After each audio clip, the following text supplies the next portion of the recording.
Welcome to Tiomila 2024. We will be bringing you the 3 relays today. So strap in for a marathon, an ultra-marathon broadcast here from Nynäshamn. We are back in the same arena as we were for 2018. So very, very similar for us, a similar setup for those who were here 6 years ago. And we will begin then with the youth relay. We've got 4 legs today.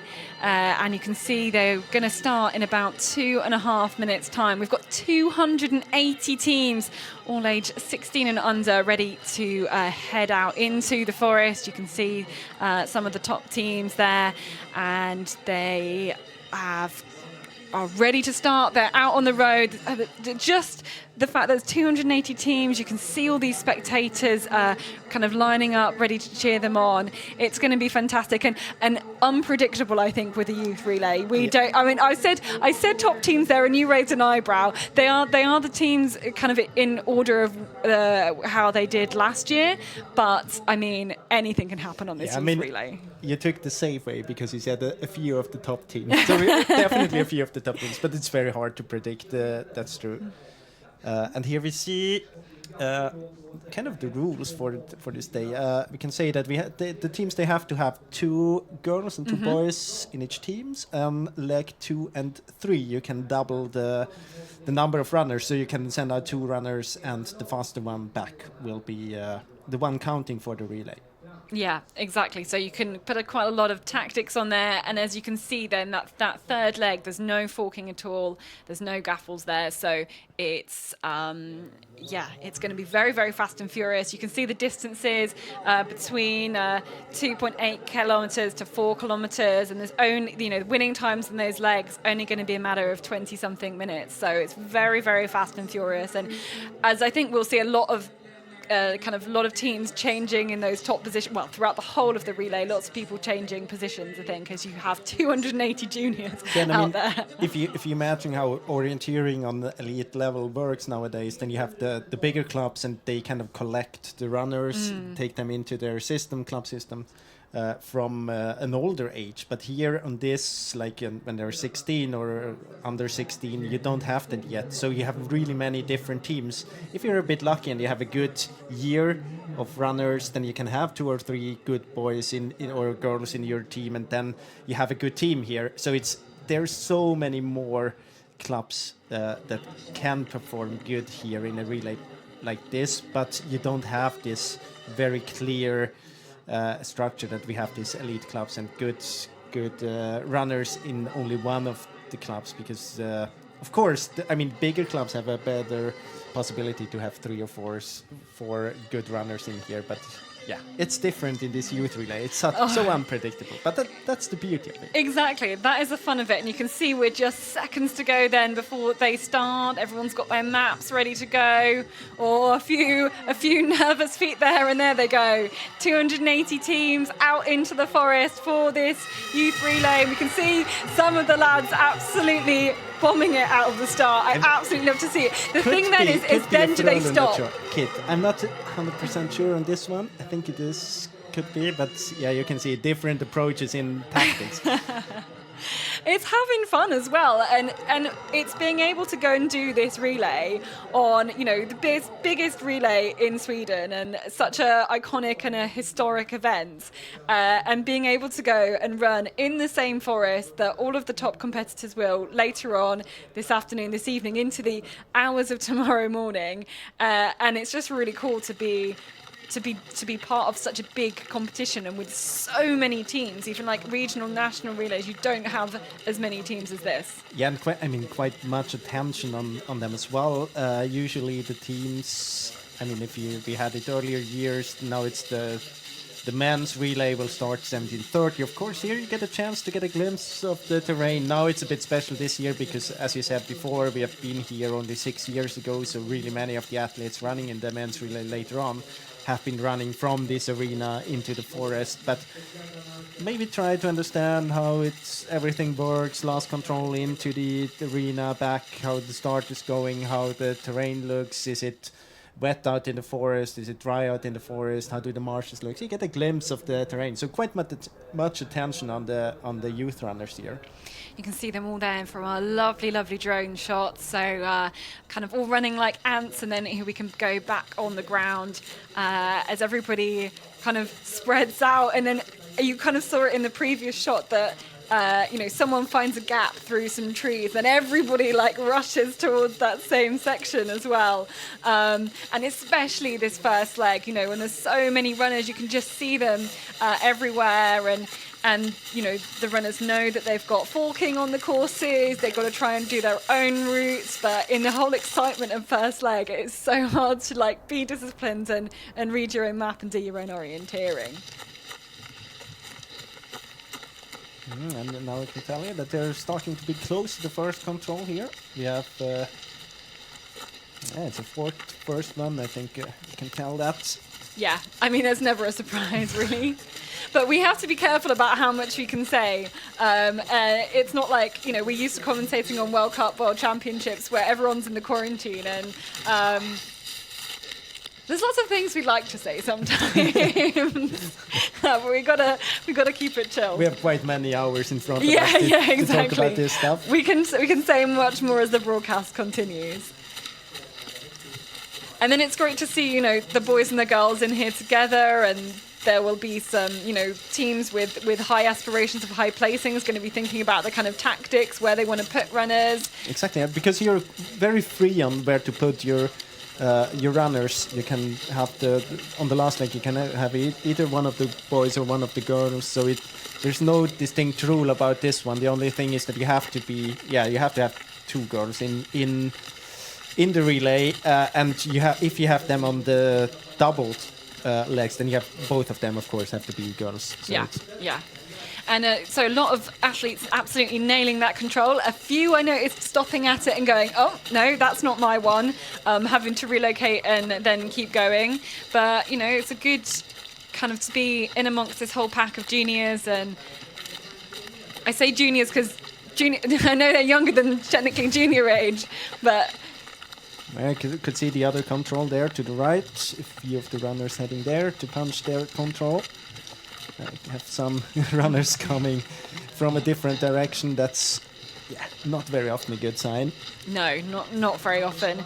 And it's when you're this age, when you're in this kind of youth age, you can make so much progress in 1 year, or even in a few months in terms of your orienteering. It means that whoever's necessarily done well last year, they're not necessarily going to be like featuring in those top teams this year. Yeah, and I mean, of course, usually here in this age, like 15, 16, it makes a huge difference if you're 15 or 16 or 16 or 17. And many of the top teams from last year had like a 16-year-old on their last leg, and they're not allowed to have this runner in the competition this year again. So they might lose the best runner, have to take in someone else. Makes a big change for the relay. If you look back at results from earlier years, not very often that you have this consistency in teams being able to defend their victory from the year before. So it's so hard to say which teams will be up there, and a few seconds just can, the legs are so short. It's not as technical as the main two relays. It's actually quite technical. It's quite technical, yeah. But I mean, it's also that when you just look at it, there's so many changes in. You have really short legs. You can. We talked about that before. That you can like set up your team. It's quite open how to set up your team, and what we have seen the last years is that still you can go out as in position 20 to the last leg and still win it, and that's very special. I mean, you never see that in the elite relays. And here we are at control 3. Yeah, this is our one where we've got radio control, so it looks like nobody's quite got there yet. 6 minutes of running so far. I think I could spot someone there. Yeah, I can see some maybe red. Yeah, I can see that as well. Yeah, but here we go. Now you need really our skills in reading the Netherlands, is that? Yeah. What's the red one? Could it be Sundsvall? Västerås, yeah. Oh, nice. Linné, get the graphics a bit ahead. Fredrikstad, Linné, 4th team. Nyköping as well. Yeah, you can see that still there's no really real gap in the competition yet. Everyone together, or everyone, but there's no. I mean, there's one big tail. There's a few kind of clubs together as well, like 2 club mates running together.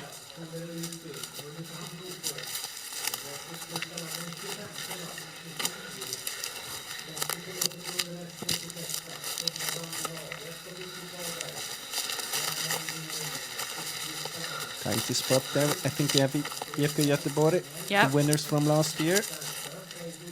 Mayanad, the winner from 2 years ago.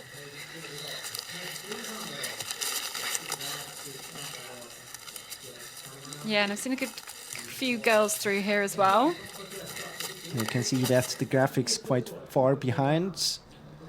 We've had them there 1.5 minutes ago.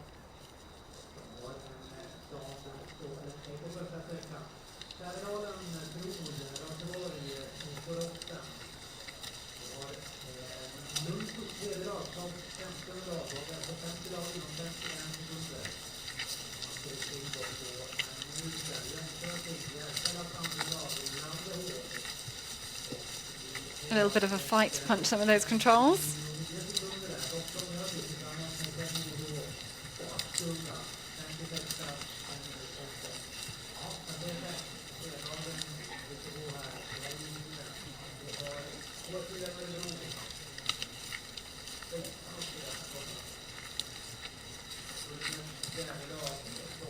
And on this first leg, just how close then some of these teams are together, how many teams we've got coming through this control in, and we're only, you know, in a matter of 2.5 minutes, we have 100 teams through here.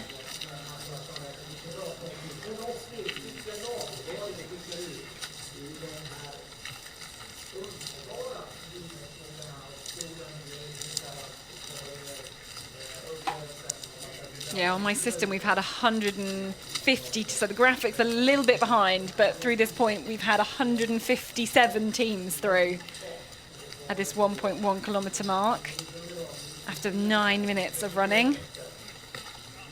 And actually what you know, we're going to stay at this control for quite a while, so we really do see all of those teams through, and it's a chance for these youth runners to kind of experience a bit what it's like to have cameras in the terrain. It is a new thing, and it's kind of a bit of an extra stress to have to deal with. And I mean, it's very. It's not a coincidence that we don't have the GPS tracking. GPS tracking and the runners following the leaders. That was a decision taken by the organizers to not put that extra pressure on the runners. That was taken a few years ago, right? Yeah, I think they had it once, and it was. I mean, it's a lot of pressure if you suddenly, as a 15 or 14-year-old, have a camera behind you. You know that there is a GPS device on your back. It makes a difference. Yeah, for it's bad enough when you're like you know, EYOC level or JWalk level, and that's the first opportunity you've had to do that. But here at the youth level as well.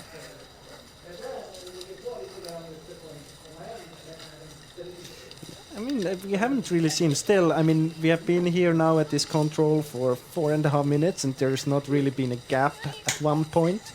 So the runners have been kind of consistently showing up here at this control.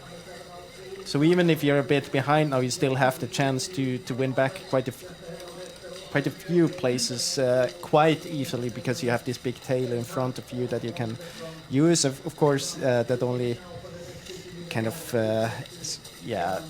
But if you have made a mistake, is it hard to work your way, like to be overtaking people all the time? I mean, you have to leave kind of the track, and it's harder to run beside the tail of runners you have in front of you. But at the same time, if you're a strong runner physically and you've done a mistake in the beginning, then you still have the chance to win back positions quite easily. It's much harder if you don't have the runners in front of you kind of helping you with direction and everything, and you have to do not only the running, the physical bit, but also very much the orienteering yourself. And I mean, now when it's like this, yeah, it's still very much open. You see that we have now almost 240 teams, of 280. Yeah, 280.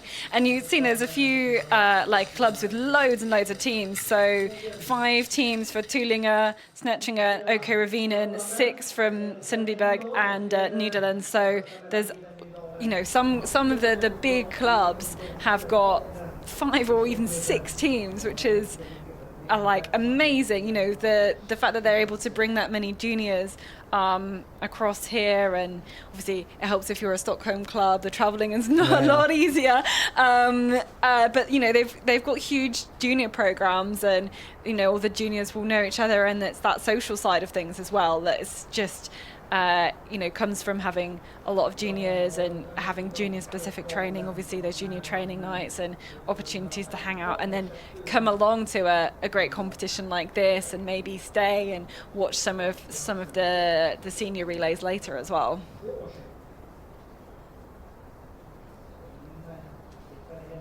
But I tell you what, the conditions here are amazing. It is sunny, everyone's in t-shirts. It's like probably, 18, 20 degrees maybe? Yeah, I would say 20 degrees Yeah, maybe. I'd say maybe 20 degrees. And, you know, I've arrived here yesterday from the UK, and I go, it's like nicer than the UK has been all this time. And then everyone's told me it's been a really long winter here, and I mean, a lot of basically snow even last week. And this is the first nice day. What a good timing, right? I mean, the first night, it's a first really warm Really day on nice the East day. Coast. Yeah. On the West Coast, it has been a bit warmer for about a week. Last week, it was really, I mean, I've seen pictures from local competitions here in Stockholm, and it's been snow. Yeah. I mean, it has been snow in the terrain, and if you look at it now and you take a look outside, it's just incredible. I mean, you couldn't imagine any snow at the moment. No, but what does that do anything to the condition of the forest? It is tough. No, I mean, in the forest, of course, it's almost a bit of an advantage if you had snowed quite recently, because all the bushy parts, they're pressed down still to the ground. So usually it's a bit easier to run, but at the same time, it's kind of the first time it is 20 plus here in Sweden. So it's very hard for the body to adapt from like between +5 and 12 maybe to +20. It really makes a difference. But now we got the runners here. And this is the second radio control then. Here they are, Nyköping, Netherlands as well. So yeah, that's that same team that was third last year. Yeah, still in towards the lead. Linné, Turensund, Istajats, all within 10 seconds. But now we get a gap now we here. have a gap. Yeah. This is a significant gap here, and let's see if we can see the next ones. Yeah, I think they're on their way. Again, our graphics a little bit ahead of our picture. Here we go. Familiar yellow of Stora Tuna. That's very good map reading in towards the control. And then now we have a group of a big group of runners. I think it was here. Västerås, right? The one we had in the second spot. Västerås were in 11th at that point.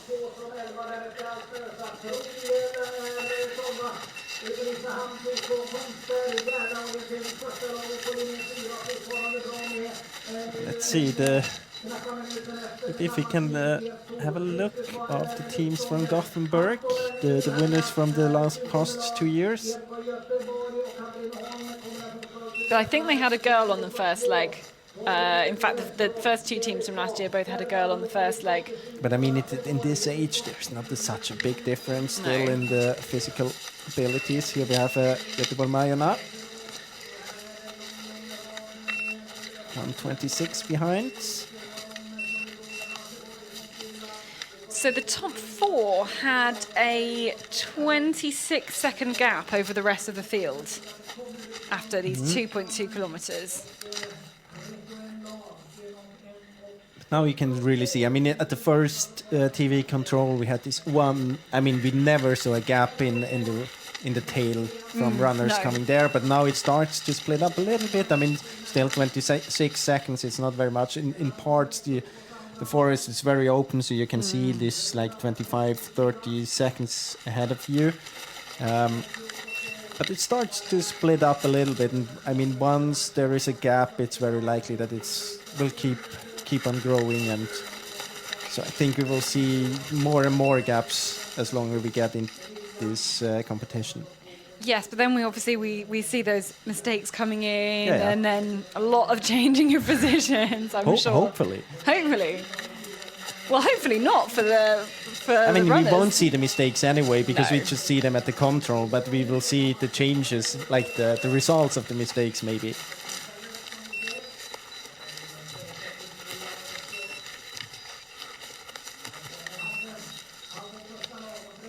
Halden through there. That's 54th. It's also interesting if you look at the names of the clubs here. It's a very much, you have these smaller clubs as well that just show up you never see in other relays. Yeah, maybe on the first leg, but it's not very often that you have really small clubs in these big relays that show up in the top 20 or 30. And here in this youth relay, you have almost teams you've never heard before showing up here, and that's very cool. And you've got some mixed teams as well. You know, Yeah. like clubs can come together and they mix a team. Maybe if we've only got 2 youth, then you can group together.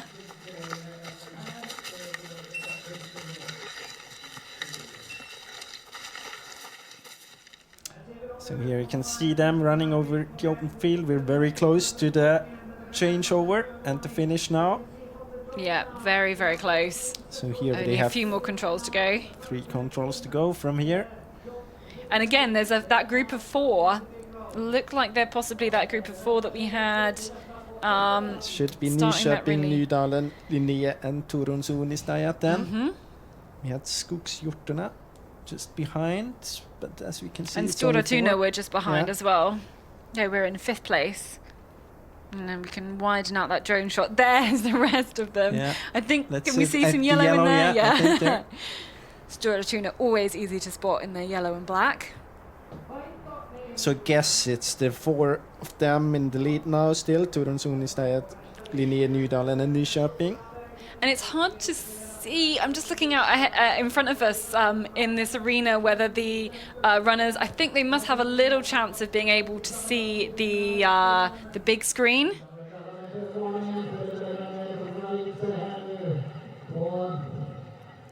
So this is the changeover you mentioned. Let's see if we can spot the runners here. Mm-hmm. So we just wait here towards the last control. I think it's the second last, right? Yeah, you're right. But I mean, it's not a lot. It's not a lot of orienteering between the second last and the last control. No. So you were not that wrong about it. No, and I can mean hear everyone's them seen coming. the kind of plan for the arena. Here we They show go. up. Red one. There's a control on the right. Yeah. There I can spot Torun Suunnistajat, Nydalen. Here they come. And now they've got to be like trying to prepare to be Nyköping. first across the line. What's the red one? Is it Linné? Yeah. Yeah. So Linné, Nyköping, Torun Suunnistajat, and then Nydalen in 4th. So those 4 still together. What did you say? It was 26 seconds? It was they had? 26 Yeah. seconds, yeah. It's this is the last control now, so we're gonna see it maybe for fastest runner on this first leg from Linné.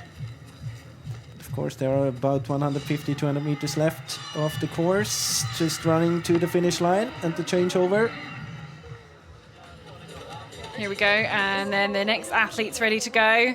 718, Linné.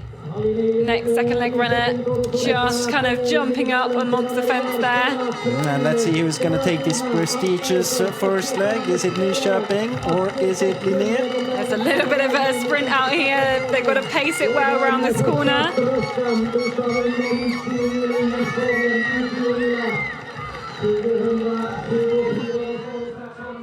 So for Nyköping, we have Jonathan Pettersson and Alfred Teig for Nydalen. Who is it for Linné? It's Arvid Tögermark. And Torun Suunnistajat, Daniel Stenholm. So those the runners changing here. to the second leg. Oh, he ran the wrong way, the Linné. It's all about preparation. It is. Oh, and collapsing across the line there.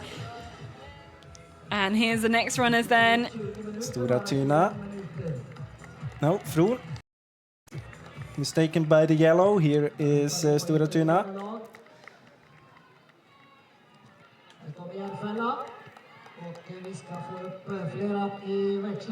Skogshjortarna, Västerås. Here we have Västerås. No, this is Skogshjortarna.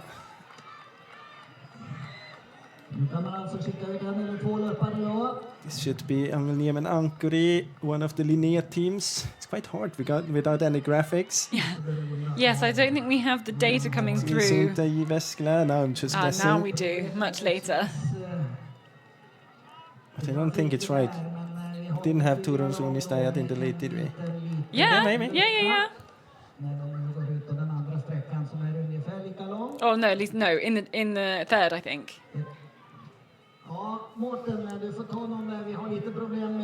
Frölunda, I think that was. We have Täby. You can see some of the runners looking over to their left, seeing these big map boards. Couture. If I'm right, here is Göteborg-Majerna. Yeah. Good position there.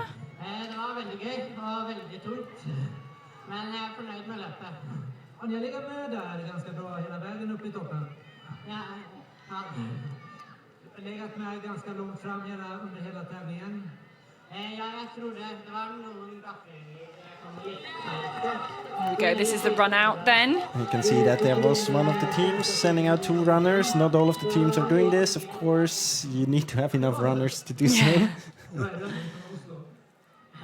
And they don't have to run together. It's they can or they don't have to, and then it's just the first one across the line. No, I mean usually you it. have like a tactics. That's one of the runners is trying to take it really carefully, technical. You usually have 2 different kind of runners as well. Maybe one who gets through without the bigger mistakes in 60% of the case, and one with 80%. So you adapt the tactics a little bit, but for the runners, of course, this possibility to send out 2 runners on one leg, it takes a lot of pressure from them. And I think especially when you have like 40-year-olds or even younger, that's a very good thing to have, because you have to imagine it's like you're 12, 13, 14, you get into this competition and it's the first time you're running in such a big competition. It's maybe the first time you're running such a big relay, and it's not only about the relay and many competitors, it's also so many. I mean, the whole team is here, the whole club is here. Many of the there's teams the big also. Screen, there's the arena, there's the speaker, the TV production, and many of the elite teams are here out now, taking an eye on like the competition area, but competition center and how its running works, how you get from the last control to the finish and everything. So it's something special, it's something in the air with this competition, and I think it's a very good thing to take as much pressure from the runners as you can by just avoiding necessary kind of triggers along the way. Well, this, it's all about having fun and, enjoying this sport, and then that's what's most likely to make sure that these youngsters are still running in 10, 15, 20 years' time, 50 years' time, still enjoying the sport. And it's having opportunities to do, frankly, cool races like this, where there's so many people and there's so much excitement and drama and everything around as well. A bit of a gap here at the finish.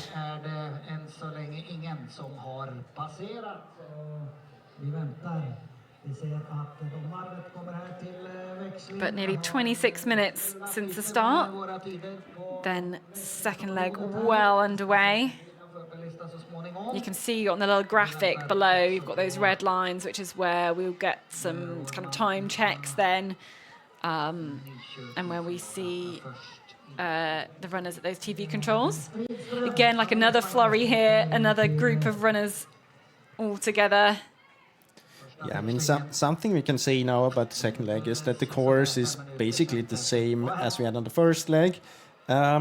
Maybe one point, something to highlight a little bit is, in my opinion, one of the forkings is very much faster on this course compared to the other ones. So we have to take this with a little bit of, like, we have to keep that in mind when we see the results. We see that the gaps are quite small, those 26 seconds or whatever it was, could very much that be can, depending on yeah, this that can different be forkings. blown away completely. Yeah, absolutely. Yeah, and it's between that first and second TV control where you have Where we that big actually difference. spotted the first gaps in. I mean, Yeah. you remember there was no gap at all after 3 controls, and then to 4 and 5 we got this different forking. So it's maybe due to the forking, maybe not.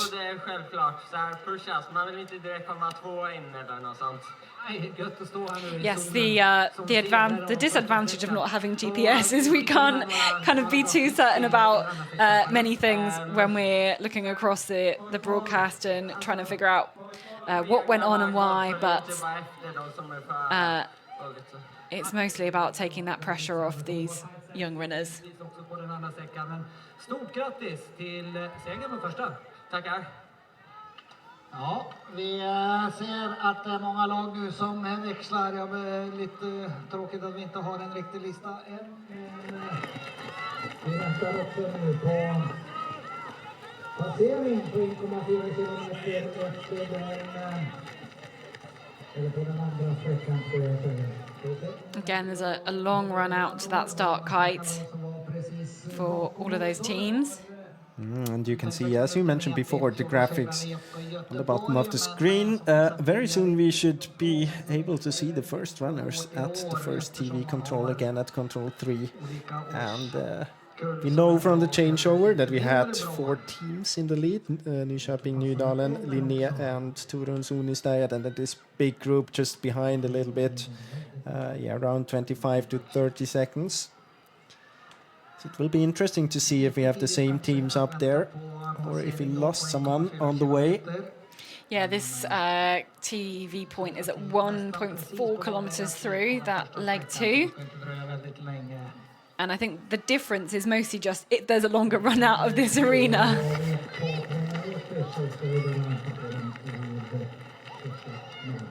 You can see there that you have runners coming with 2 maps, handing the other maps over to the other runner waiting, and you can see it. You can see it here. Very good example. You have the 2 different runners. One is maybe a bit faster runner, and the other one maybe a bit more safe in orienteering. So one will just be pushing very hard, and the other one trying to save it for for the relay. But here we are at control 3.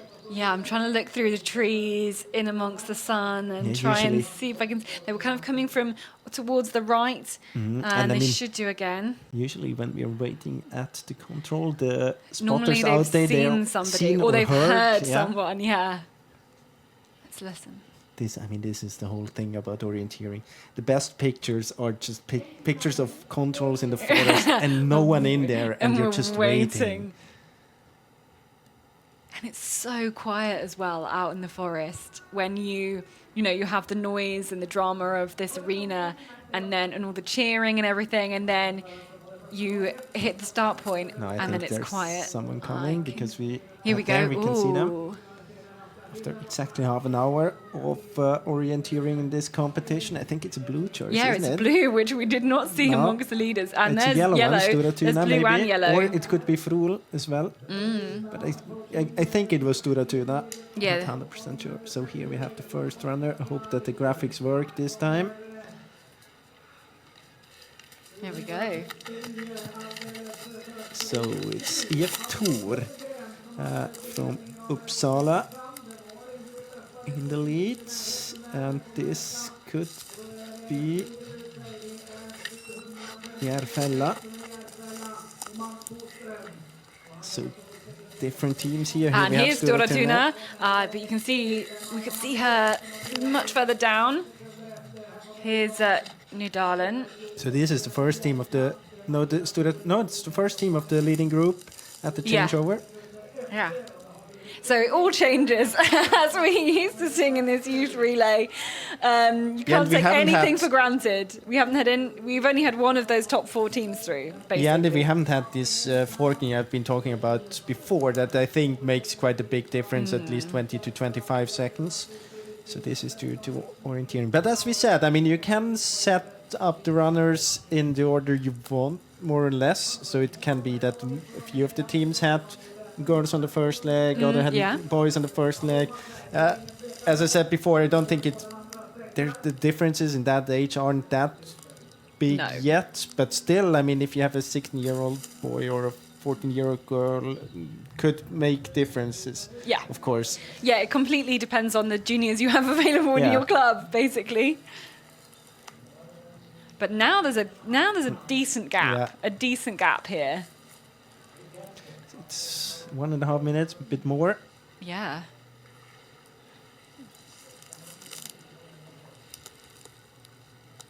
I can see there's somebody on their way up. I think they will come. Yeah. Oh, and someone from above. Blue and white. Let's finish with the Norwegian Asker. Just so the Emit commercial on the I thought it has to be finished.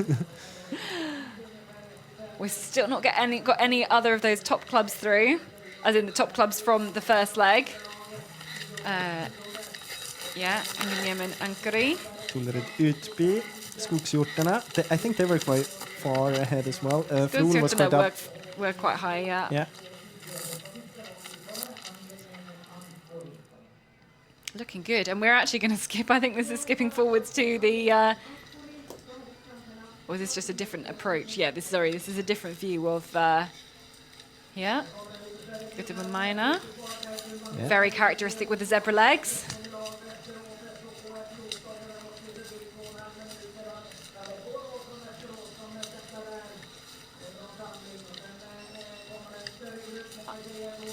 Yeah, there's the Turun team in 16th place. They were in the top 4 of the changeover, sorry.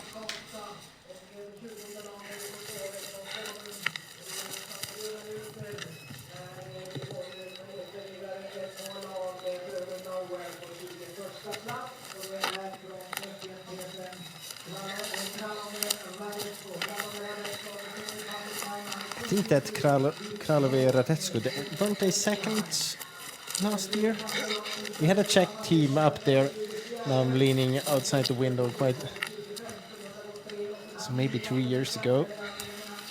I just remember that there was a Czech team. Oh, there was a Czech team, really up. On the second spot. Yeah, I don't think I think they were like in second spot in the middle of the relay and then maybe didn't quite end up near the top at the end. They were really performing well.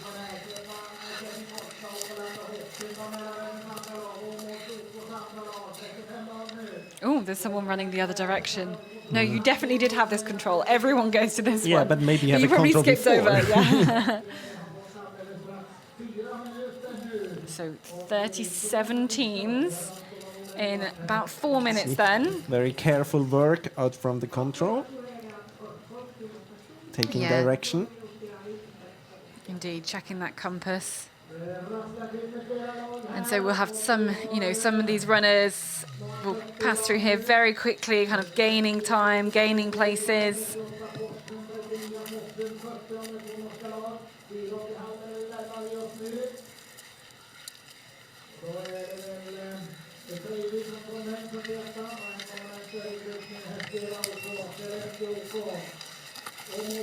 And it must be an advantage here to kind of run in this pack, right?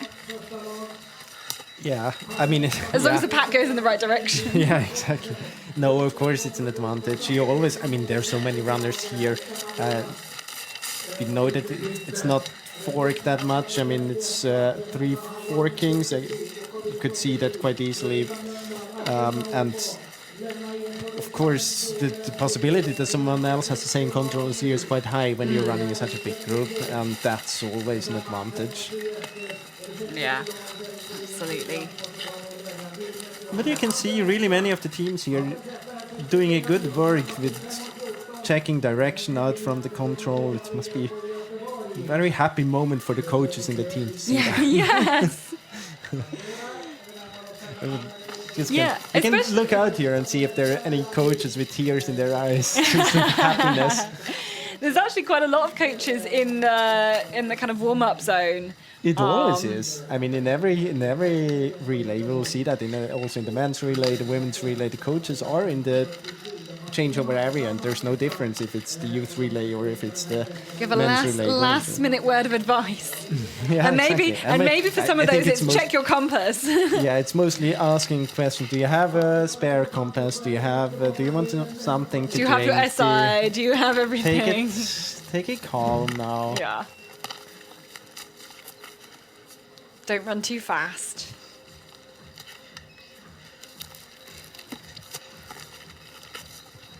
Very soon we should have them at the second TV control as well.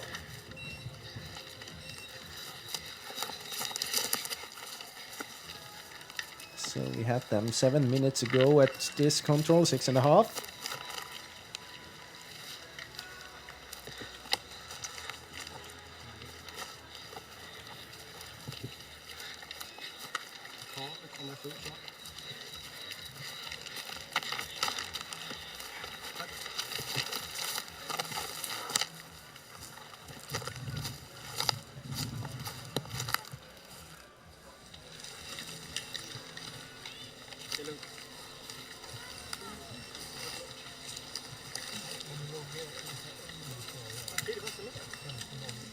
Yeah, there's lots of good map checking to get in nice direction out towards the next control.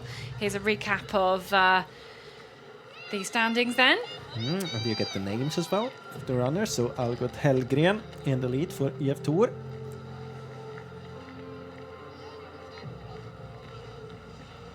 As you can see, it's about 20 teams within 3 minutes.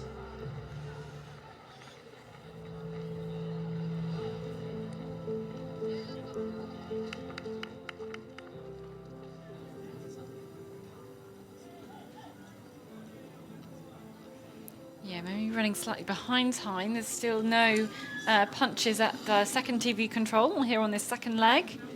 Can't be the most the easiest job for the course planners to predict the times here. Oh my the running goodness, times. no. I Well, mean, you here might it's be not- able to predict the winning times of each leg, but that doesn't help you with the overall exactly, plan of and I the course. Usually you just have to kind of have the runnability in mind, but here I think it's also the difficulty of the course. Yeah, absolutely. So they should be coming kind of down this spur here along the top of this hill. That's certainly what they did last time, and it's similar controls. So I'm waiting now, so let's see if we still have Tor, Järfälla, Stora Tuna, Nydalen, Asker, Alfdöse, Tolere, Dytby. I think those were the top 7 teams. Oh, So here's we're someone. waiting. It's Nydalen, maybe? Maybe it's the right like shape. No, top, it's top. not. It's not. Is it it's not. Järfälla? Yeah, I Could think be. yes. It's Max Boström. Yeah, good work there. Was in second. Where are the others? No one else. So this is a small gap here. Yeah, this is very for impressive. Max. Let's see, there camera shifting to another direction. You can hear someone here. Is it blue? Then it might be Tor, Tor, yeah. if it's a blue one. Here Algot it is. Helgren, Yeah. but that's a And mistake. Nydalen as well. Nydalen. I mean, there was a forking just before the control, so they might come a bit from different directions. So we have I don't know. No, nobody should come from that direction. That's a mistake. But maybe I'm being a bit mean. I think this the Nydalen girl maybe from the first leg still, because we don't get her into the graphics. No. I can say still looking out again, hearing So some we're people waiting for here. Stora Tuna. Waiting for Nydalen. Now we have a big old gap. Yeah, it's more. It's coming up almost to a minute and a half. minute. Yeah. Can see people out in front of us looking up towards the big screen as everybody in this arena waits to see who's through next into third place.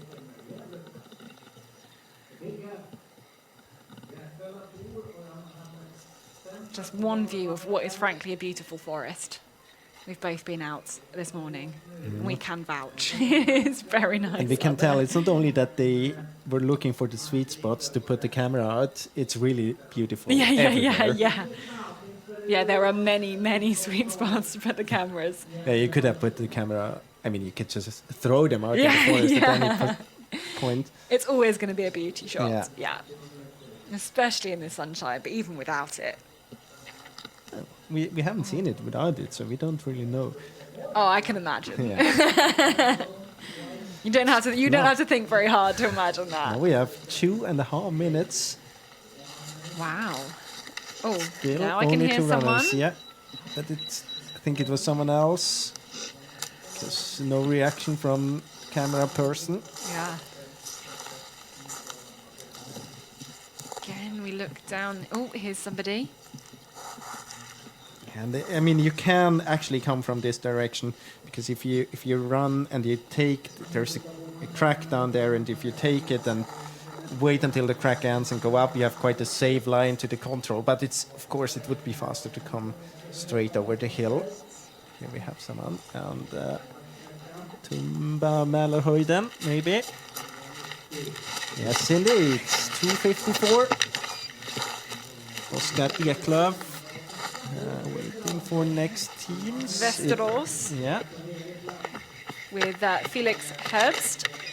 There's Stora Tuna. Here, Yeah, actually. here she is. Maja Maxén. Friske Svalbard. Praha as well. Yemen Ankara. And now we start having more and more teams through. So that gap, nearly 3 minutes then. Nearly 3 minutes. But here, actually, we had this different forking. So a bit, let's say half a minute could be from there, but not much more. No, now we kind of start to see a bit of a motorway. Of the teams we had before, have we seen Nydalen yet? No. Asker. Have we seen Alpe Ösa? We've seen Yeah, after Ösa is Ursa was here. in 12th. Here we have Göteborg-Majerna. Yeah, they were in Turin, Sunny 14th. Stayat. Yeah, Vilna Axenborg.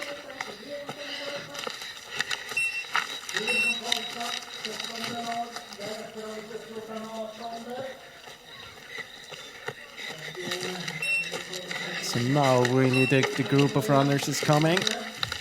But yeah, as you said, 3 minutes, the gap. Yeah. That is a lot in this relay, but that can go like that. Like Yeah, but I that. mean, as I said before, we have seen 5 minutes, like runners winning that have been 5 minutes behind on the last leg and then still winning this Yeah. relay. So it's nothing really special that you have these big changes. Here we have Turun, Sunny Stayat. And it's the old saying that coaches will be saying a million times today, you don't win a relay on the first leg, or on the second leg, or on the third leg. You can only lose it.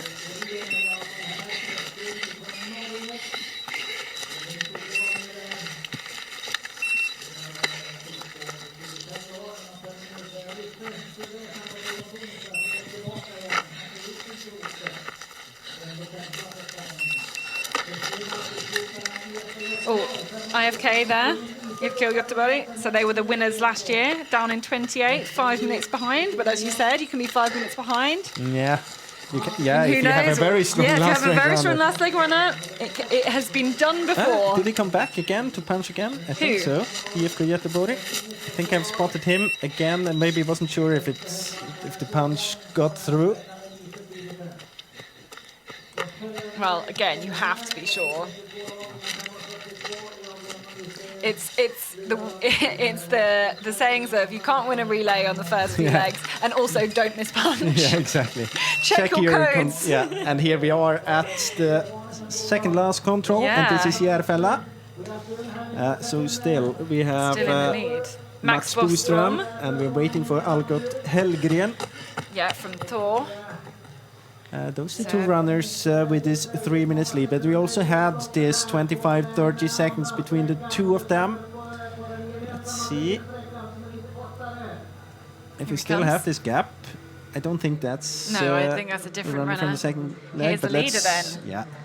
So we'll follow him in, I think, towards the finish. Quite a long run in. Look at that. Now he can really enjoy and maybe a little bit celebrate this great run here. This is Nydalen.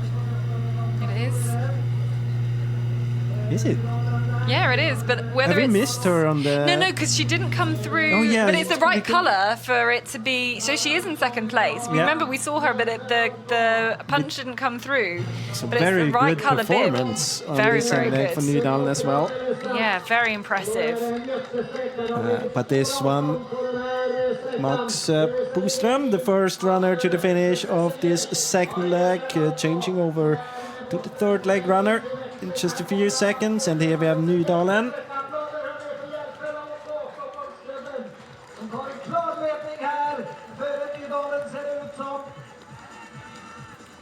So great run here from Max Boström from Järfälla. It's going to go and hand over here. You can see that he the climb from of 7th six. to first. Hopefully we get Nydalen into the system now at changeover. And pressure moment there for the next leg runner to go out in the lead. We've not had the punch through. There This is behind we Tor. can see Tor. Yep, and a first leg runner as well. So we're looking for the runners with the blue numbers. They are the second leg runners. So anyone with a white number, they are still from that first leg. So Tor was Algot Helgren. So here we have Nydalen into Mathilde second. Koren. Mathilde Koren. So 46 seconds the gap between Järfälla and Nydalen. Oh, but then you've got to find your team number. Outgoing runner just shouting there. So Tor Algot Helgren You can there. see the nervous dance at the changeover. It's a very familiar one that I see, especially yeah. with a lot of young youth and juniors that I work with. Just checking. You can see here. that in every relay. Yeah, not yeah. only in the youth class. Yeah, it doesn't matter how old you are. So Tor there climbing up 9 places. It's kind of the same dance you do when you're running or like training and you get stopped by a street when you have to cross it and you get the red light. You don't want to stop moving. No, but you absolutely don't. Here's some of the next teams. could it be Tumba Mälarhöjden, maybe? I think it is. We had them in third, but then we had missed Nydalen, so it's maybe in fourth. They had been at the TV control, so very much possible. Yep, 790 is the team. And 889 is Praha, who've actually caught a couple of places now, from 6th up to 5th, or was equal 6th.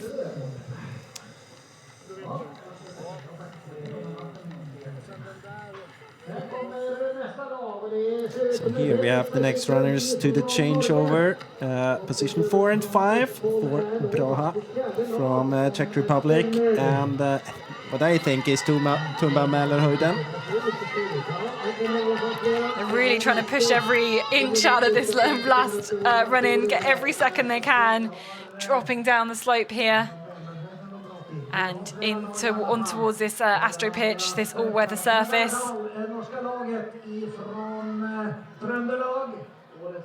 Looking good, keeping the form there, and then doing the changeover. And indeed, Oskar Eklöf and Patrik Sedlacek changing here for Tumba Mälarhöjden and Praha, actually the second team from the Czech club.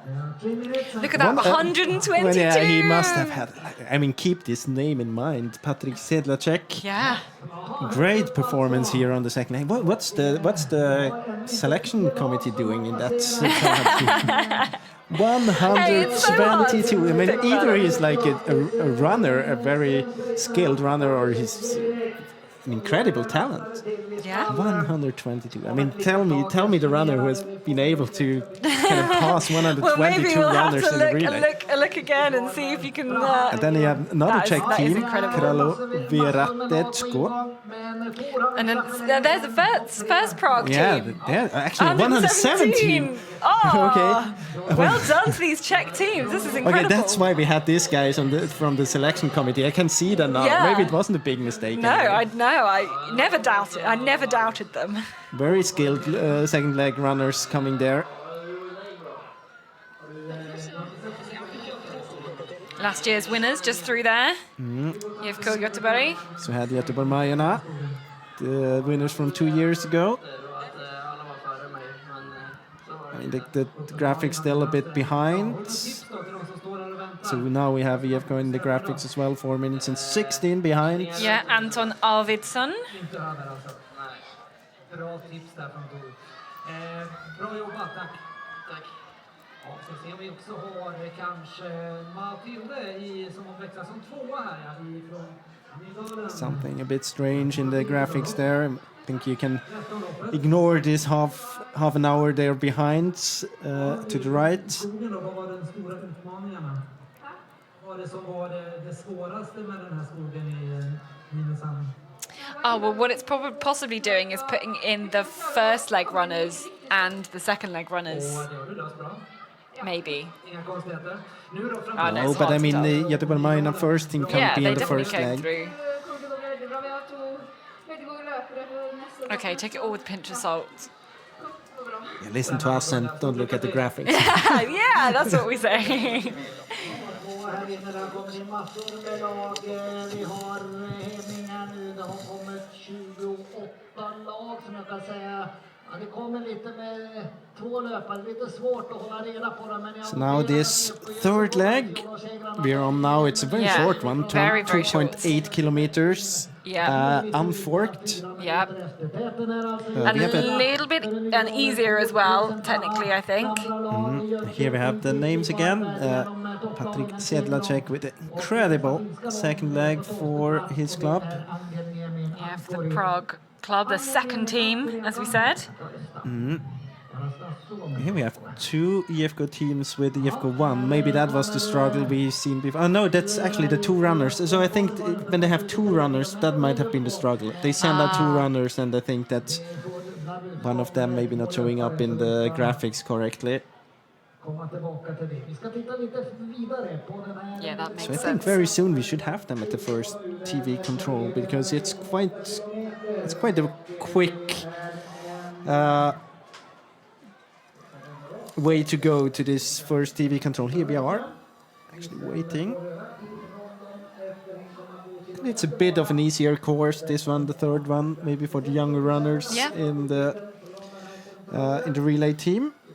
There's always a possibility to choose a bit more of an easy way around, but of course you can go straight, which is often a bit faster. Yeah. There's a good network of paths in this area that you can use towards getting to those controls, with controls just off the path, So interesting to off see the now line if features. we're still gonna have Järfälla in the lead and then Nydalen and Tor.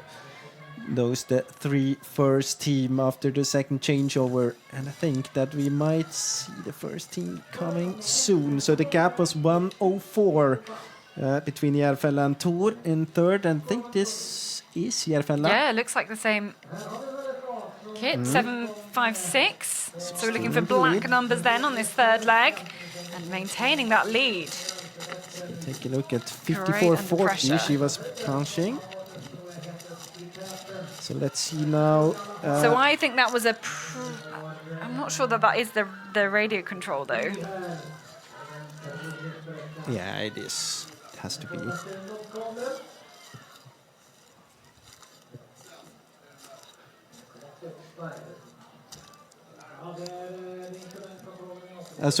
So it's only a TV control, but not a radio control, probably. Because if you look at the graphics there, we don't have the red line for the timekeeping. But still, we should be. We had her there at 54.40, so now 40 seconds. This is Yeah, Nydalen. Nydalen. So still in second position. We're waiting for Tour. They were 1:04 behind at the changeover. Should be here very soon as well, in order to not lose a lot of time or any time.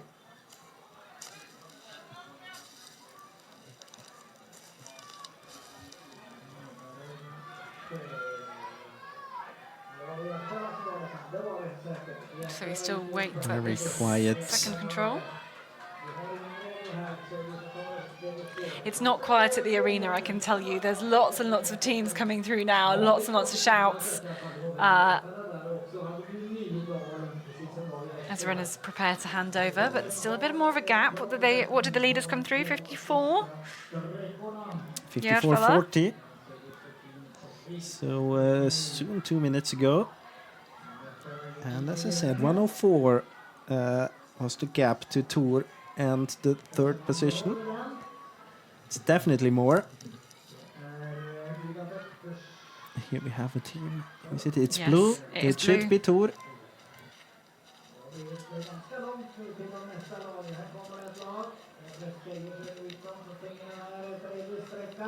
Yes, indeed. It's all blue.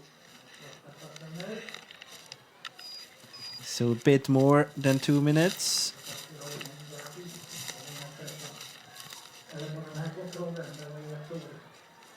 Straight over the hill. That's of course a possibility. You could also go around to the next control.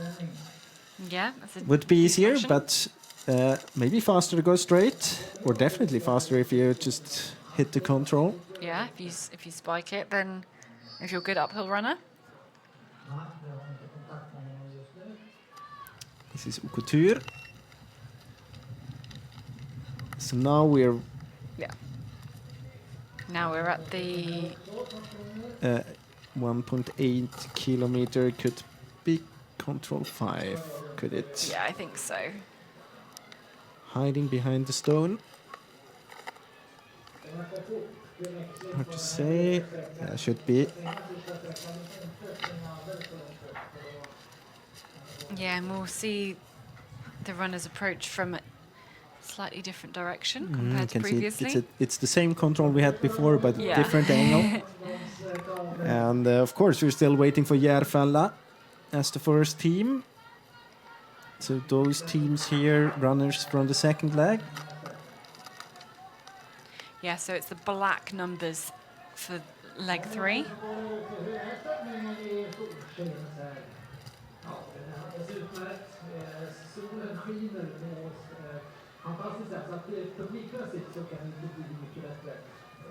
But these legs, I think, taking a little bit longer maybe than the organisers thought. I think we were a little bit behind after second leg. But there's a few controls to go between the one we just saw. I think Ooh, there here we have go. the teams Yep. coming from different directions. I wonder if could it be one of the teams we look. Is it? No, No, not the wrong it's colour. not. They're coming from a wrong direction to They this are. control on the second leg. Oh, See these them? from the Those- same... They're using your tactics now. They're working together Well, I don't think they are working together Oh, because no. they're clearly not talking to each other. unconsciously working Yeah. together. I don't know how it is if they have the same forkings, if they're running the same. Probably not. I don't know. if I'd they- say you probably yes. Yeah, Okay. because then to make it work with the rest of Oh, yeah, the that's legs, true. you have to have the same Yeah, that's forking on true. that same team. Yeah, you're right. So they will have the same course.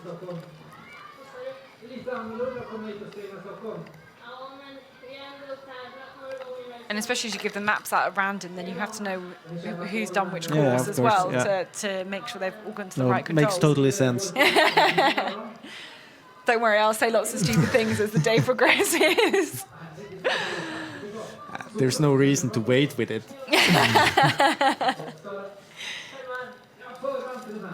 No, I mean, this is a question I've never asked myself. I mean, we'd never have that option in other No. relays we're commentating. So of course, No, and did you run the youth relay when you were a junior, when you were a youth? and never the youth relay at.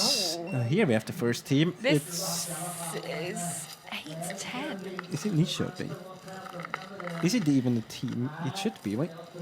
8-10, can you search in the... Yeah, I'm trying to search. Yeah, is it? Yeah, no? Oh, here we go. Yeah, Here's fella. So this is the Järfälla. first team. But didn't they have a black? No, They but did. they doubled it. Yeah, they can double on this leg as well. But I think Yeah. Järfälla was the first team. Yeah. So we're waiting for Nydalen. Right? Nydalen, yes. So it's Ida Pettersson for Järfälla. Yeah, but it could have been Nyköping. No, the other team. Nydalen on the way Okay. here. This is Josefina Rug.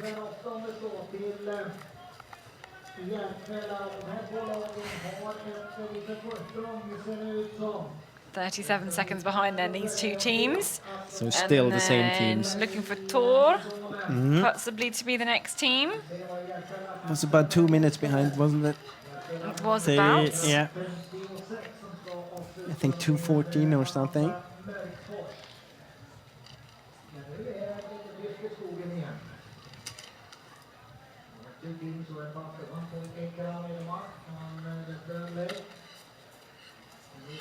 So your question was if I've been running the youth relay Yeah. before. I haven't never been running the youth relay at Tiomila, but there is this competition called Ungdomens Tiomila, which is a different competition. There you have 10 legs for the whole team, and you have mixed teams as well, but different ages up to 18. But usually this is held in summer, so it's kind of different thing. But I've never been running this kind of competition. Here's one of the Czech teams, I think, here. Yeah, Kralovi Radecko and Good. Praha. And Prague. Again, climbing some places. Two Prague teams. Yeah, And Jönköpings.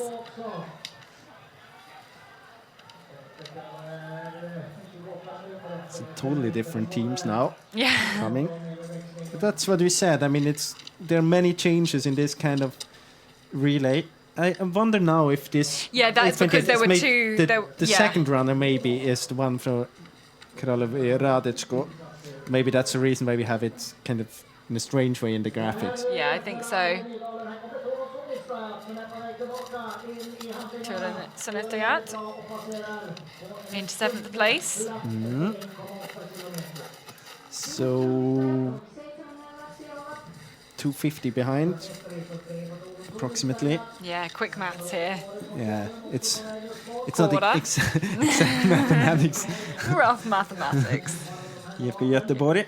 Yeah, climbed a few places, I think, compared to the changeover, yeah, when they were 13th, so moved up 6 places. That looks like it's Västerås, right?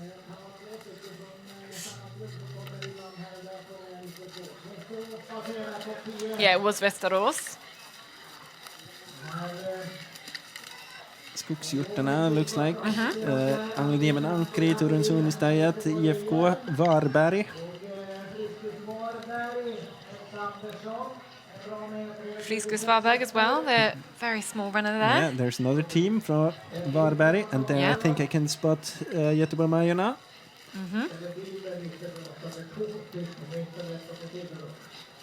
Yeah, if there's one club you should be able to spot, it is your own But club. the difficulty is that there are 3 different jerseys or kits out there, because there's this anniversary kit, and then they have a white one and the dark one. Lunds as well.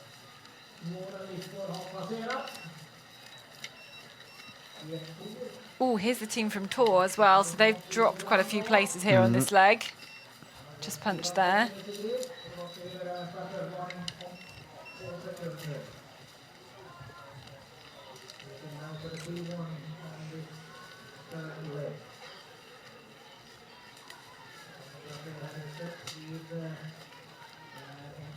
So actually, I think we're going to have them very soon at the second last control already.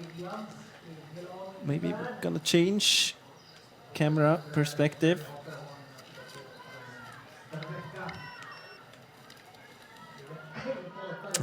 it. Yep, coming down to this Looks like second to last Järfälla. control. There's so many of same color shirts. Yeah, but Järfälla, Ida Pettersson. Yeah, you can see it here in the black, 7:56. And I guess when you're now at this point, you're catching runners on other legs, it's really hard to know where you are in the relay. And, Yeah, of you know, course. as you know that so much chaos on the on this youth relay. It's hard to know whether you've been able to maintain that, but she's had a fantastic run. Ida Pettersson. Still no second team. Here's a second team. You could see. I mean, the same. It's sorry. they're coming to the changeover at the same time, but of course that's the second leg, and here we have the third leg.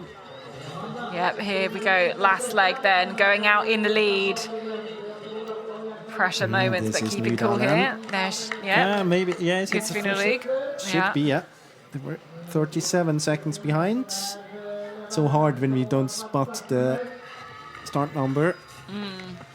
So look out for the black number. Yep, here she is, I think. Yep, Yeah. 7:03. And we've had a couple of others punch the previous control. So this is Josefin Two Rygg, of the from Nydäshamn. Czech teams. Kralova Radek. Kralove Radecko. And then the two Prague teams as well. Also punching there. So again, these Czech runners coming over to Sweden and performing well. But here's the leader, Ida Pettersson. At the changeover, sending out the next runner to the last leg. So Ida just looking very, very composed there on this last section. Now she's got to find her map. And what an amazing run.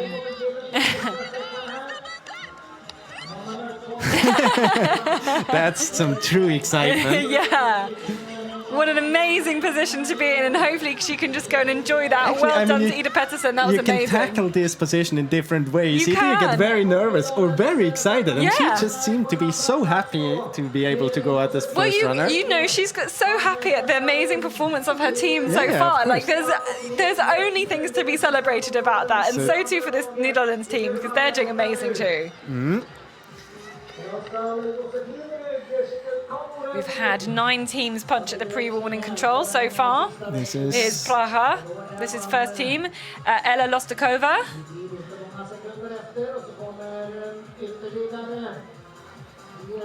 So this is the 4th place team, I think. Unless she's overtaken 3rd place team on the run-in, which is possible. Jönköping's there. This is Hilma Trofast.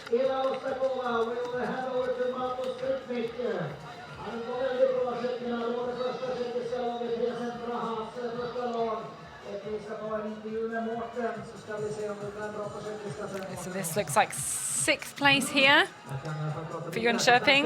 Grattis Ida till ledning och seger på tredje segern. Det går bra för Järfälla.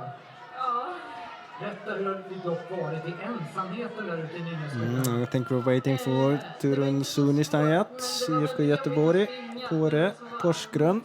Yeah, he's IFK Coming Göteborg here. here. Yep. Kåre and Turun Sunistajat as well.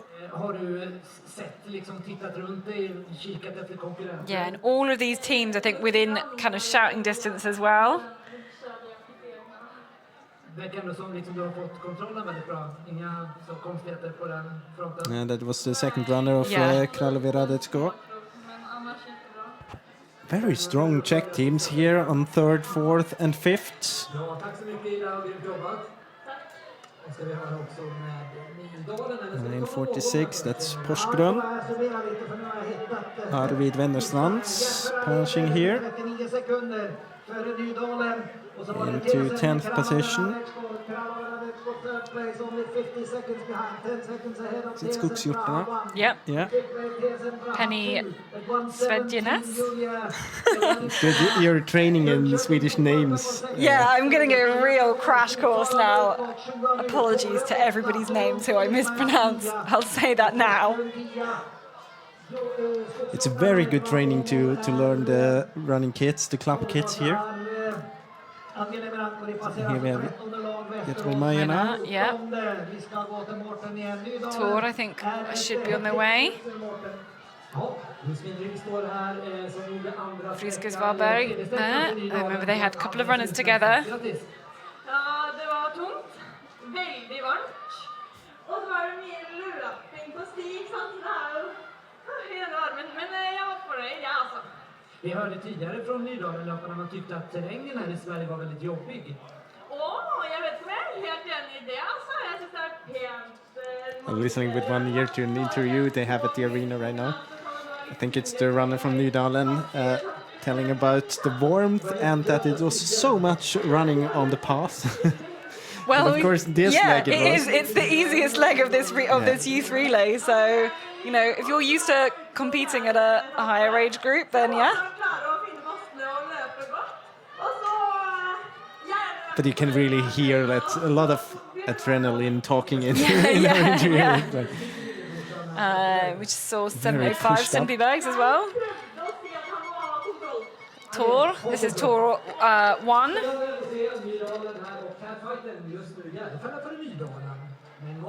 And SOK Viljan.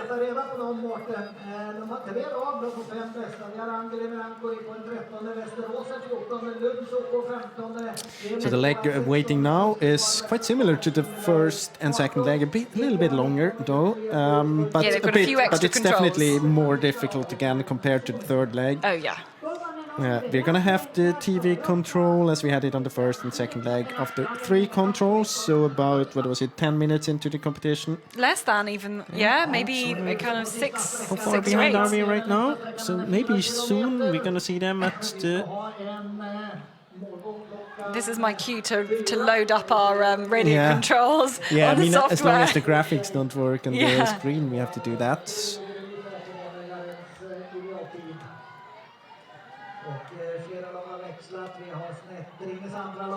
Yeah, nobody through there yet.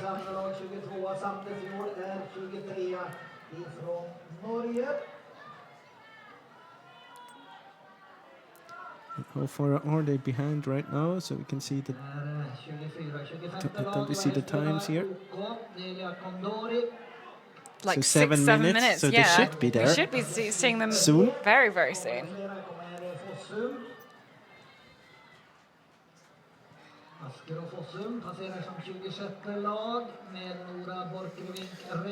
And maybe a short recap. So we had Järfälla in the lead, just ahead of Nydalen, and then the 3 teams from the Czech Republic, Kralove, Radecko, Praha and Praha. First and second team. Yeah, then another bit of a gap before kind of another small group of teams. But anything can happen still with one leg left to go. Linköpings OK, Frida Söderqvist. Det har gått 6:21. Helsingins Onestad är 31 med Alina Sivola och så är det alltså Elsa 32. Helsingin suunnistajat on 31. sijalla 6 minuuttia 26 sekuntia käynnissä.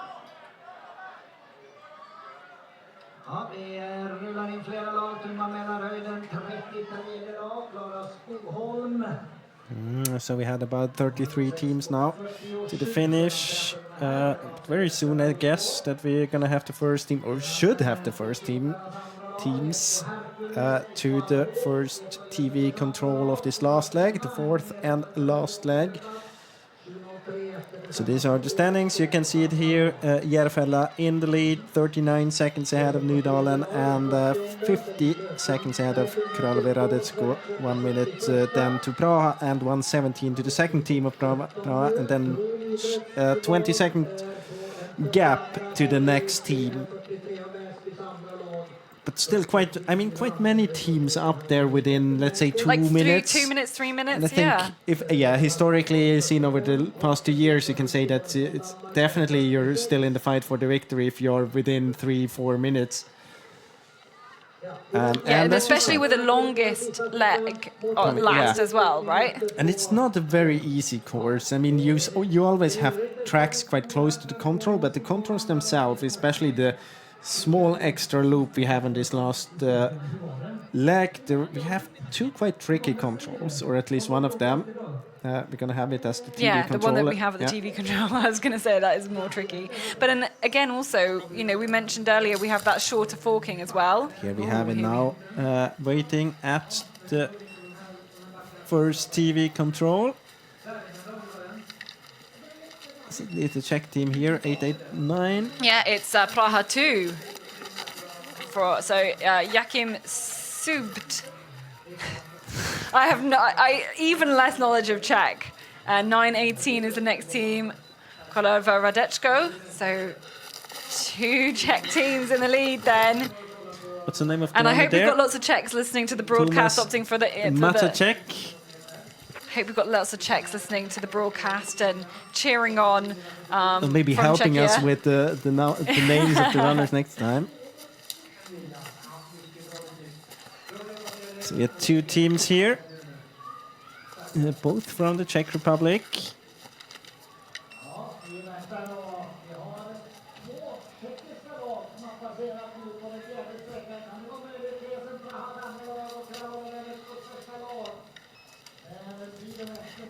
So now we are waiting for Nydalen and Prague's first team.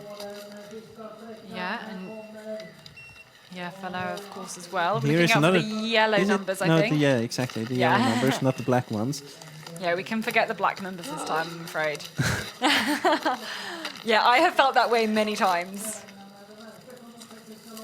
Oh no, and especially if you I was found the more control. laughing about the reaction of the runner before. It's like, No, that's what I was laughing at as well.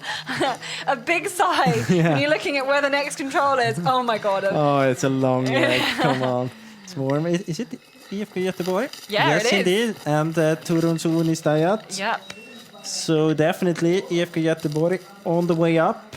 Yeah, so that was, Turun Sunistiat was Erik Hechko, IFK Göteborg Noel Kjellberger. So climbing there, especially the Gothenburg team.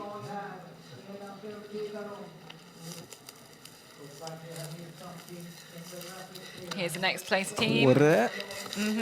Also, Jonathan Haglund. Climbing. Netherlands here is the next team to punch. I think you just see coming, just spotted in the picture there. And yeah, fella as well. They are here. Amanda McForce. And Nydalen. That's strange with the with the times with the graphics. But don't look at it. You get so 9 teams through. get a headache. Let me have a little look what the gap was. 9 teams within 2 minutes 41. I think it's too warm for the graphics here. It's just They don't know what spinning to around. do. Now it's spring, right? So 9 teams in 2:22. Just had Lunds okay, Praha 1. And again, we're looking out for those yellow numbers here. This is Göteborgsmajorna. Yep. Yeah, maybe better to take the graphics away. Jönköping in the green and red.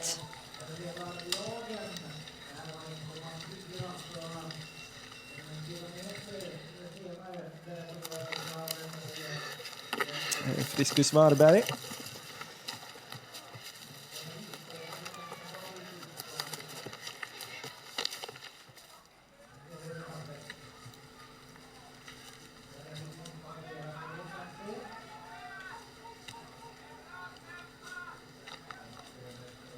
And if you were picking your team, would you put your best runner on the last leg? Yeah, definitely. I mean, it's especially when I see the course now. It's the most difficult one. It's the longest one. It's the most important one, maybe. Yeah, you can, as you've seen the last years, you can turn around the competition totally. And yeah, of course, you take the best runner on the last leg.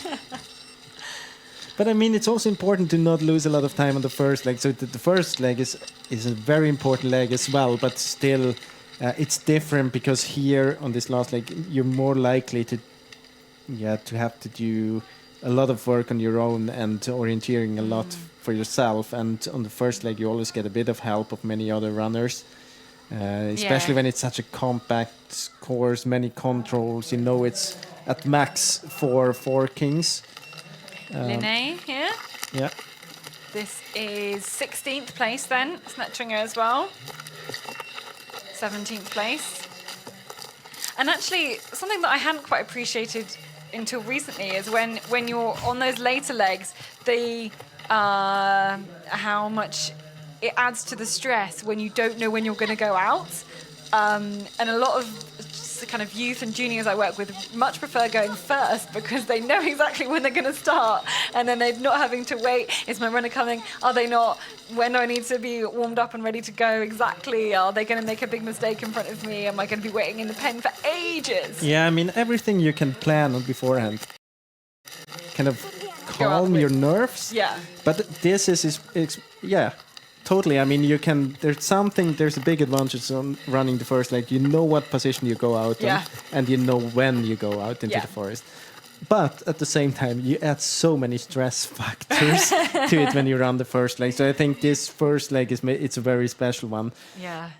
But some runners, they really get the best out of them in first leg. I really love running first leg. I've had some of my best results on relays running first leg because it really pushes me and makes me sharper. I mean, it's the easiest one to set the concept up for because you know, as I said, you know when you go out which position, you know usually approximately how many different controls there can be at the forking. So today it would be at max 4 because you have 4 legs. Yep. And maybe in other relays you have we know like it's going to be max 3 because you know one of them's not forked. Yeah, and then exactly. And then in for example the men's relay, you know it's max 3 because then you have this break after day orienteering to night orienteering, stuff like that. So you know there are some indications about the course, and then you can plan, okay, I'm gonna be out and the plan to be in position 20 to 30 because then I have quite many options in front of me, and 1 or 2 of them definitely have the same control as I have, and then you can kind of see how it develops. So it's, if you have a strategy, I don't think it's, I mean, it's still something else when you, but you can prepare quite many of these different scenarios, much more than on other legs, definitely. So this is the 8th control here. It's a control that none of the other courses have been to. It is a tricky one actually here, up towards the top of these like larger hills, and between the first and the second TV control on this leg, you have that kind of last forking where there's one which is much shorter than the other 2. So obviously at this point here, on what you can see, they'll all have done all the forkings. And I mean, it's all, becomes a lot more even. One of them is definitely shorter if you look at one option, but then you have a second forking coming. I don't know if they're like connected so that you have a longer one than the second one if you had the shorter on the first. But even then, I think it's at least 15 to 20 seconds faster if you have one of the options. So it might very much be the case that we see one of the teams a bit further behind getting closer again. But waiting here now, we had Praha's second team in the lead, ahead of Kralevi Radecko, Turensuni Stajats, IFK Göteborg, and Kåre.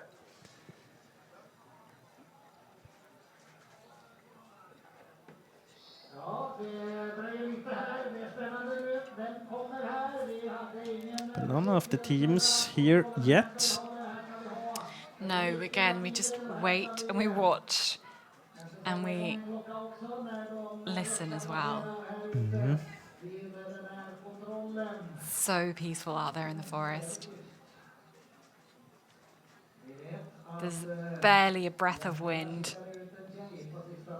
The conditions are almost too good.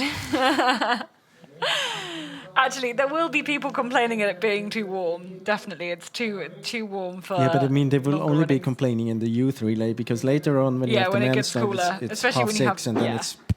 Yeah, we will lose the heat very, very quickly. And especially here in the arena, it's just a little bit like a bowl of all the heat kind of concentrating down here. You have this plastic grass on the football field that warms from below as well. But waiting here now. And I mean, every second that goes is a good sign for the teams chasing. Wouldn't be that surprised if we would see FK Göteborg in the lead. My feeling is that he went really quick in this first part. Yeah, me too. And who else was there? Yeah, Noel Kjellberger was there. Yeah. As well. Nydalens is still there. Kora. It's Torun Sunnistad. Ah, good spot. Eric Hetchko. It should be. Yeah, and then of course there's a possibility that we have IFK there as well because they were together. They but were. That they are all alone. Number 777. Yeah, so Turun Sunnistad, the Finnish team. There we go, in the lead. Eric Hetchko alone there in the forest. And who knows whether he will know that he's managed to drop some of those other teams, but I think I can hear somebody. Whether that's just the camera operator moving around. That's Noel Kjellberger. Yeah. So, and also had Kralve, is it? Yeah, no, it's Praha. too. Yeah. Joachim Subt. Sorry, all the Czech fans. Subert, maybe. Subert. I don't know. Subert. But so that's a 23-second lead then for Finnish teams. Turun Sunnistad for Eric Hetchko. And then we still wait. There's a very short control. There's a longer leg as well, and then those kind of last three controls as well. Next time we're going to see them is at the second last control. This is Kora. Yes, definitely. 1 minute and 10 seconds behind. Will be difficult to get in contact again with the three first teams, but it's not impossible, of course. This is Nydalen. Yep, here we go. Into fifth. And is it Kralve this time? Praha won. Always wrong with this. So they have different jerseys. Here is Kralve. Yeah. But different jerseys between the two Praha teams. Probably.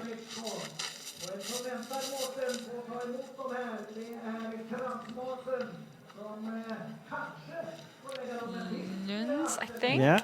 Yeah. No, Anglia. And Lunds in the pink. Into 8th and 9th, 2 minutes down. Still lots that can happen in this race.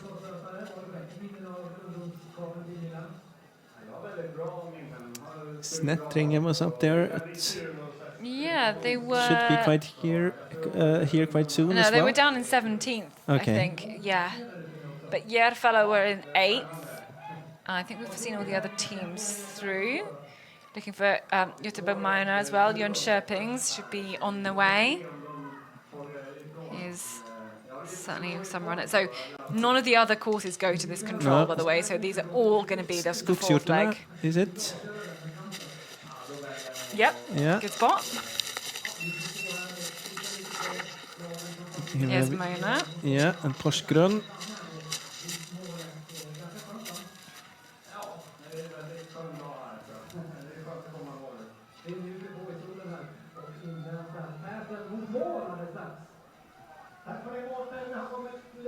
So 3 minutes since the leaders went through this points. What do you think? How much time does it take to get back here? 7 minutes? Yeah, I was going to say 6. So 6.5 it is. Yeah, we'll see. Linné? So now we have 3.5. So 3 minutes left. Yeah. We show up at the second last control. This is Snettringen, isn't it? Yeah. Oh, up 3 positions here.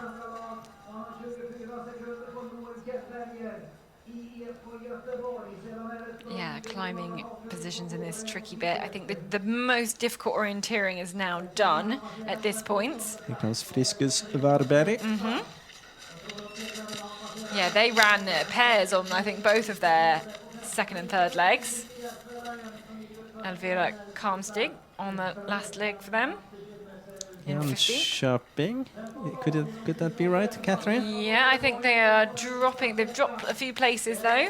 Only a couple though. Hannes Sunnefjord.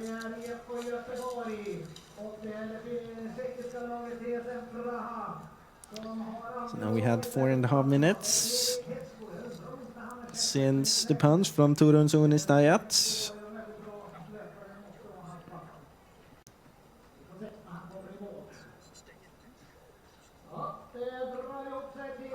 So 16 teams looking for Sundbyberg, Sandefjord, Västerås as well. Those next teams.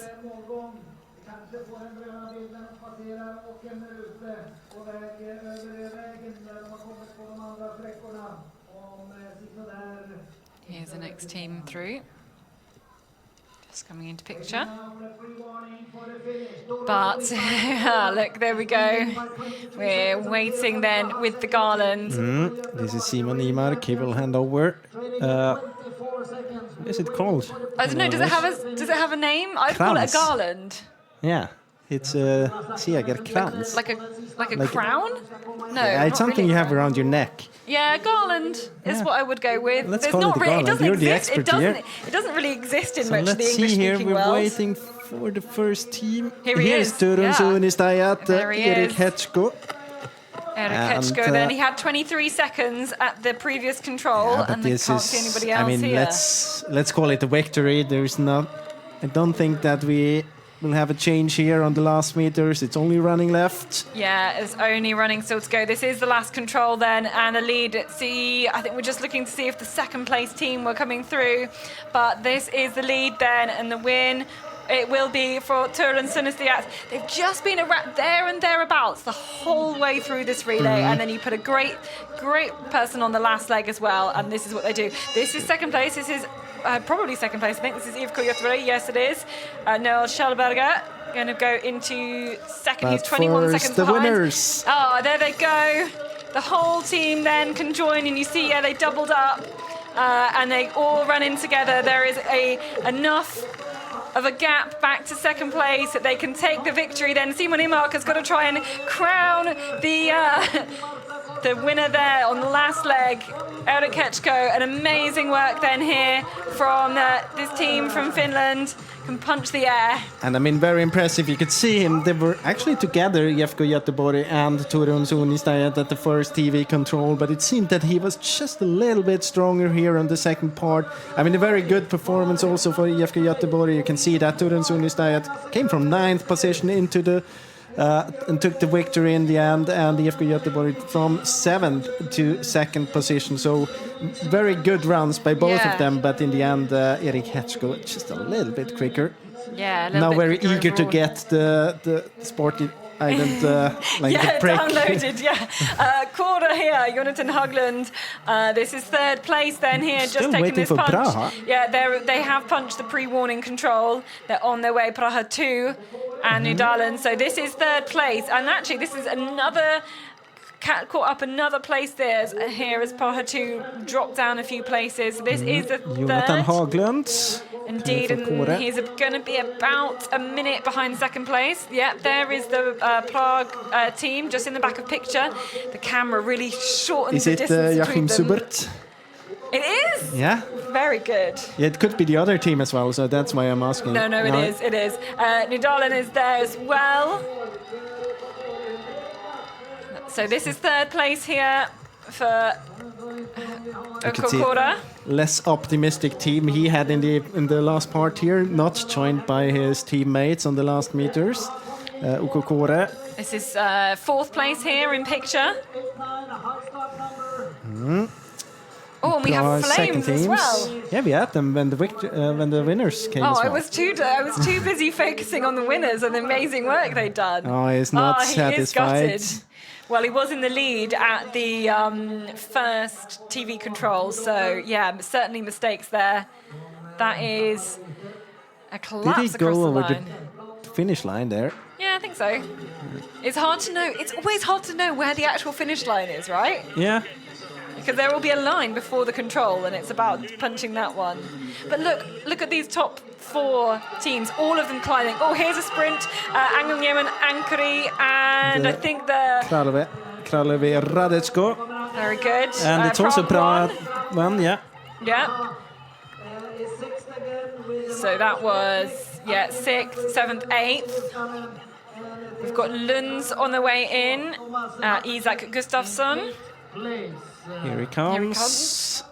Yep. Ready. Not many other teams with that colors for the club. No, very, very good to spot. Yeah. It's same with the Varberg. It's very good club colors to But have. then sometimes you want ones that blend in with the forest. I have genuinely worn like my regional squad, junior squad kit on days that I wanted to blend into the forest because it's dark green and dark blue. And when I want some camouflage, Here is it's Linné. Anton Starland. And taking the last spot in the top 10 in this youth relay. 3 minutes and 4 seconds behind. Quite satisfied. Look at this. Yeah, 27 climbing 27. positions. That's hard to do on the last leg as well, when you've got teams so much more spread out. Looks like Skogshjortarna. Yeah. Yes, indeed. Olof Tolén. Gonna end up in Very 11th tall position. runner They have been around in the top all the time as well. Not really in the top position, but around, like, let's say this position 5 to 15.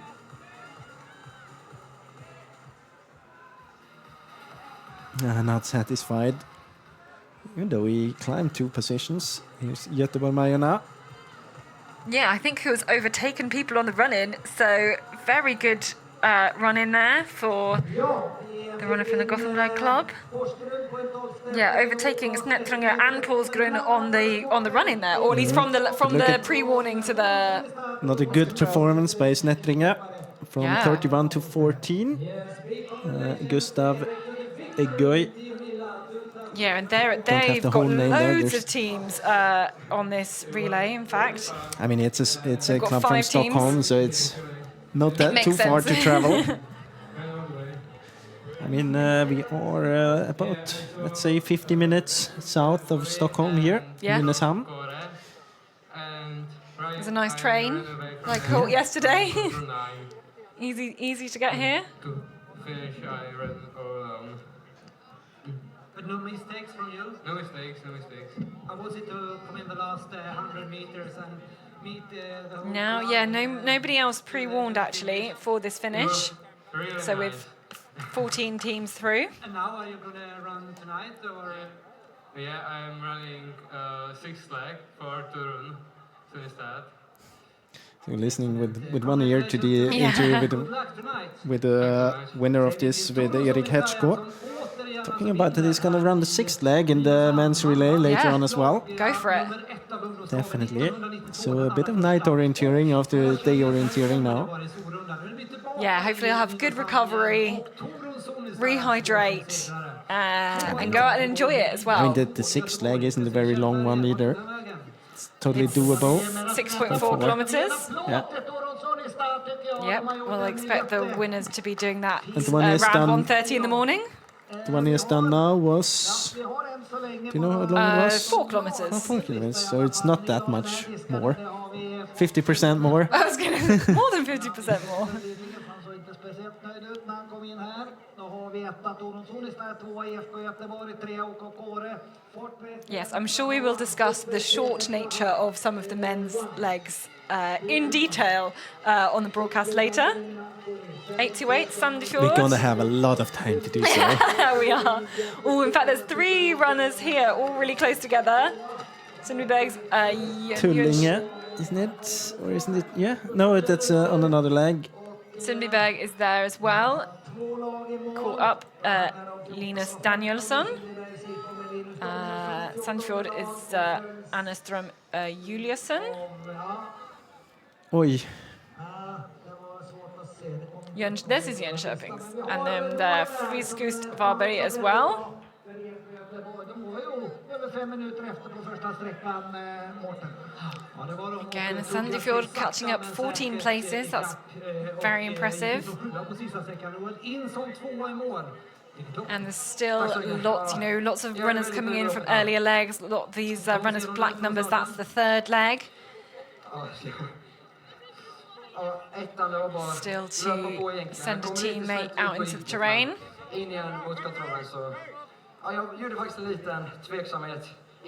But again, I guess to recap, we had Turun Sinistia in for the win, IFK Göteborg in for second place, Kora in first, and all of those teams it looked like they were in kind of, first like accepting in the mix, in the top 10, in the top 12, not too far down within those couple of minutes to really kind of pounce on on that last leg. Yeah, but that's something we've seen throughout the last years, that it's if you have a very, very strong last leg runner, then this can make a big difference. If you look at those runners who are running the last leg here, most of them are showing up in their first team, like in the club's first team, 1 or 2 years later. Maybe not in IFK Göteborg, but 2 years ago, when Majorna was winning, 1 year later, their last leg runner was in the first team already. Yeah. So it's there we are talking about the team that's going to end up in the men's relay in position 20 to 30.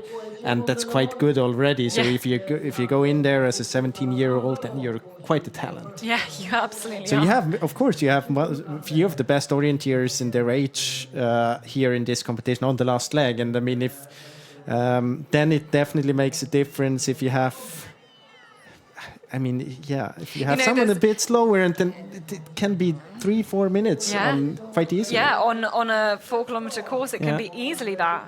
But I'm sure we're going to be saying some of these names that I'm struggling to pronounce now. I'm going to have to get very used to them because. You mean Joachim Suber? Yeah, exactly.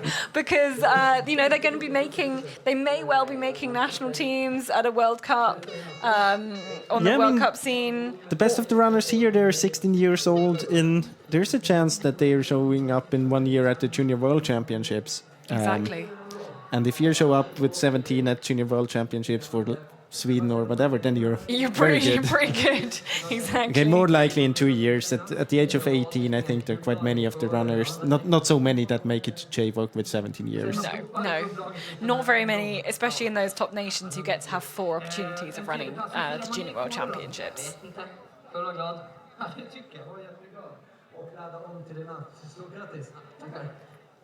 And you can see it here when you look at the results and you see all the runners that have been climbing so many positions here. Then you can see that, of course, this last leg is very important for the outcome of the competition. Vestervik 41, but as further down the list you go, I don't want to say as less impressive it is, but it's more difficult to climb 20 positions if you end up in third.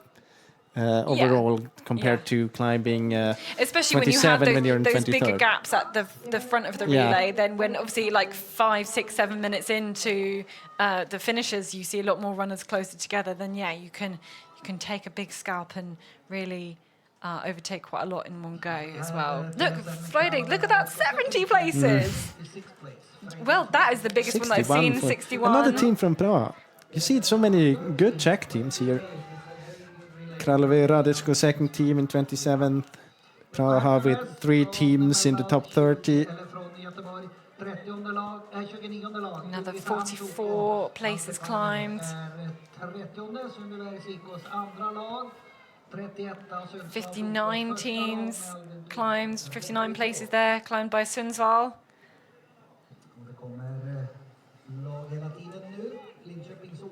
I think 61 is the biggest climb that we've seen at the moment.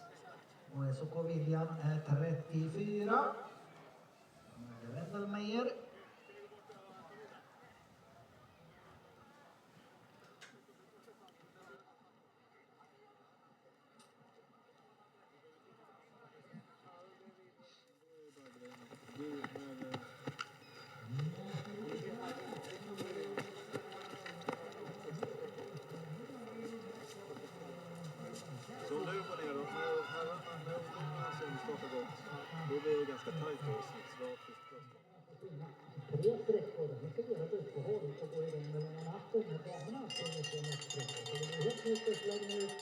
Det ska bli spännande att se. Vi får en liten paus här nu. So 35 teams now here into the finish after 11 minutes.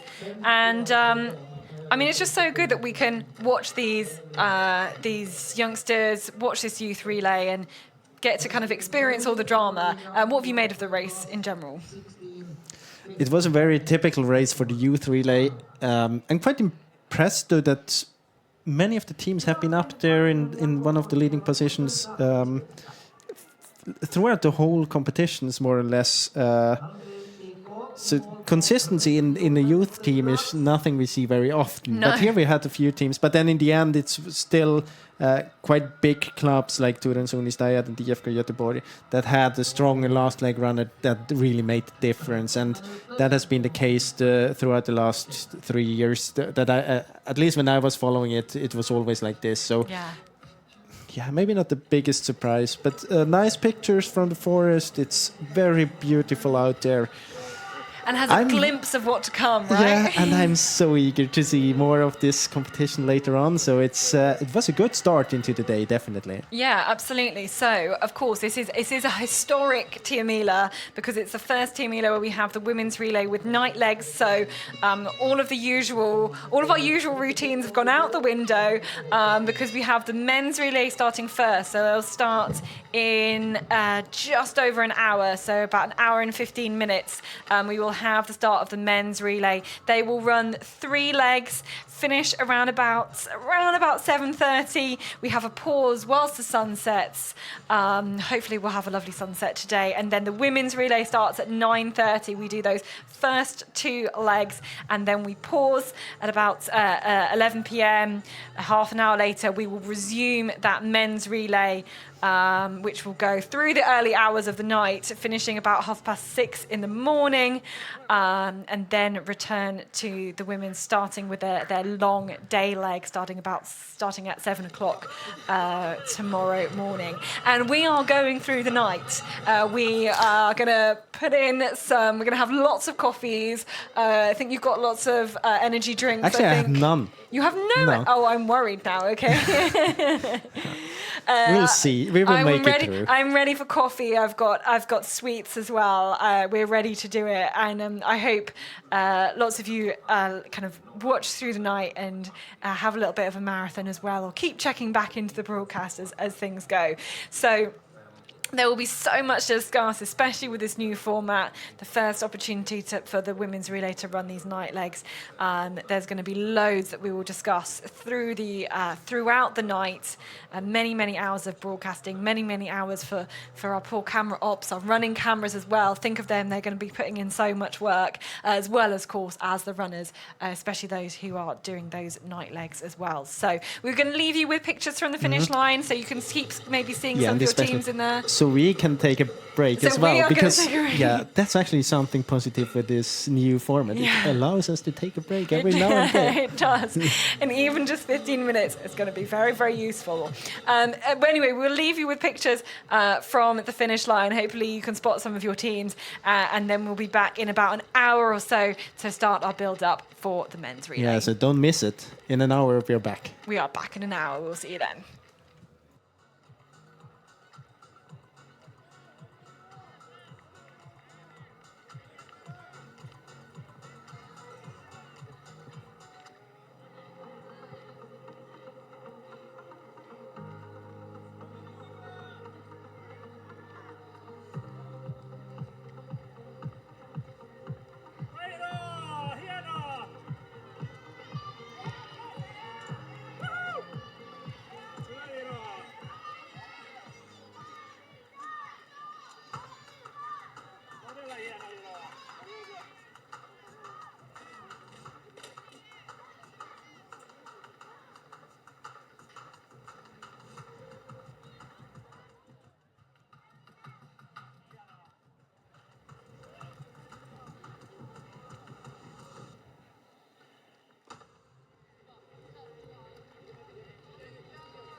Ja, det har hunnit komma i mål en hel del lag. Vi hade IK HP på väg mot mål när vi gick i reklam. De blev 36a, 13.44 efter. Vi hade Frölunda OL 37, OK Hammaren 8:e lag, Kaleva Rasti 39. Fredrikstad Kiklund 40, Rasti Korika 41, Rasti Karhut 42, OK Lambehof 43, OK Tyr 44, Helsingborgs SOK 45. Vi hade OK Allehof som det 46:e laget. OK Kolmården 47, OK Tisaren 48, Leksands OK 49, OK Orion är 50:e lag, Toro Sonistad, segerlagets andra lag, blev 51, Tollered Utby OL blev 52, Nydalens andra lag 53, Asker och Fossum 54, Halden Skiklubb 55, Köping Kolsva 56, IFK Lidingös första lag 57, OK Hällen blev 58, Domnarvets första lag 59, Västerås SOKs första lag 60, OK Kåres andra lag 62 Bestro idrottslag, 63 Kangasala SK, 64 Henning Orientering från Oslo, OK Djärf 65, OK Raginas första lag 66, där de har registrerat i mål så här långt. Och Mårten, jag vet inte om det var någon där borta, men det kan man veta om intervjua. Men vi har inte fått flera lag, sen blir det en liten paus här så småningom innan herrarna ska starta. Ja, det var väl Åmåls andra lag som vi pratade med ut på den sista sträckan. Det är väl andra lag som är i mål här. Hej, vad heter du? Elsa, berätta, hur har du haft det i skogen? Aj då. Ja, nej, de var känslor. Du var inte beredd liksom på den tekniska utmaningen? Nej, verkligen inte. Jag tänkte att det var lugnt. Så var det inte alls. Nej, utan hur var det? Jag ska gå ut och läsa väldigt mycket. Och sen så något. Så det blev lite bommar? Ja. Speciellt i början när det var vanligt. Jag tänkte att det är en bra lärdom här att komma och testa på en sån här terräng så att nästa gång då vet du taktiken. Ja, jag hoppas att det blir bättre på damkåren.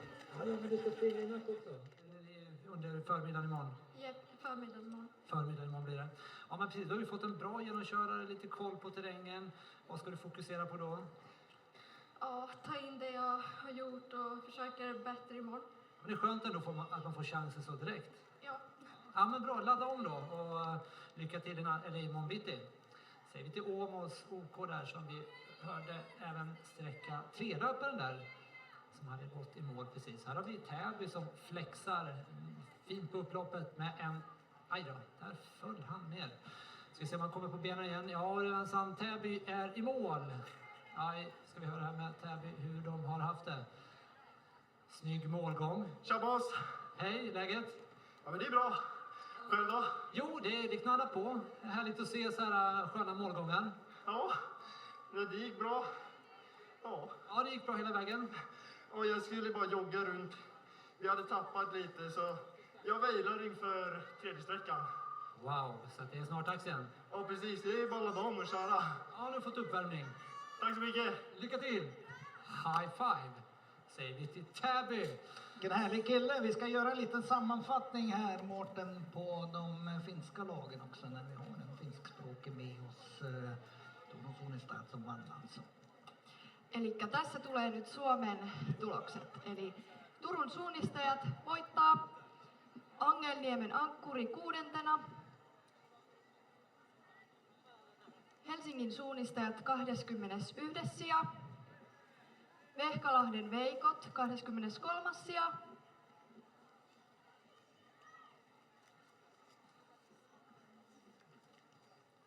Kalevan Rasti 39. sija, Rasti Karhut 42. sija, Rasti Kurikka 41. sija, Turun suunnistajat 2, 51. sija,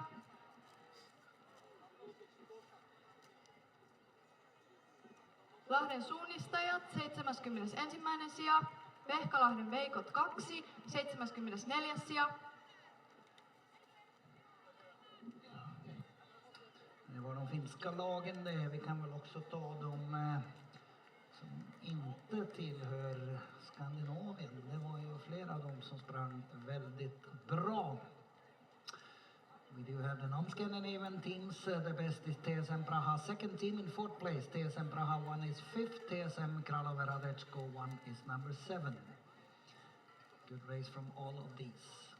Så det är bästa danska lag. Horsens Silkeborg på en 18:e plats.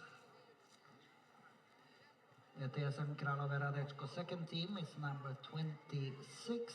TSM Praha third team is number 28 so far in this relay in the finish. So a good race from all the Czech teams in the yacht relay.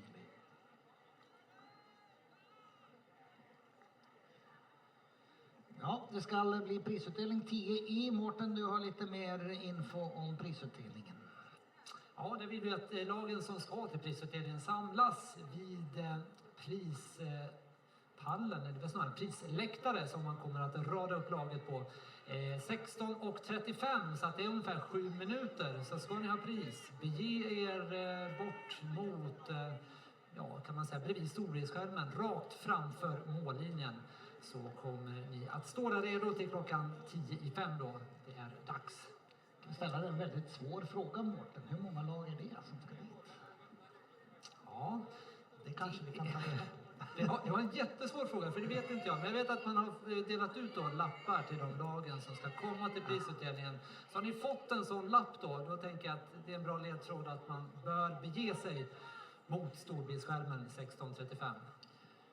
To those teams who are attending the prize giving ceremony, we want you to gather at 16:35. It's just close to the big screen, just under the big screen, 16:35 for the teams who will get prizes. You have got a message when you finished if you are among these teams. Och det är topp 10 då, fick vi reda på här. Top 10. Top 10 will get prizes.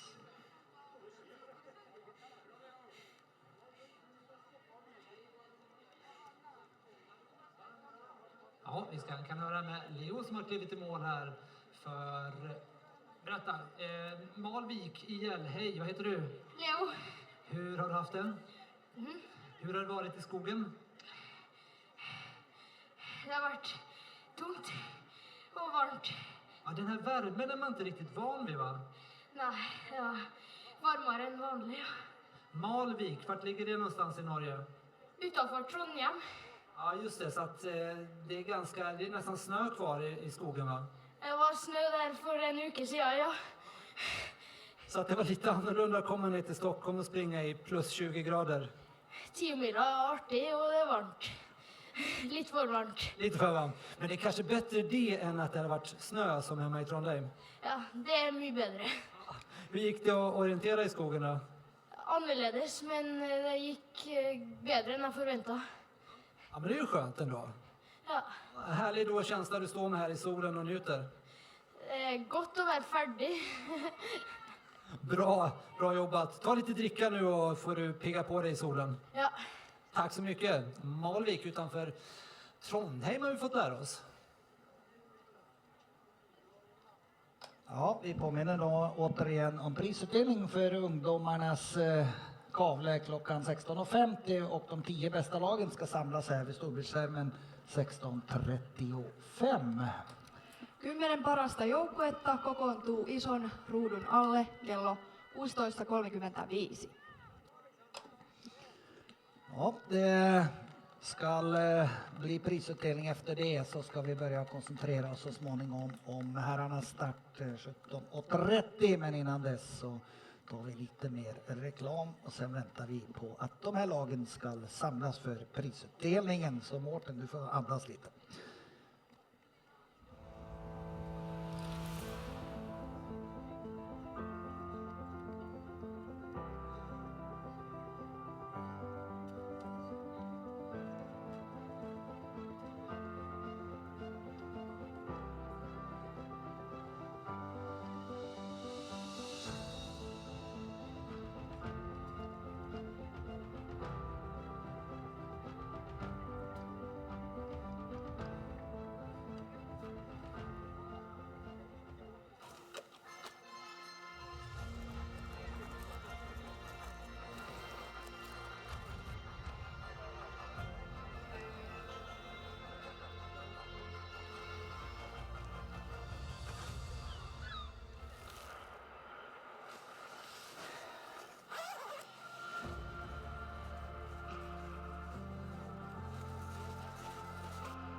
Vi på Luminite utvecklar våra pannlampor i norra Finland med värdeorden kvalitet, prestanda och användarvänlighet. Och vi är helt ensamma på marknaden med att ge en garantitid på hela 5 år.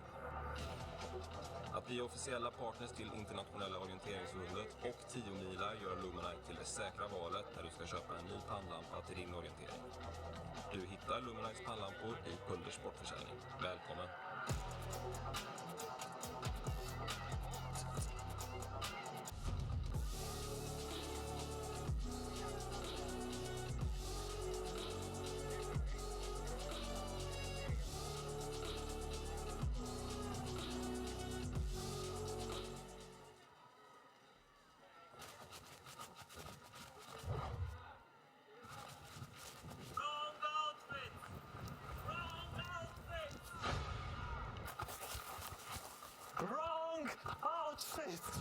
But we heard that there would be a party in the forest. Yeah, but it's not Coachella, it's Tiomila. You will need this.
Vi påminner om prisutdelningen för ungdomsklassen om 7 minuter vid målet. Där är det en trappa, där kommer lagen att presenteras. Så lagen ska samlas alltså ungefär vid storbildsskärmen.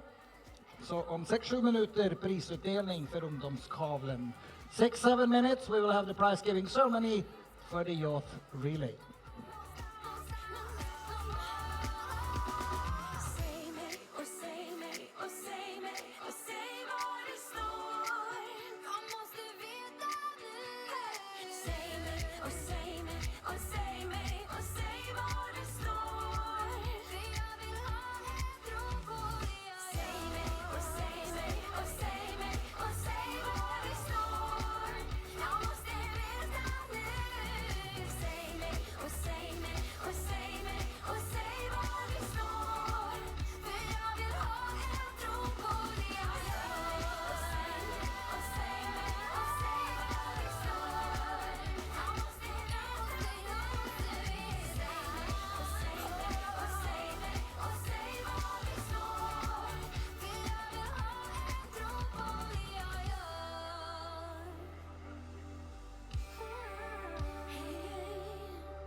Step out into the dawn. You pray till the lights come on, and then you feel like you've just been born.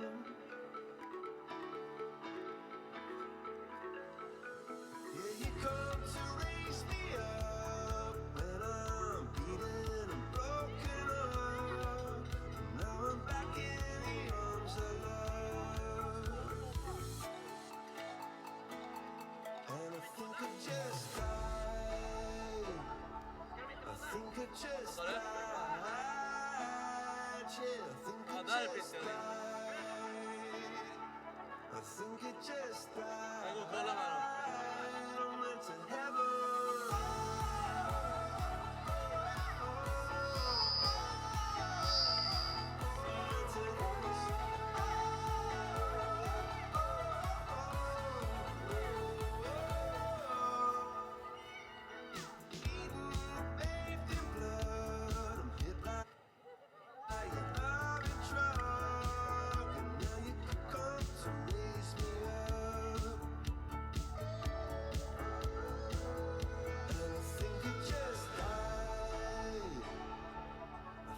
Just died,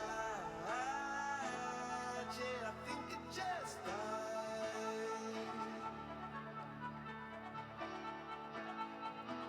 I went to heaven.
Let's go girls.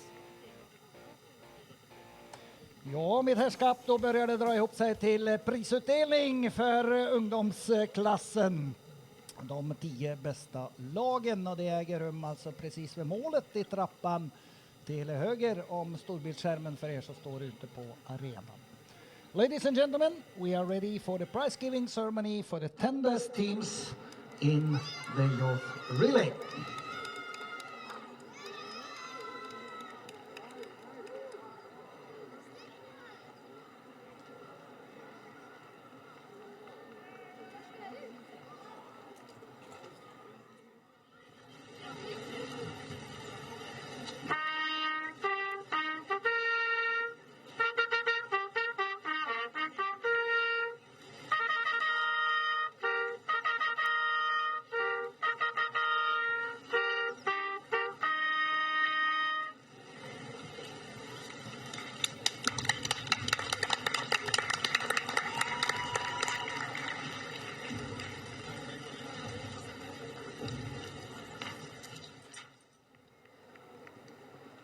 Stort tack till Astrid Kraft och Hedvig Lausen. Nu ska vi börja med prisutdelningen. It's time for the prize ceremony. We start with team number at the 10th place. På 10:e plats, OK Skogsjobbarna lag 1.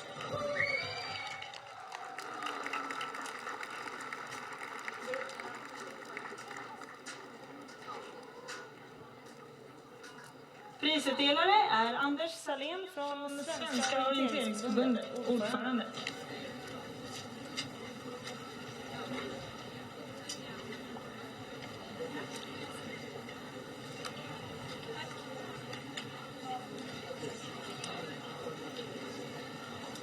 En stor applåd för Skogsjobbarna!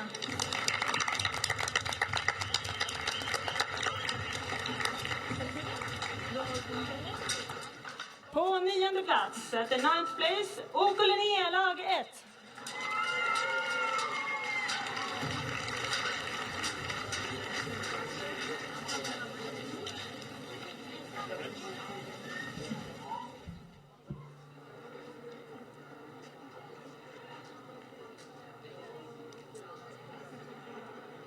En stor applåd för OK Linné!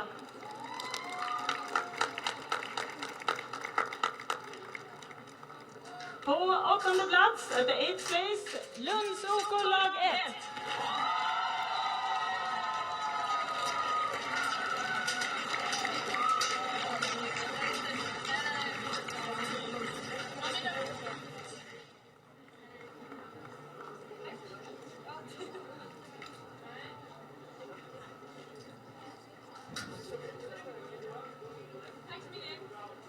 En stor applåd till Lunds OK!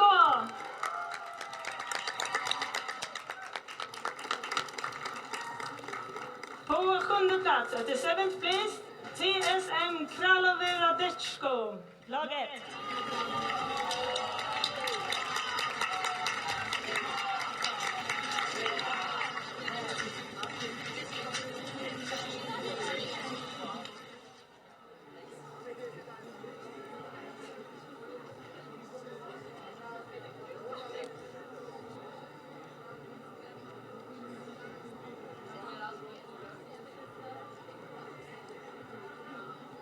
En stor applåd till Kraloveradechko!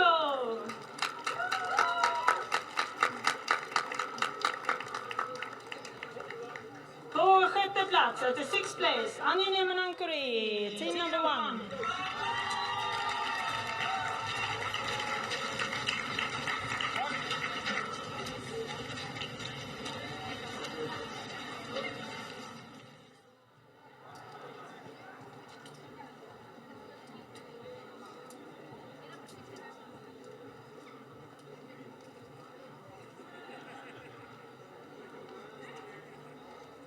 En stor applåd till Nynäshamn!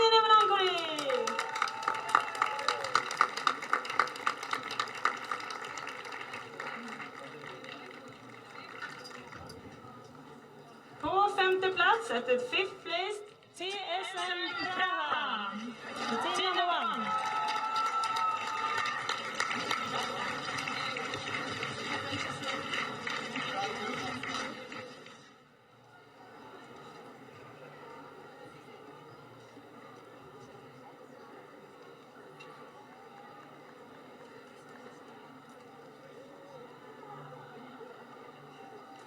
en stor applåd till TSM Praha!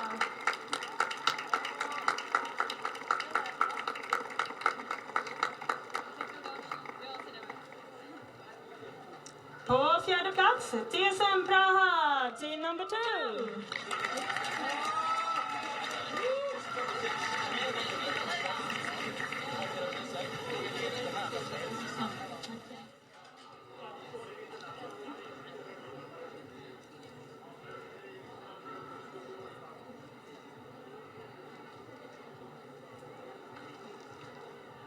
Vi ger även en stor applåd till dem.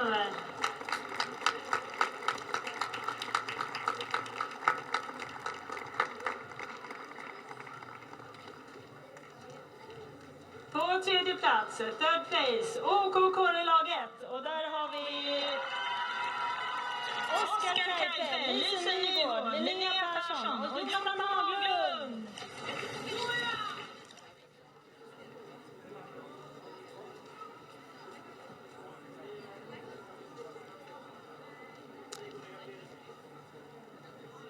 I pris får de även en väldigt fin kompass från Silva samt budkaveln. En stor applåd till OK-kåre.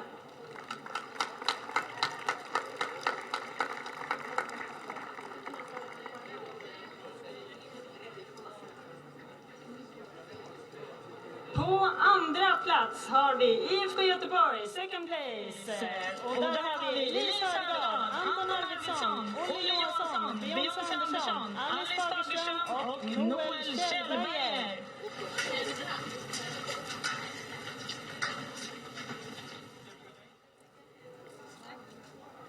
Förutom budkaveln så får även dessa löpare en väldigt fin kompass från, eller en pannlampa från Silva.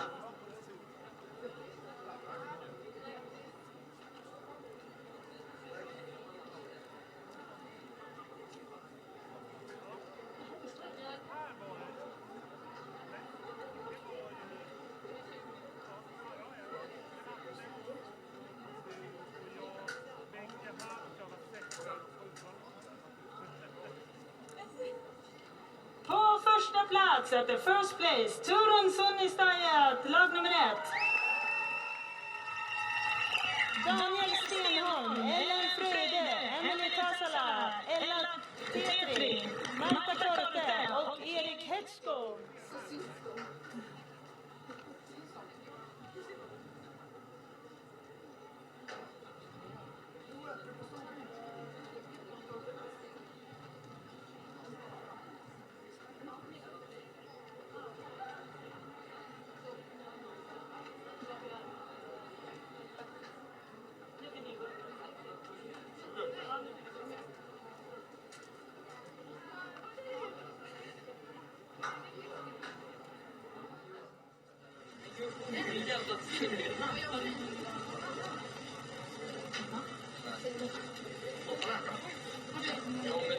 Här har vi alltså lag nummer 1, 2 och 3 i ungdomskaveln 2024. En stor applåd!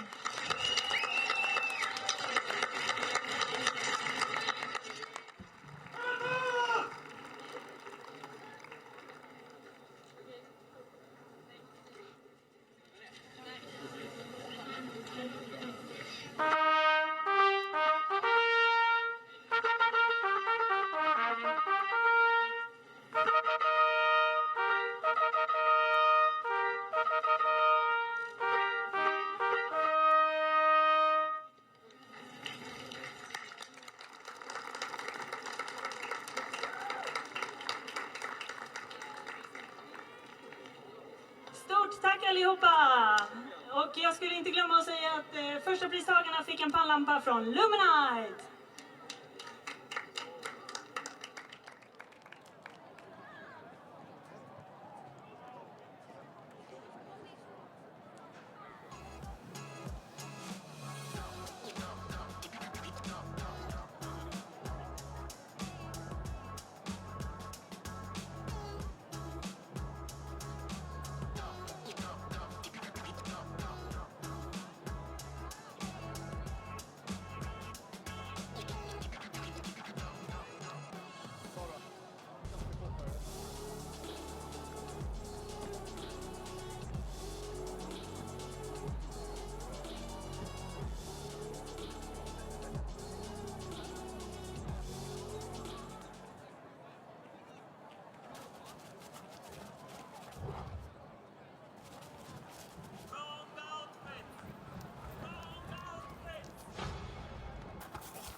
But it's not Coachella, it's Tiomila. You will need this.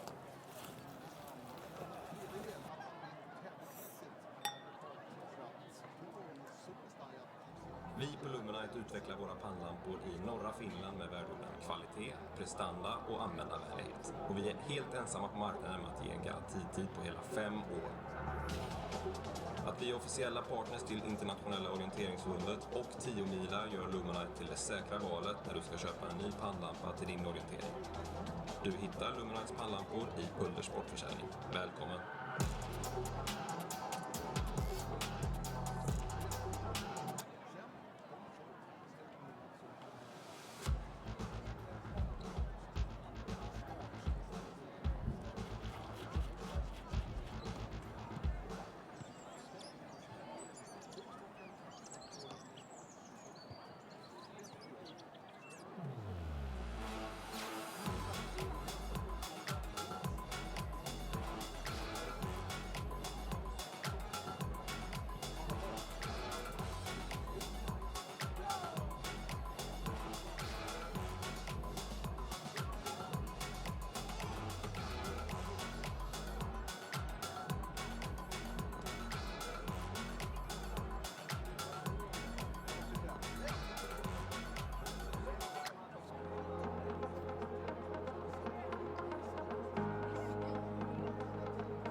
Ja, det är fortfarande lag som går i mål. Vi hälsar alla varmt välkomna i mål i ungdomskavlen. Vi ska börja rikta oss mot herrarnas första sträcka. Det är ju helt speciellt det här. De ska ut på 7,2 kilometer med start klockan 12 om 25 minuter ungefär.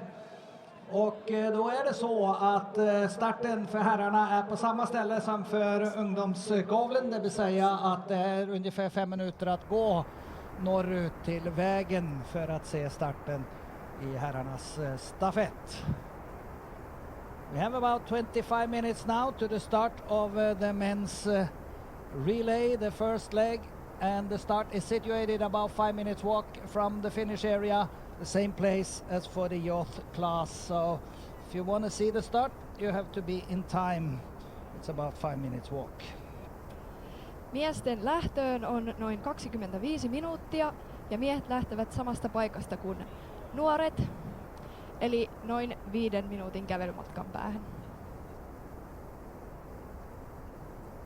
Och när ni går till starten, var vänliga och följ arrangörernas uppmärkade väg till starten så inte det blir folk överallt där ni inte ska vara.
Vackra vyer här vi ser över Kvarnängens IP som ju är skådeplatsen för Tiomila 2024. Vi är tillbaka här igen 2018 då vi senast vi gästade Kvarnängens IP och vackra Nynäshamn.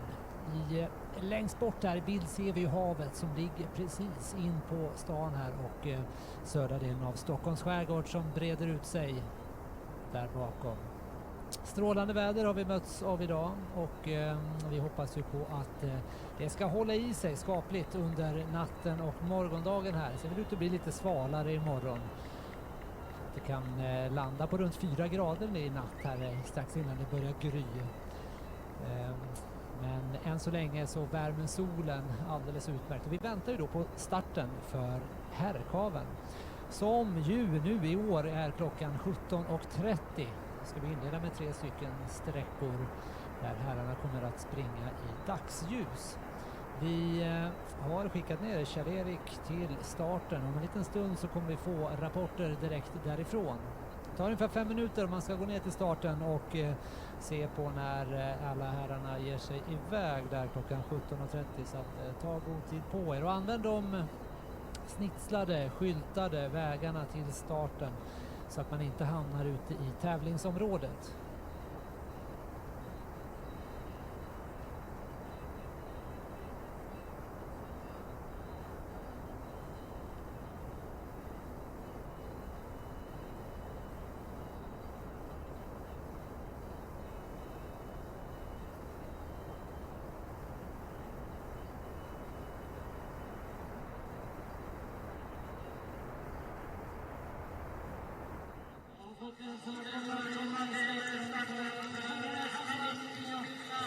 Ja, titta, här har vi bilderna nere från starten.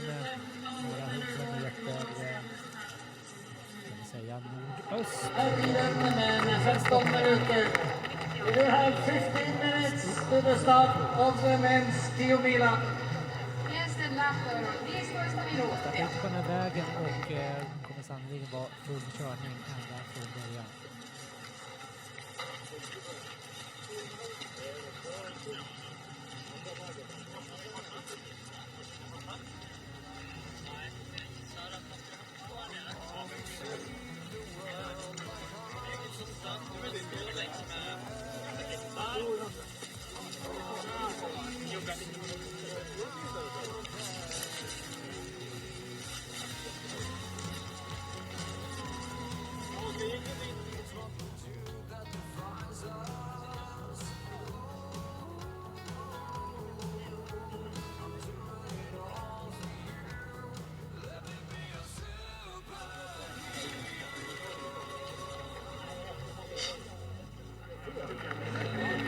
Privat så kan man ja, då ska man här med motorn.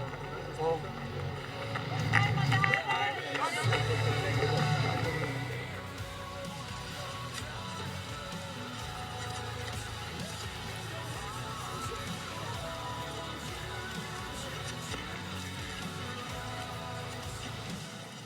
Ja, kära publik, vi har ett meddelande till er. Nu är det så att alldeles strax kommer att gå en omstart i ungdomsklassen. Då kommer det att komma en del lag som passerar här.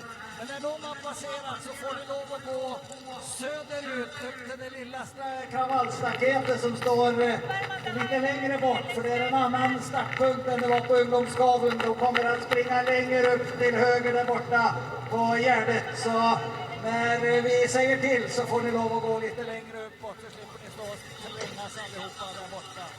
Men vi ska få de här ungdomarna förbi här innan vi släpper loss så ni får gå dit bort. Vi har gått om tid, klockan är 17:17 och 15 just nu så det är 12,5 minuter lite drygt till start.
can't get enough. Losing my cool, but I'm staying alive. Dancing in the rain just to kiss the night you touch. Oh, it feels like a glove. Oh, yeah. Don't need drama. I just need one word to get to you. So tell me now, do you want it? 'Cause these dancing feet don't cry to the rhythm they cry for you. And every Saturday night that you ain't keep my tears are blue. And these blinding lights, they shine so bright like we're on the moon. I don't wanna dance another beat, no, unless it's with you.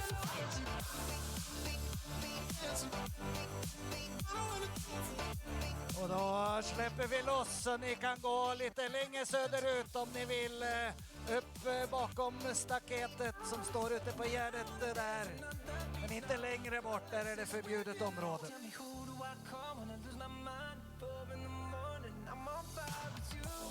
You may go a little to the south now if you want to follow them a little longer, but not longer than behind the fence. Och det börjar dra ihop sig, det är 10 minuter kvar till start. Vi vill att löparna kommer till sina startpositioner 5 minuter innan start. Men 10 minuter nu, 10 minutes to the start. You may enter your starting position 5 minutes prior to the start.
So welcome back to Tiomila 2024, and in a change to the past many decades, we will start with the men's relay as we have this new split system. So we're already here in this beautiful arena in Nynäshamn with a fantastic sunny conditions, loads of spectators ready to bring you the first 3 legs then of this men's relay. They've been warming up. Maybe some of the top runners have been watching the youth relay that we saw earlier, just getting their heads around how the arena works. But it will be very familiar to those who were here 6 years ago. Of course, Tiomila has been here before in 2018 on the same terrain as well. So many runners, of course, will be able to do the geeking. And you can see they're beginning to file in to this start point. They will get their maps very soon. You can see the kind of tape across the ground, which is where they will all line up, be given their maps, and then towards the top of the picture, that's where all the spectators have been gathering to see them out and to cheer them on, cheer those first legs out into the terrain. And obviously, normally when we have the men warming up here for the start of the men's relay, it's dark. They've all got their head torches out. They're all kind of getting ready in the dark, but now we can see them in the daylight with that change around so we start the men's relay in the daytime. It's going to be very, very different to usual. The jury's still out on whether this is the right thing to do. I've had lots of discussions, but ultimately it's going to allow the fact to have the women to have those night legs, which is very, very exciting to happen. So as you can see, here's this relay in the 2 parts. We start during the day, then we move towards the night. That starts at 11:30 this evening. And we start with 3 fairly short day legs, but they're going to be very, very crucial to set up that long night later on this evening, aren't they, Jonas? Yeah, I mean it's very important. You see that it's restart. It's after, like, just before the long night, and we know that historically it's very important to be in a good group at the long night, and it's different this year because, as you mentioned, we start with 3-day legs, which I think has never happened before at Tiomila since the start in the year of 1945. Oh, very good. So very special today. It's of course different. Usually you have to be very careful on the night leg in the first and especially second leg. Today, of course, you still have to be careful, but it's much, much easier to navigate when it's daylight. So I think it's actually not gonna split up as much as we have seen earlier years. Of course, due to the fact that the legs are shorter, but also because it's daylight, and yeah, maybe we will see bigger groups on the long night together. Yeah, it could completely affect the whole situation of the race. And we have many, many hours to discuss this, whether that's going to have effect, whether it isn't. As with 5 minutes to go, you can see the runners crossing the little stream, and they're going to line up. You can see all the numbers there. And of course, the bib numbers equate to the position of the team last year. So we will have last year's winners, Nynäshamn, starting with number 1. And obviously those teams that weren't in last year, disqualified, are going to be much further back. They have to work their way through the pack in order to kind of hit the front or any position that they're really going to want to be in. And so they're going to start lining up next to their competitors as we get the maps handed out. And it's great to see. This arena is so busy. I mean, it's my second Tiomila, but the first one I had in Skellefteå when we started inside. And it's just really nice for me to see what a great atmosphere it is, actually, and to see all the clubs with their club tents and their banners, and all the club, kind of competitors, teammates lining this run out. And the noise is going to be fantastic. It's going to be lots of cheering. And then suddenly when everyone hits the forest, it'll be very quiet again. And, really you need to get in the right zone to start out on that orienteering. So we'll see some of those top teams from last year lining up. I'm sure we're going to run through them. Here we do as well. So at this point, maybe it's a good chance to talk about some of our favourites then for the race.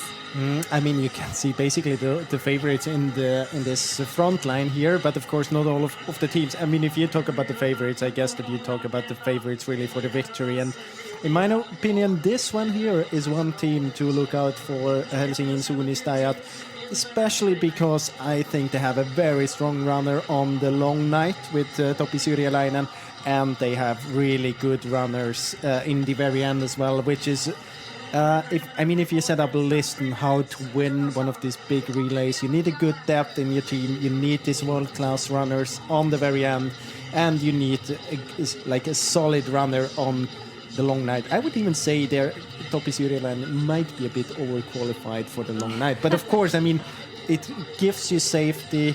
Also in case you would lose a little bit on this first, second and third leg maybe to get back again. Then other teams, Kalevanrasti, strong, Linné has a strong team as well.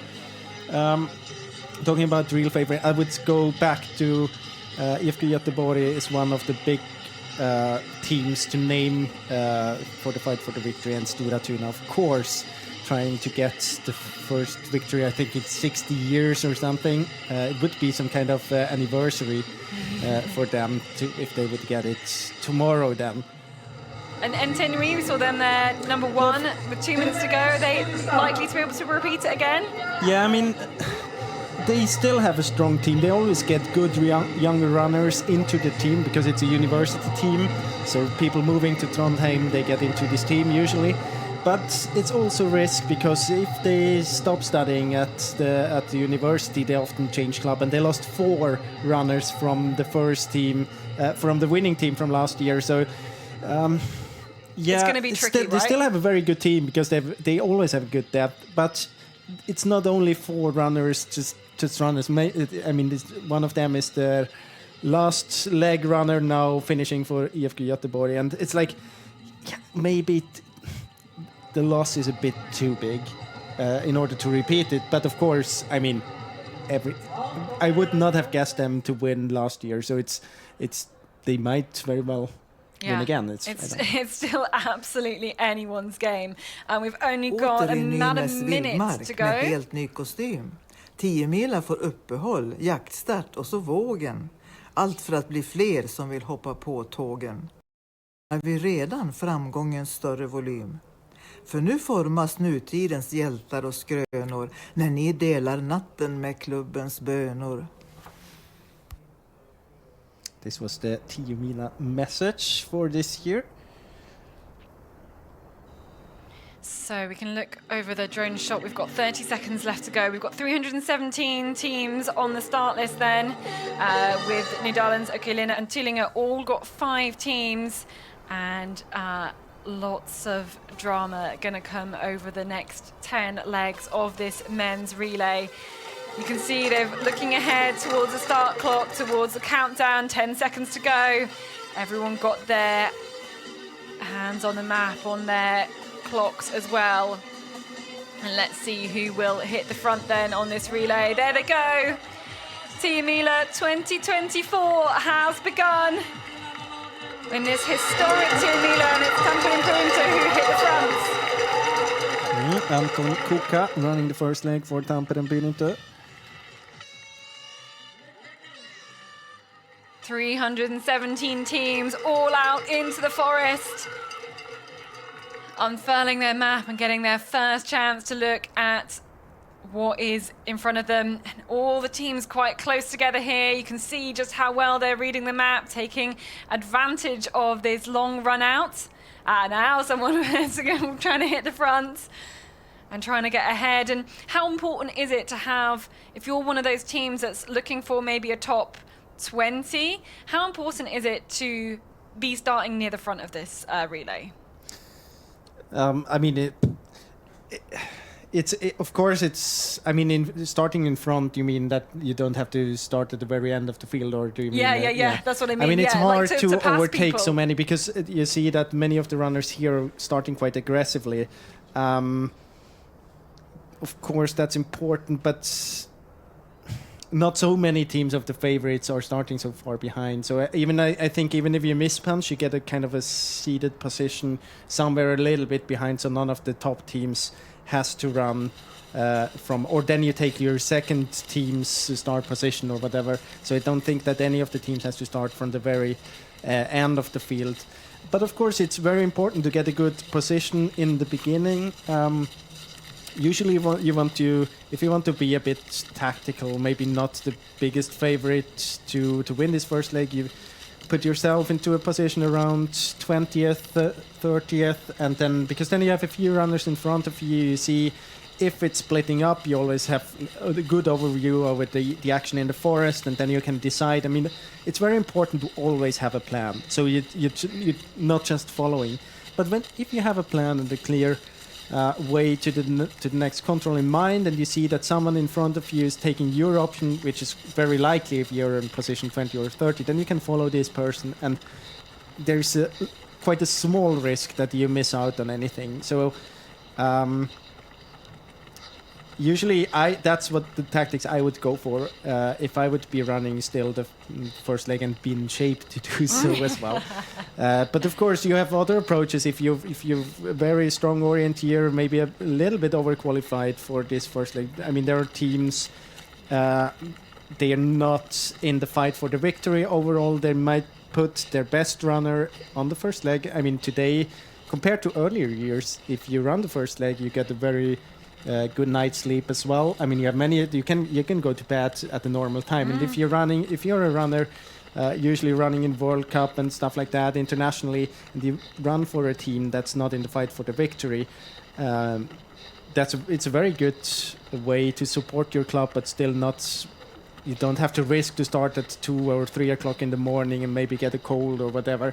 So and then, of course, you can be in the very top and just try to win this first leg, and then it's another tactical game for you. Is that one of the reasons why we often see a lot of non-Scandinavian, like internationals, World Cup runners, running this first leg? might be one reason. Another one is that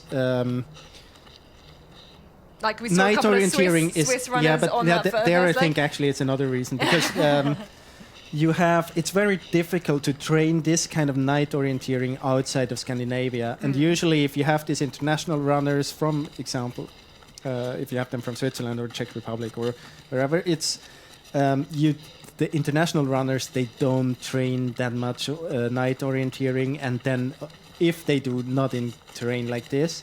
So it's a bit of a risk to put someone on a night leg that's not experienced doing so.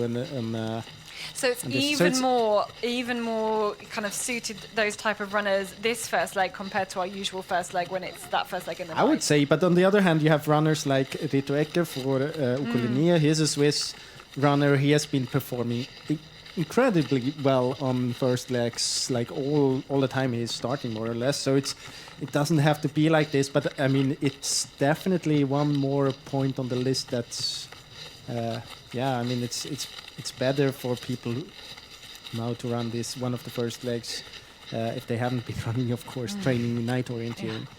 Yeah. So behind some of the later runners, not up with the leaders at this point. You can see now starting to leave some of those tracks. And it gets a first indication of, at least in this men's relay, what some of those hills are like.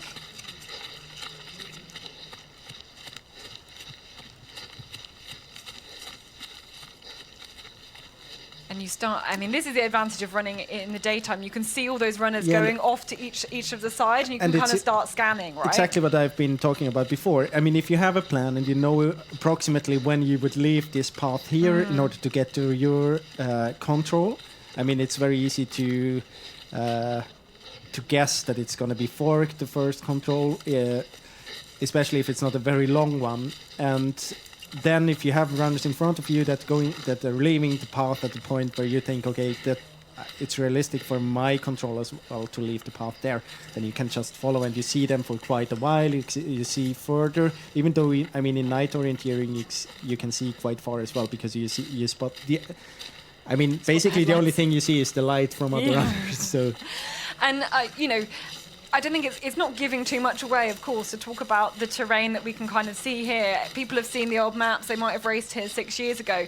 These kind of hills with these steep sides and then a flatter but detailed top. It's very typical of this area, right? It's very characteristic. I mean, it's special in this kind of terrain because many of these hills, and they're very steep, and on top it's very detailed, and in between the hills it's often quite fast actually, or you have these passages at least where you can follow, and it's not very hard to keep direction, but you have to do and you have to be active in order. You can't just take direction, because otherwise you would be running over hills like this and it's totally unnecessary.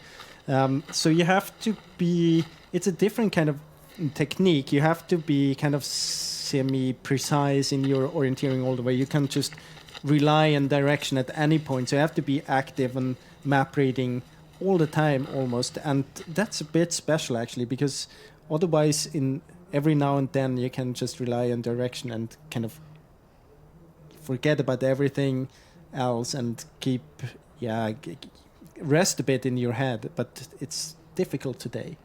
And I mean, look at these fantastic pictures that we've got here. There's such a, to be in the middle of that pack, everyone starting at the same time, just that excitement and adrenaline that's like must be pumping through your blood. I mean, it's quite something special, I think, to be part of, and you've really just got to keep your head and not get overexcited as well. Especially if you're maybe less experienced at running first leg, it's a very high stress situation.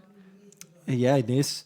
It is definitely. But I mean, as a runner, when this, like, after the start, it doesn't really matter too much what kind of competition it is. That's the advantage of orienteering, because you're out in the forest. You don't feel the atmosphere from the competition area. You don't know about the spectators here, or you know about them, but you don't see them.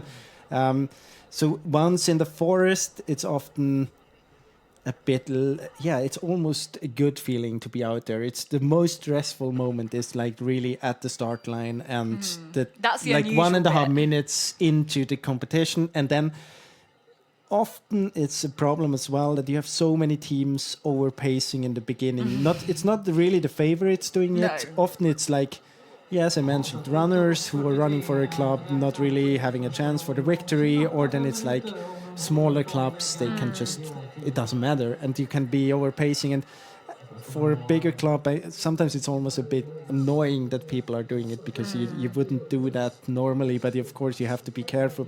It's hard to have an overview over the other teams in the beginning, so you have to be careful in order not to let any of the other favorites go, and you have to, it's that kind of stress, but it's not really the stress about once you're out there, it's orienteering and it's a first leg. Of course it's special with the first leg, but it's nothing. No, but it feels more familiar. You know, this is what people train for. You do it, several times a week. Some people, and for years and years, and those routines that you have as part of your orienteering are very, very familiar.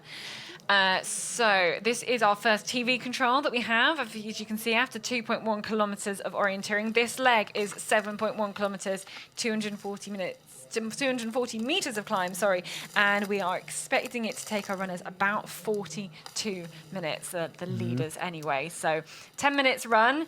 It's a third control, I think we can say that. And we should see, it's a common control, of course. I think that the runners will be here in about half a minute, maybe. Yeah, we'll try and see if we can spot some of those club tops and spots people coming through the forest. And often when we've got this lookout, we know people are on their way, or maybe the camera operator has heard somebody on their way up to this control. But you can see if we're expecting people to be approaching from the other side, this control is nicely hidden. Here we go. No, Sävedalen, I think it is. Yes, indeed. Yeah, Umeå as well. Linné with Rito Ecke. Yeah. Faren Tisvilde, Jakob Steintal. Tisaren. Oskar Andrein on that leg. Norska, first team.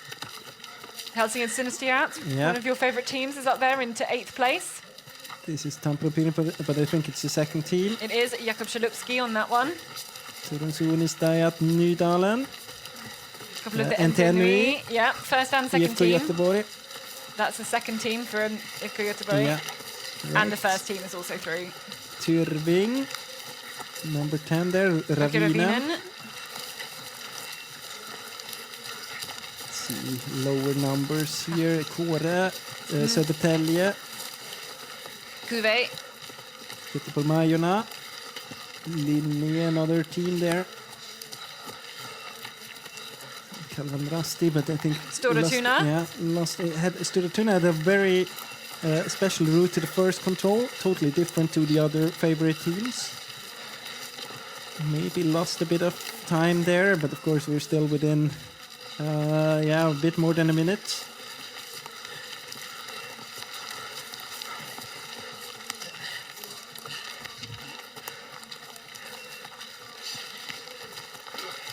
See if we see any of the lower numbers coming here still. Yeah, 50 there. Helsingin Synestheat must have been the second team or third team. It's Ica-listen of the bigger teams that were a bit behind, together with Halden and Calvin Rasti. But otherwise, the favorite teams should have Jakobspojkarna. And our graphics are actually a lot behind. We have had 128 teams. Yeah, but you can see through. the graphics is in 1 minute, and we have passed 2 minutes now. Yeah, we've had over 130 teams through this point. Yeah, it will be easier later on to keep an overview of the situation. 38, it was Angelia Menankuri. We have MS Parma, but I guess it was the second team. There have been no gaps at all. No. But I mean, it's 2 kilometers into the competition, so it's didn't expect it to have any bigger gaps. And I mean, it's day orienteering as well. Yeah, even less likely to get the gaps.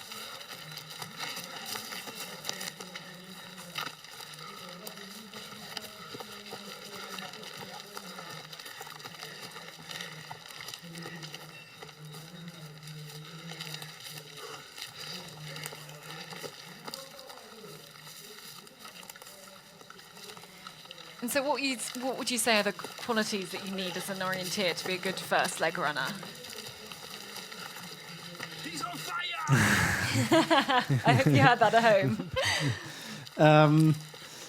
Well, the qualities, I mean, you have to be physically strong because you have to be able to handle this kind of it's very much unpredictable how the speed in the very top of the field is developing. Sometimes it goes very quick, and then in other parts, especially in the beginning, and then in other parts it's a bit easier to follow, and so you have to. It's definitely an advantage if you're a strong, physically strong runner, and then I think it's very much about experience on this first leg. I mean, you have no other leg where you can kind of create an advantage in a way as on the first leg if you have a good tactical concept, which means if you know how to behave in a group, if you know how to read the group, if you have to know the runners around you, and you have to be able to spot like the runners you decide to trust on the first leg. But I mean that's the case for maybe runners who don't want to do the work in the very front of the field. But you ask me generally what makes a good first leg runner, so I don't take just the best orienteer in the field. I think you have to be smart. You have to be able to read the group and to know your position in the group, and to never like take any chances. As soon as you start to take risks and you're kind of over pacing and you can't follow the map, then you have to slow down immediately. I mean, otherwise, I mean, as you see it here, there's no big risk that you open a very big gap at the moment. So better invest those 5 to 10 seconds and get to the right control. The worst you can do is get into the wrong control, because then you have to run in the other direction than everyone else to get your control, and you lose at least a minute because it's worse when it's night, because then you have all the lamps around you pointing in your face, and you can't read the map. So in that matter, it's much better now. But generally, you have to have a good feeling about your orienteering and how fast you can go.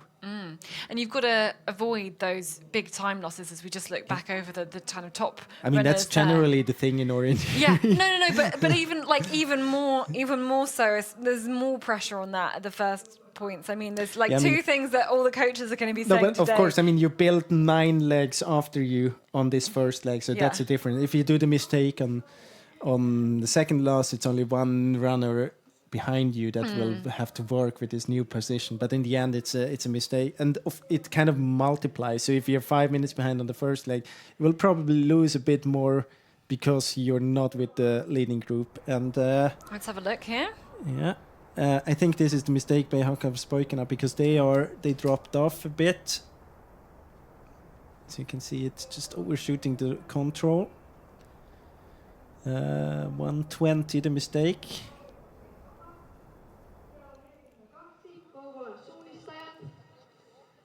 So this was the only team having a GPS device that I saw did a clear mistake here in the beginning.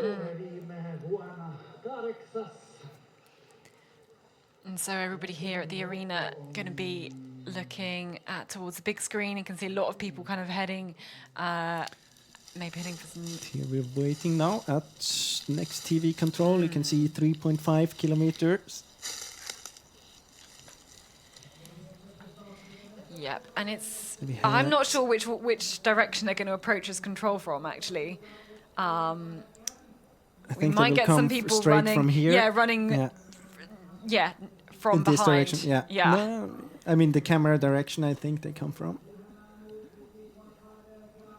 So we had at the first TV control, we had it was Umeå, Savadalens, Linné, Färmtisvilda Tisaren Öl Norska as well. Prague 2. So 18 minutes of You running. can see that Ooh. the camera operator is hiding behind the crack. Well, yeah, because you don't want to give away the location of the control. Yeah. Absolutely not. Especially if it's I hidden think the other they should side be of something. here very soon. You really should. Very, very soon. Can almost see. No, I think I that's think the the shadow camera- of the camera operator. Actually, I think we will see a runner coming from behind, but because he did a small mistake here, he will be in the picture very soon. Maybe doing a bit more of a mistake. There are more mistakes. Should have been there. We I can can't. see it. Now this Oh. is IFK Göteborg. Yep. They haven't seen the control yet. Ah, there we go. Spotted it. But 8 smooth. Second team, IFK Göteborg as well. Hälsingen zon i Stajat. Och the team back i laget. Linné was the runner who was in front actually. With a Did big mistake gap, there. a decent gap, I think. Maybe 30 Tiseren, seconds gap. Parma, Panorhus was Turunzon i Stajat. Järla, I think. Nydalen, Tamperen Pyrintu, Sävedalen. Here we have Ikalisten and the first team of Tamperen Pyrintu. To keep an overview here, here's Norska. Have we seen Linné? Yeah. Kåre, Kristianstad, Malung, the 2 teams, Orion, another Linné team, Stora Tuna here. Okay, Ravinen as well. So Stora Tuna approximately a minute behind. Bergmeier as well. Cuvée as well, who were behind again And early on. 10 but not the first team. No, that's number 101. Nydalen. Yeah, but not the first team. No. What happened there? Ravinen, which is not the first team either.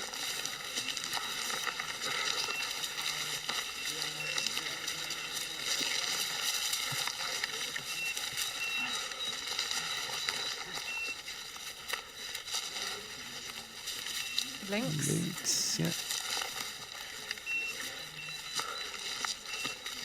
And that's most of our big teams through. You can see our graphics have kind of stopped. If I We look had at the 90 teams GPS, through. almost all the teams or all the GPS teams have passed now. Oh, and now we have a gap for another the Netherlands teams.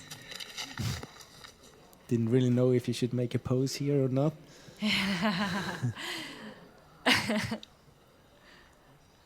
Well, yes, the top teams are all used to the cameras, but not necessarily the others. It's a chance to have a bit of fun. Here are some of the next teams.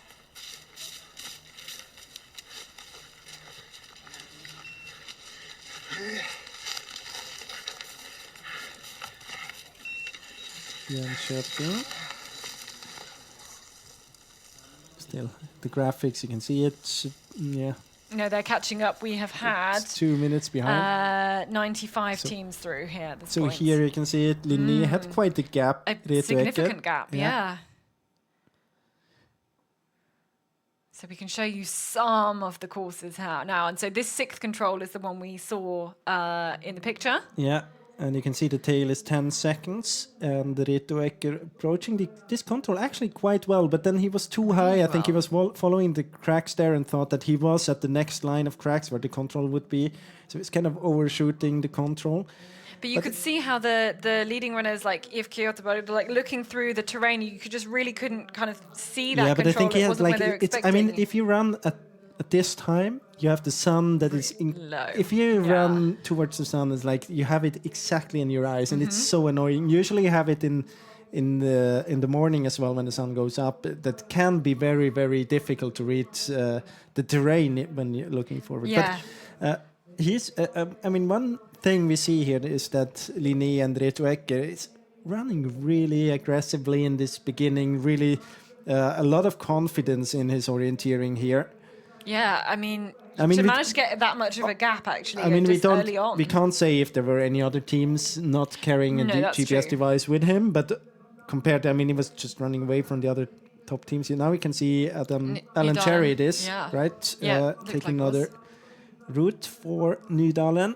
Maybe a little bit more direct or I avoiding mean, that green. you would never see that in night orienteering. But if you, No. you can see, I guess he's going to get to this small track there, Yeah. and then he's following this flat area. And you can see that, you can read from kind of terrain that it doesn't seem to be too stony. If you compare with the green bit and the stones just below the cracks, you can see that most probably runnability there from the path to the control is a bit more difficult to handle.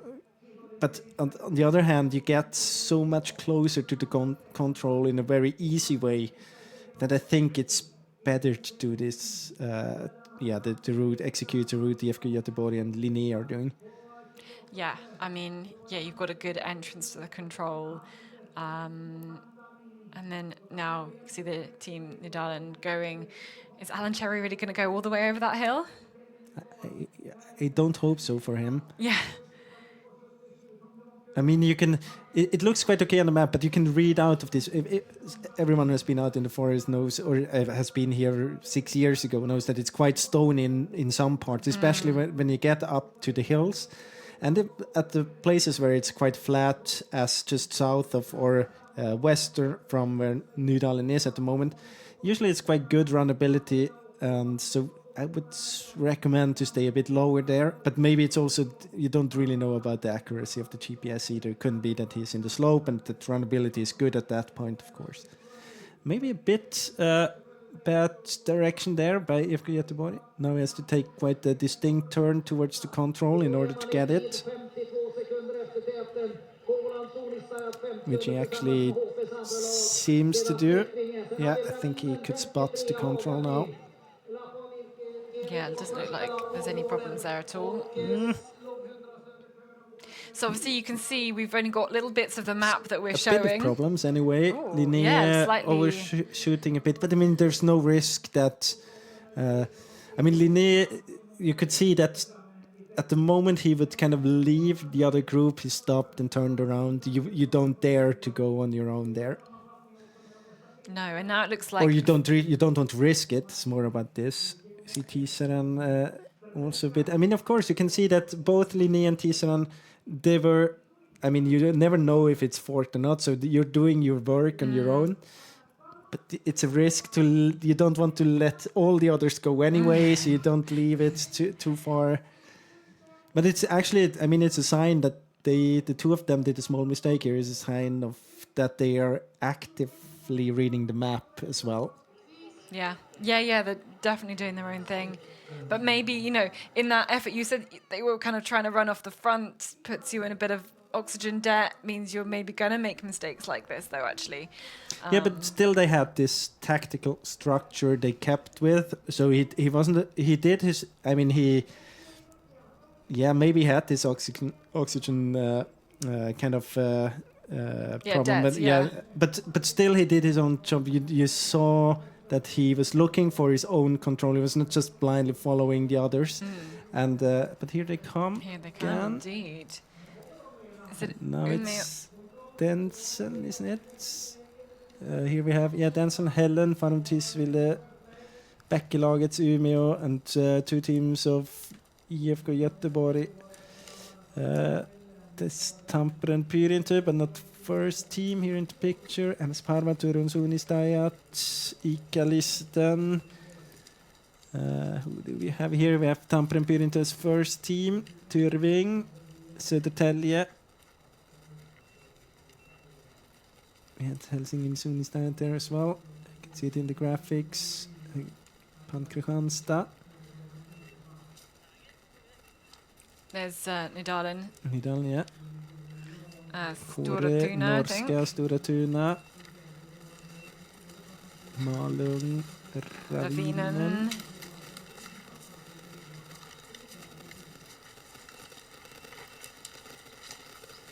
But the first through. Okay, Denseln with Canton Entrieux, French runner. Helen Leuk-Martin, another French runner. Then Farum Tisvilde, Jakob Steintal, Danish team. Here we have Göteborgsmajerna. Så har vi Jakobspojkarna. Yeah, that was the team who made that mistake early on.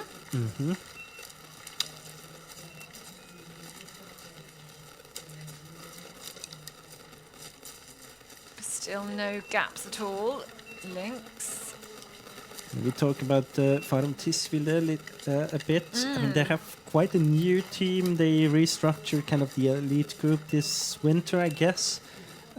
Building up something for the future, but you can see it in the lineup this year. Not really ready for 10 legs yet. They have one of their strongest runners on the first leg, Jakob Steintal. But he is doing his job very well so far. Yeah, it's a completely new setup for But the you can for the see it Danish as well. team. They are they are working towards to be in a good group for the long night, because it's very important to be there, and you can see that in the lineup that they're not saving so much energy on those 3 first legs. Well, yeah, I mean, if you've got a team that doesn't have maybe the depth of teams that we might see in the top 5 to 10, then you've got to be quite tactical about where you place your runners. So either you can do like Tisvilde have done, put them towards the start, or you can kind of maybe put your star runners on those last 2 legs where it matters and try and but try and that's catch what a bit as we well. were talking about before. I mean, you kind of multiply the time you lose here because you build so many of the other legs on this first 1, 2, 3 legs, and especially then when you have this. I mean, So if you've once got on the long maybe night, you your have like 4 best runners, do they go leg 1, long night, 9 and 10? it depends on the depth that you have in Yeah. the team. So Yeah. but if you have a team like the thing is, if you think about the fact that you don't have the depth and you have runners, they can perform quite well if they have a little bit of help. Then you really want to be on the long night with a good group, because then you have many good teams around you. 4 leg, 5, 6, and 7, which are quite short legs. So even if you're a bit slower, they're night as well. So even if you have a disadvantage physically, everyone, even the best runners, they can't run at 100% in night. But if you're a bit maybe not as good technically as the very best runners and not physically, you still are closer to them in night if you have their backs. And it's like, then you can take a chance and try to be in a group as long as possible. And once you start losing time, if you don't have the depth in your team, then it starts to be a lot. Like it's just building up and building up. But so try to be in a good position for as long as possible is often a good tactic for a team that doesn't have the depth, but good runners, a few good runners.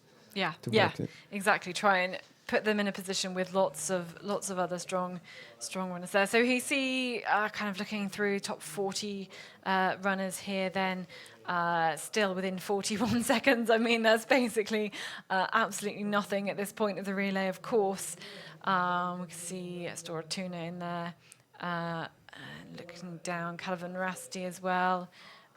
Ricardo Lankan on the first leg for that team, looking through. So you can see they are approaching our next TV control, and this leg, it's only 7.1 kilometers, expecting that to be completed in about 42 minutes. So we're already 32 minutes in.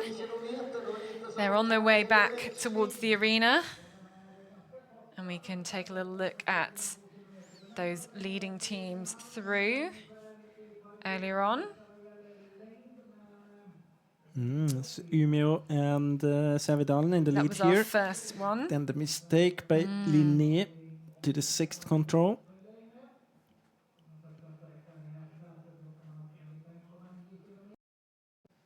That's quite. There was the leaders into the 6th control. You could see everybody's eyes like looking out for it, trying to spot.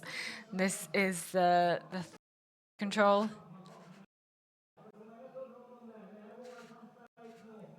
Denseln, Canton Entrieux. with the lead there.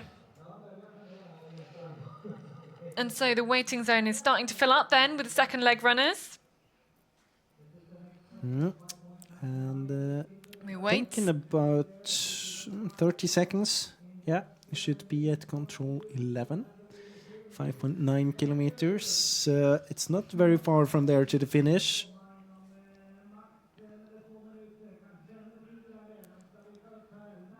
And it's not all of the teams together that much as before, as earlier in the competition. I think we're gonna have the first runners here. Here they go.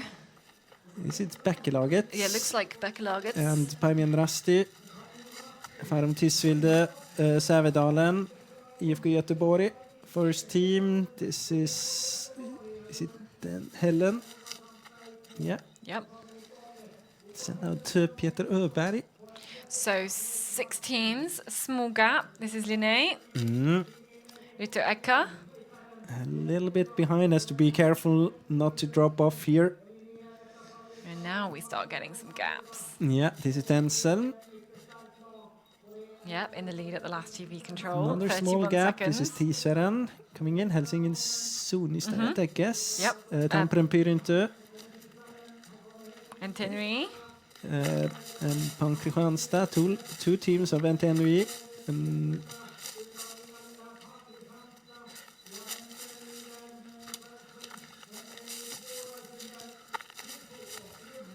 Now Stortuna moving up actually a few places, I think. Calvin Rasti. Ole Boström was there as well.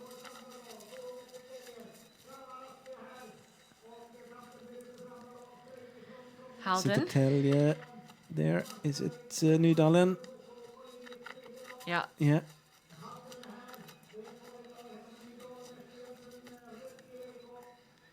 And things are a lot calmer now as we progress around this. Hagaby. Relay. Another team with quite a good lineup to all the way to the long night.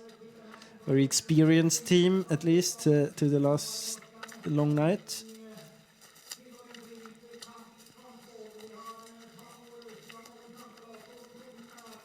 KV. We have Malung, Göteborg-Majorna. 2 minutes now. Since we had Paimen Rasti at this control 11.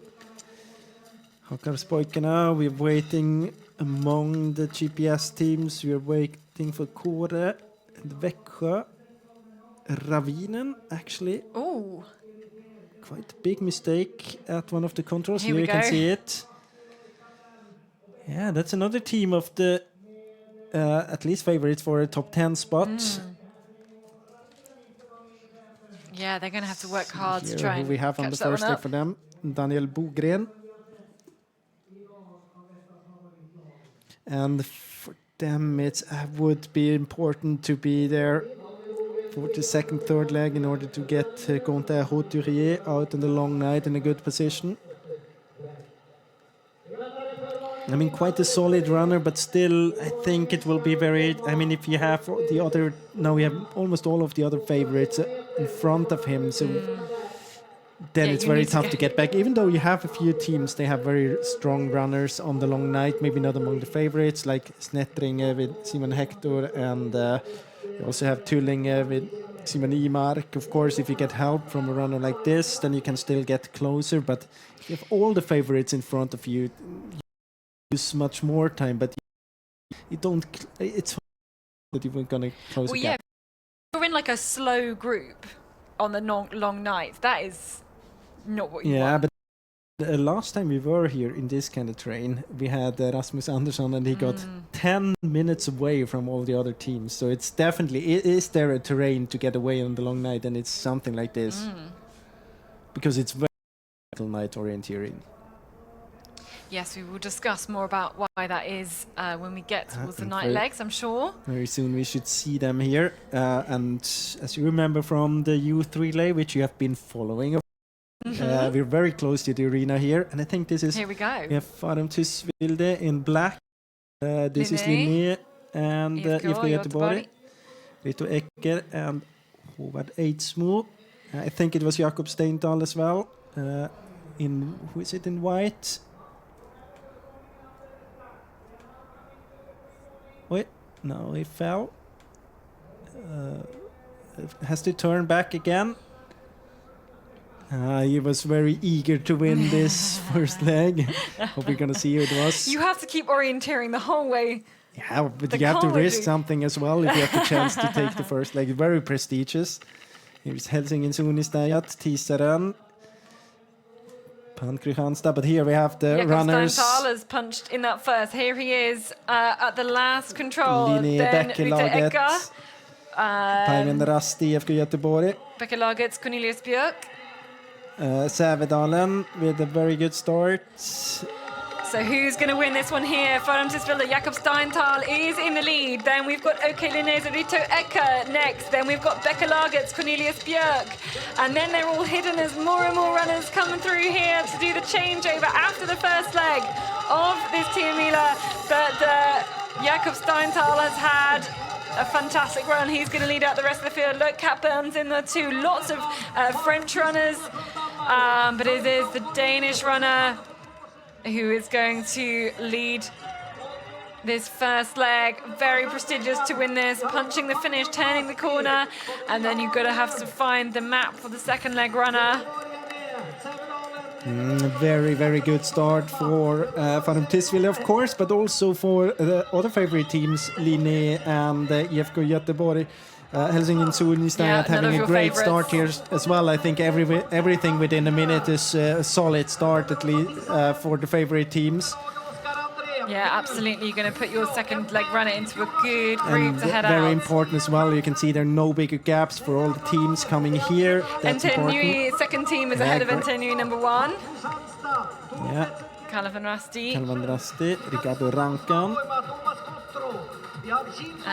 Tampere Pyrintö there, number 2. Yeah, another team for IFK Göteborg. And as they cross the line, this is still a respectable position to be in, as too for Stora Tuna. Yeah, that's an okay performance by Anton Sjöqvist as well, I think. Yeah, as I said, a minute, I think that's good. Nydalen here. Yep, who we saw kind of make a very, very different routes on one of the controls. Route there, yeah. Kristianstad, but that's not the first team. 182.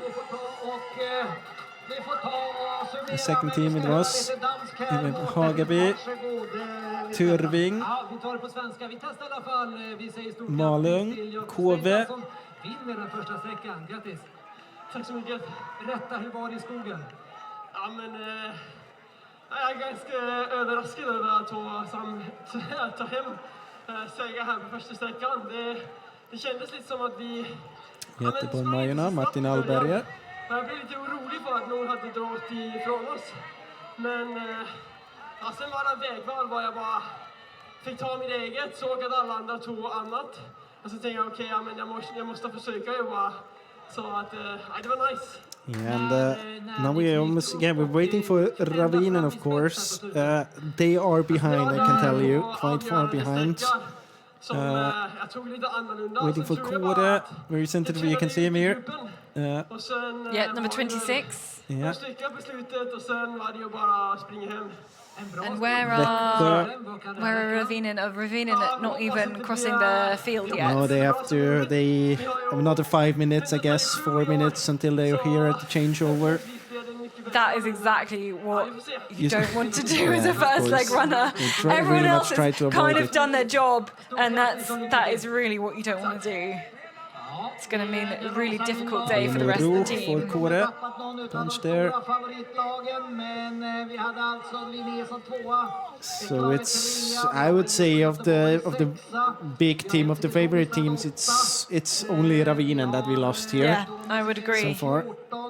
Yeah, I would definitely take that assessment. Everybody else is within kind of shooting distance, has the opportunity to kind of move up the pack or kind of consolidate where you're at. And of course, as I said before, very prestigious for Farum Tisvilde. I mean, he's a historic person now in orienteering. The first one ever to take a first day leg in Tiomila's history. Yeah, hopefully we'll have a little chance to chat to him as well and like put that question to him as well, because a unique opportunity as we see the 80th team cross the line within 3 minutes and 40 seconds. You can see there, well, Norska 3 minutes 23 behind.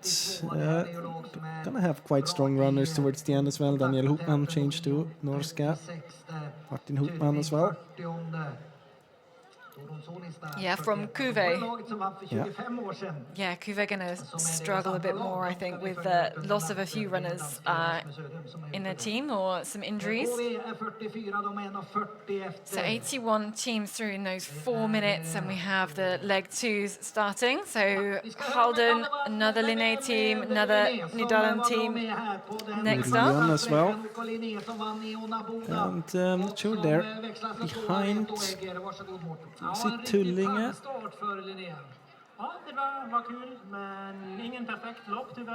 Be interesting to see then, because if it's, I have no idea about if it would be the first team either or not. If it is, it's quite a big chance to see here. No, could be actually. So those are the standings so far. Yeah, it was actually the first team of Tullinge, and as I said, they will send out Simon Imark. That's why I wondered about if it's him. They will send up Simon Imark on the fourth leg, then on the long night, and definitely one of the big profiles on this leg. Very good night orienteer. Yeah, you definitely want to be in a group with him, yeah, but right? Probably not if he's too far behind. No, but if you're also a team that's far behind, you can use that as an opportunity to catch up, right? If you're on a great physical level and far behind, and not in a good... Okay. Yeah, so okay, if there are too many... So if he's not too far behind, and you want to... For example, Ravinen, they're going to change very soon. So I think for Ravinen it would be very important to get together with, if it would be like, if he would go out on the third leg now, it would be very important to catch Tulling as soon as possible and then try to get out with them so that you can go out together with Simon Imark. That's exactly a train you want to build. And what we have, as I was going to say, here we have Ravinen, and look at the time, it's more than 6 minutes then down for the runner from... And yeah, you can see it here. Now it's maybe it was 1.5 minutes up to Tullinge.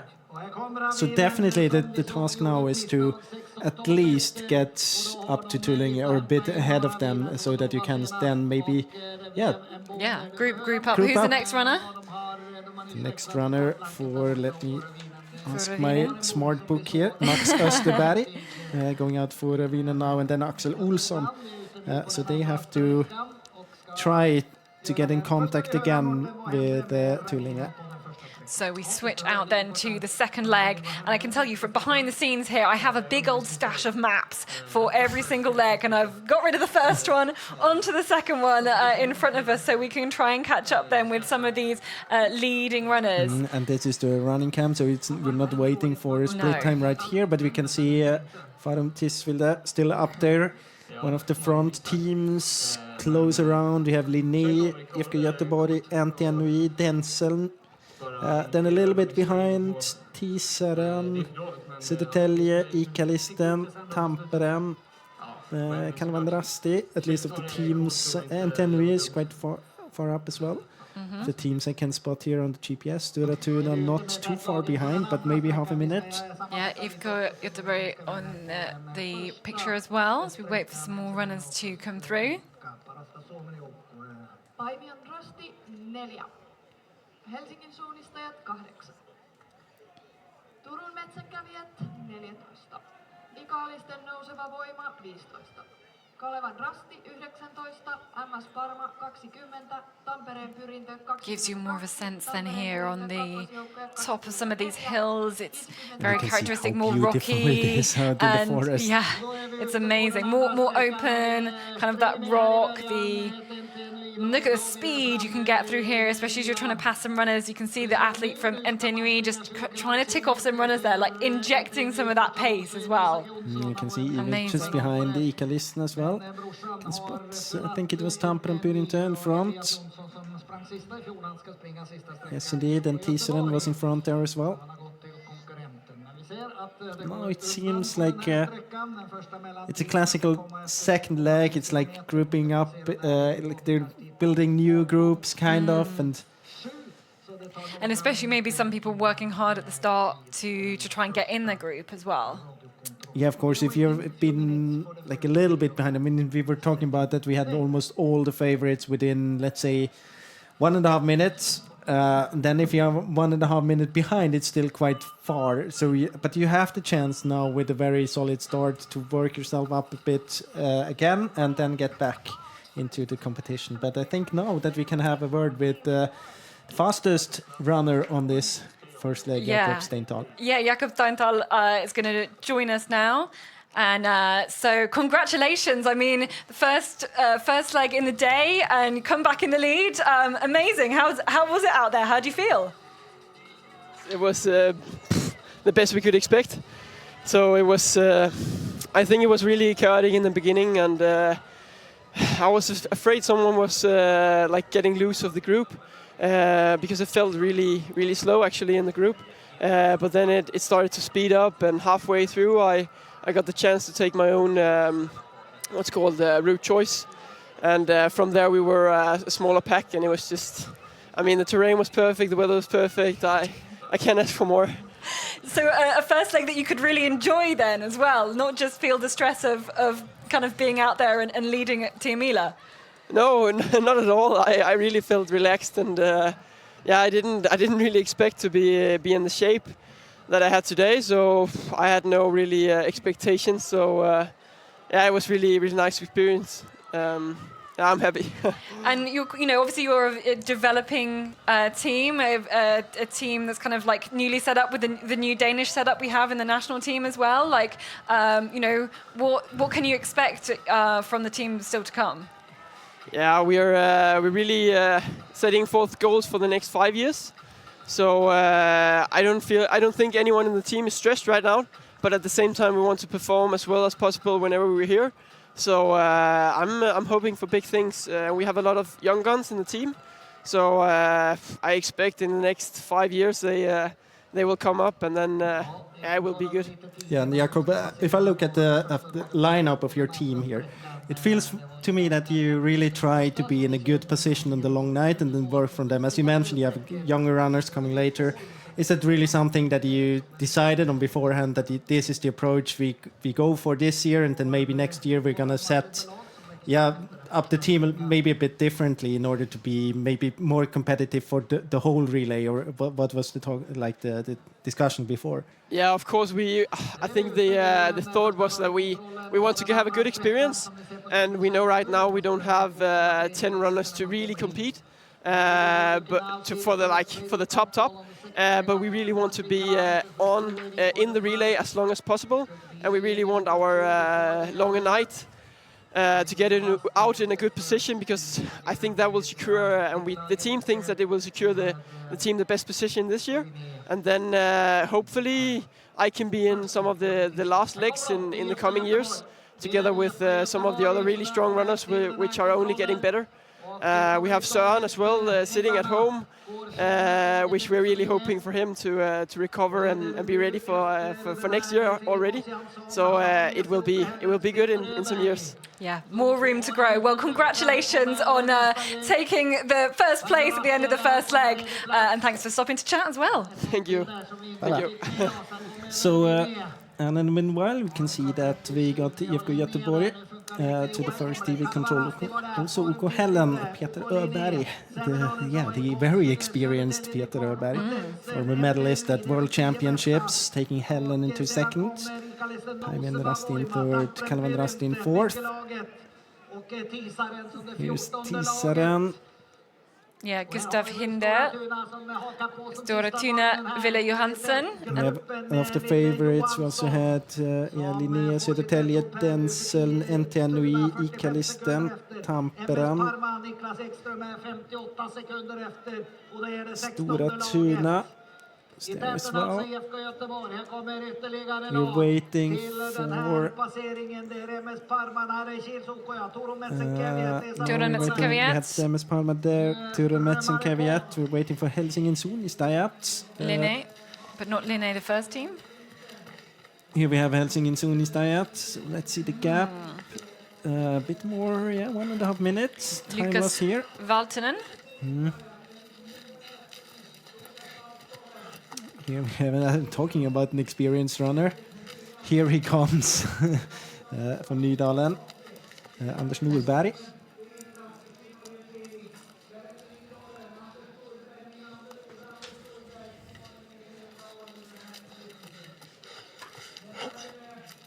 Bredereds Terving in number 10.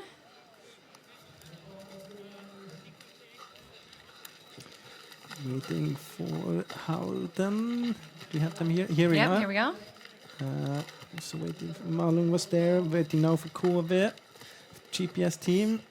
Here they come, and there should also be Göteborg-Majorna. Yes, indeed. So into about Kuvo 37th. So we're still catching up then on the graphics. Turun Suunnistajat, Mihaili Orme in the second leg there.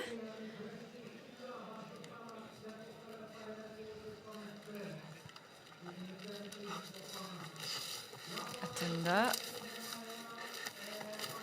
But you can really see the repositioning now in the second leg, and it's something that's very characteristically for this second leg. You can see how the experienced runners show up in front suddenly. I mean, Peter Öberg is such an experienced relay runner, and I mean, maybe not in one of the teams that's among the biggest favorites, but if you have a good start runner and then you can put out a runner that's technically so strong, then suddenly you are in second position. And we have Uko Hellen there. We also had Anders Norberg for Nydalen quite far up the result list. And it's something I think this second leg is something for experienced runners, because usually you get a bit more. It's not as there are no runners overpacing as they are doing on the first legs. You can run a bit more calmly, and it's if you're good and you don't struggle with any controls, don't do any bigger mistakes, then you can just work yourself up the result list and establish in the top there. It's going to be interesting to follow, at least.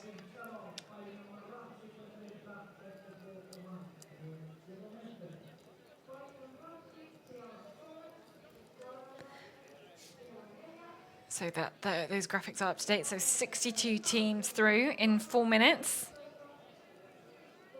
And this course is 7.2 kilometers, expecting about 44 minutes for this one. And you can see we've got quite a few. See, every red line then on that graphic at the bottom of your screen is where we see a TV camera.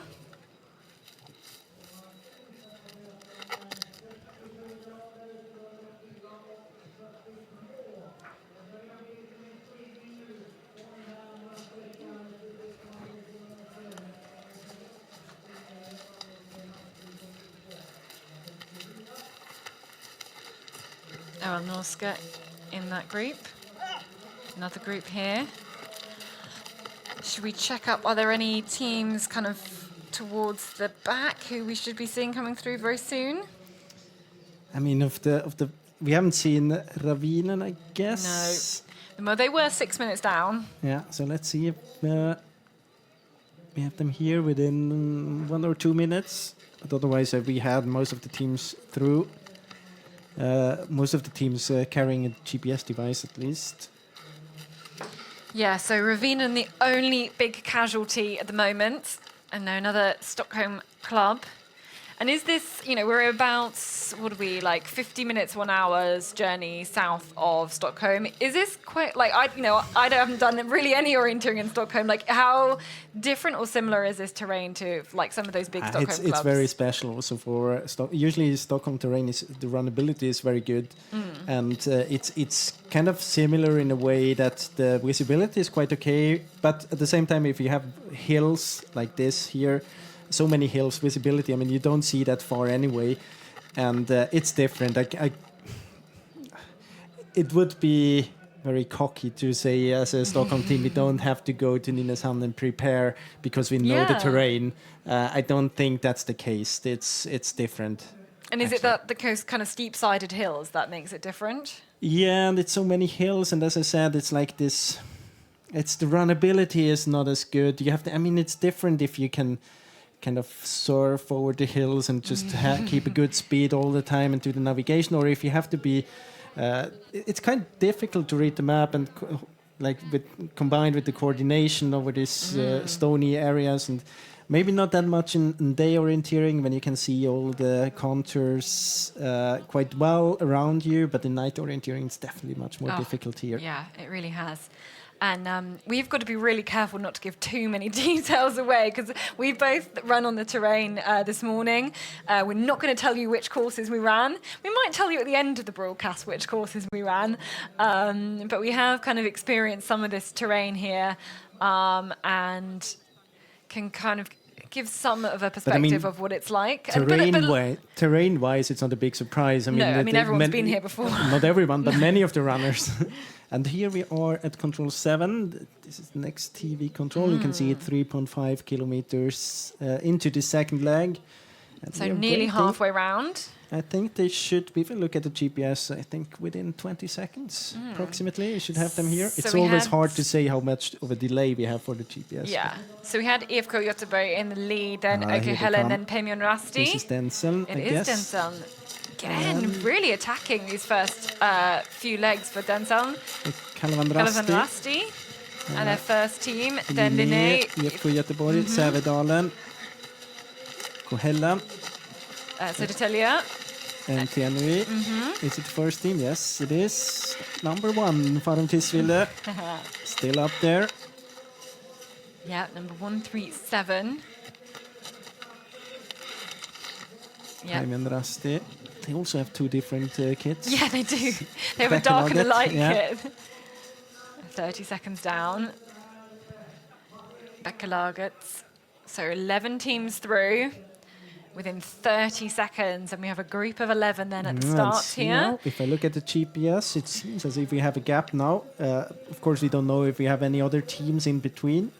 It doesn't seem like that. So we're waiting for... So we're waiting for Helen as well. No, we had Helen there. I've seen them. Oh, yeah. Stora Tuna. We're waiting for Tiseren. Tamperen Pyrinta. Ture Metsen Caveat. Here we have Tiseren. I think I spotted Stora Tuna. Yeah, the yellow, very distinctive Tamperen Pyrinta. And it is Ture Metsen Caveat. There I can see Nydalen. I can see, is it Fro? MS Parma, I think. This is Ica-listan. Linné. Helsingin Sunistajat. But it wasn't the first team. No, that was not the first team. We've had the first team from Linné through. Yeah. Very good start for Brederud. Freidik. Oh, we have KV. Another team for Ture Metsen Caveat, Malung. Orion, Virkia, Lappen Virkia, Tamperen Pyrinta, another team. Here we have Tyrving.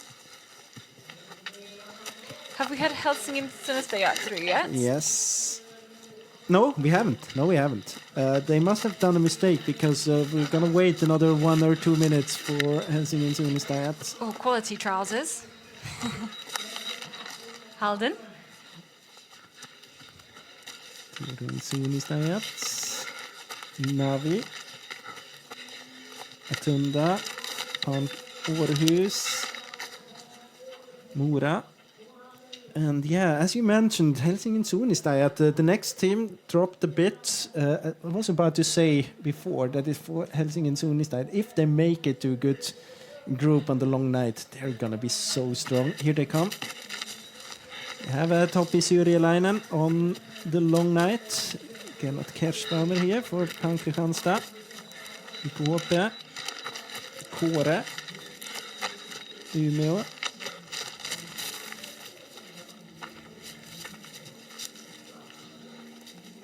Yeah, it wasn't the first team for IKHP. You can see it there.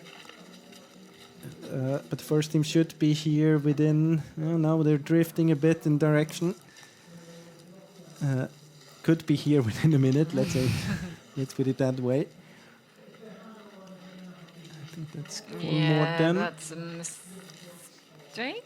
Maybe it's another camera. I think this is the running cam. Or isn't it? No, it's the same camera. Okay. Now they spot it. And obviously that drags everybody else behind them back up into climbing a few positions. Jala, one of those ones to make a mistake. Hageby.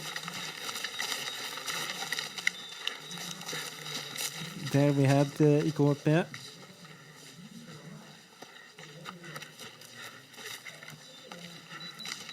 So still 4 minutes behind the leaders. A good 50 teams still in the mix. Maybe another mistake for one of those Antinui teams. That's their fourth team. Yeah, Antinui with 4 teams. Nydalen and Oakillinge and Tullinge have 5 teams. Let's have a look at then some GPS tracking of this section.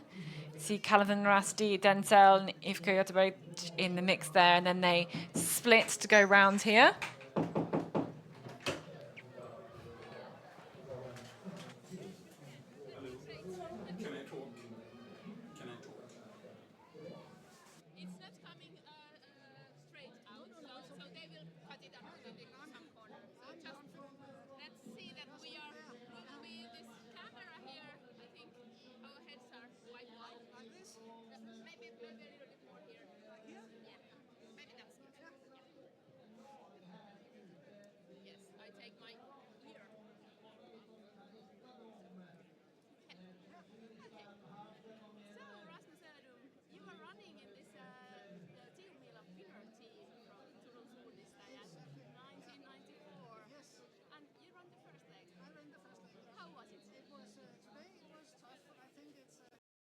Can be back live then with the GPS tracking, and as we saw, is control those 2 groups. I can see the tail is 15 seconds.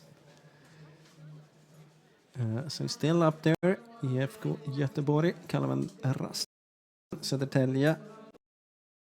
And yeah, some of this, it's not all steep hills, some of them much smaller hills, but you can use that. You can really use those crags as well to kind of identify which hill is which. But you can see it. You have so many different hills, and it's on this. If you have a long leg, you have to find the way between the hills. So you have to do the navigation work, because if you end up between the wrong hills and then navigate to the next one, it's very likely that you do a parallel mistake. So you have to be precise in the orienteering on the way. On a passage, you usually would just go for compass, but you can't do it here because then you will climb far too much. So it's kind of a different orienteering style compared to what you often have in Scandinavia, where compass almost always is an option.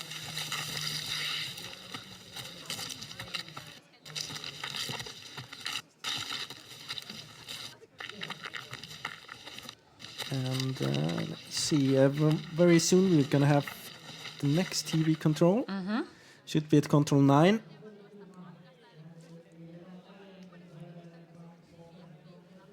Yeah, I think we were just behind that leading group. But here's the next control. So this is at 4.9 kilometers of the way round. This 7.2 kilometer course. And then the third leg, and the shorter one that sets up the last of these day legs before we do the pause and skip to the night. IFK Göteborg. We have Denzel. Philip Nui. Denzel up there as well. Antoine Becker. Antoine Rasti, Helen, Linnea, Sävedalen, SNO, Farum Tisvilde. And that was our group. A group of 9. How big is the gap? What does it look like from the GPS? Maybe And now we got 30 the seconds? Beckelaget, time in the Rusty here. I mean, we don't have them and the GPS. So it's hard to say how big the gaps are. So behind Topias Arola here, of Pemian Rasti, one of the Finnish clubs.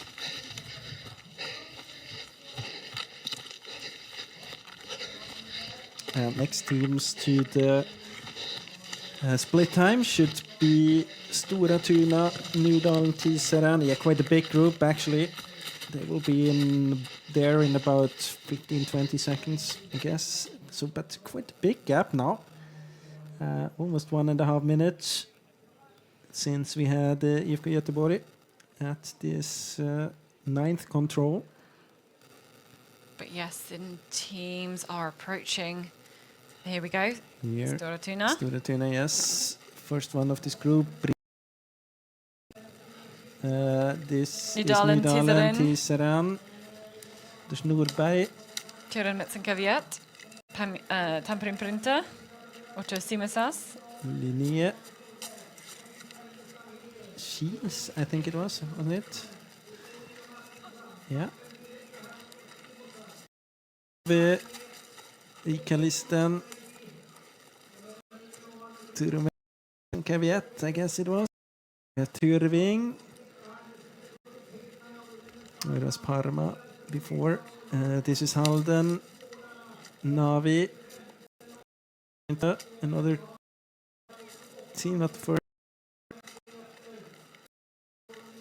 Quite a big group here coming. Göteborg-Majorna.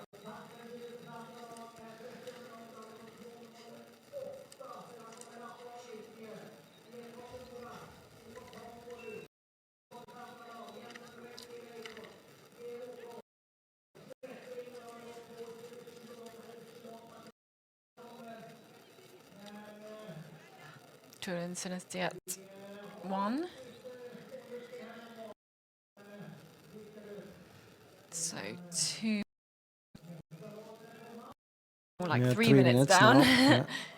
As our graphics catch up. Let's have a look. So we this zoom is- into this control. I think this is the control we lost Helsingin Sunistajat. See it here, yeah.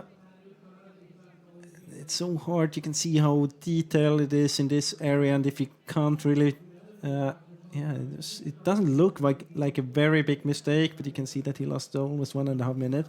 If you can't kind of take off all the features you want to see into the control, it's very hard, to find the control. Sometimes they are very well hidden in just a small, just behind something very small, and then if you're not 100% accurate in orienteering, it's hard to get there. Here we had them, Helsingin Sunistajat, 3:31 behind. And all of the terrain kind of looks the same. Yeah, once you lost contact with the map, it's hard to relocate, really.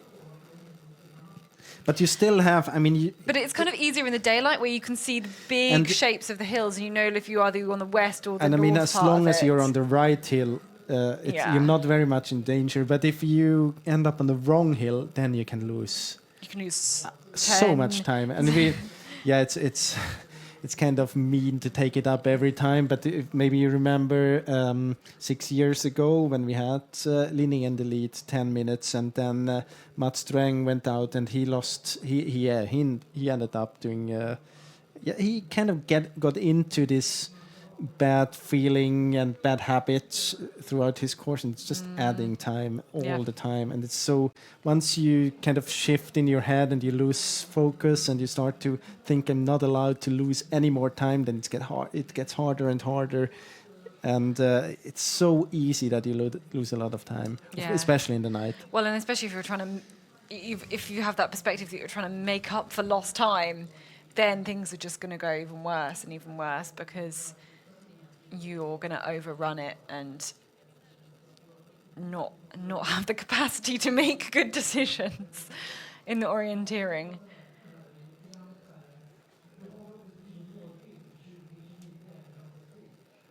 So you can see from the graphic at the bottom of the screen, our runners again are going to approach another of our TV controls. You can see from the GPS tracking they are on their way.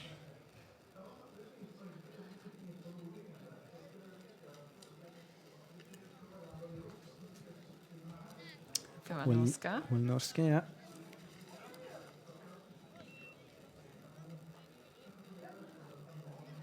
Willy Verren on the second leg.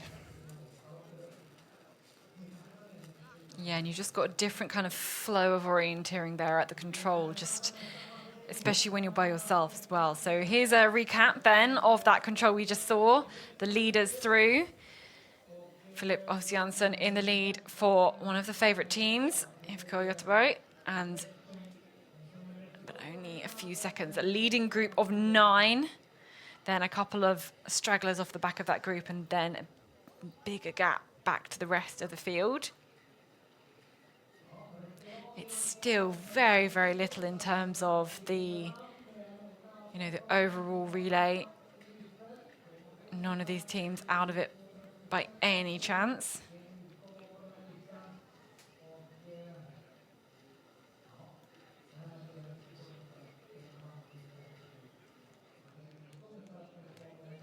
Here's the next control. Entenui in the lead. IFK Göteborg in the second place.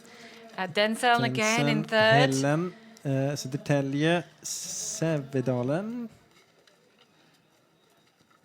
Yes, indeed. Linné. So now we have 7 teams. Didn't we have 9 we teams had 9, before? yeah. Who did we lose? Farum Tisvilde and yes. Kalvan Rasti. Didn't really lost them. No. Didn't really lose them. Here they are, yeah, it's about 10 seconds. I think it's quite an easy end to this course. They should be able to, if they have the physical capacity, but they see the back still of the group. They should be able to get in contact again. Or at least not lose much more time. So Calvin Rusty and Farum Tisvilde just dropping off the back of that leading pack of 9 then. We've got a couple more teams that we saw in kind of 10th, 11th place last time. So Becca Lagertz and Pamir Rusty were the 2. And then we had that bigger gap back to Stora Tuna. And it looks still as if there is a gap. There was a gap. Here we have Becca Lagertz. And this is Pamir Rusty.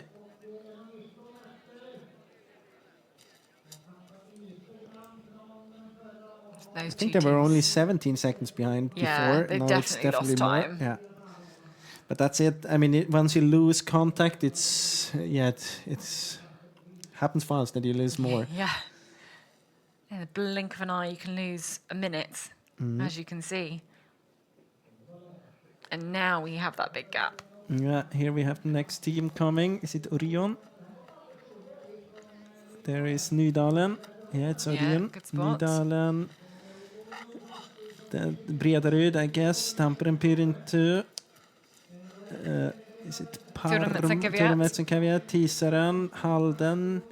There we have Covid, Stora Tuna. Yeah, Stora Tuna have dropped a little bit here, back in the pack anyway. Ikalisten. That's not the first team from Linné. That Mora, is it? Wojtek Kral? That's the third team from Linné, just by the way. Yeah, Mora with Wojtek Kral, Czech international.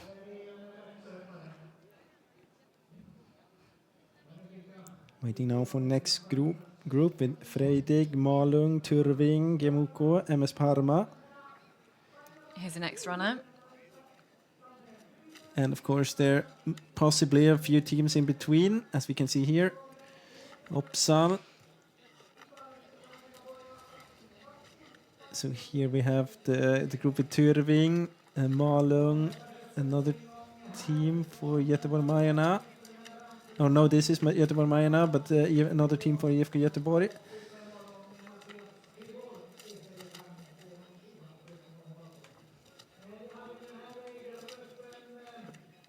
And very soon we're gonna have the first teams coming back towards the arena and the changeover.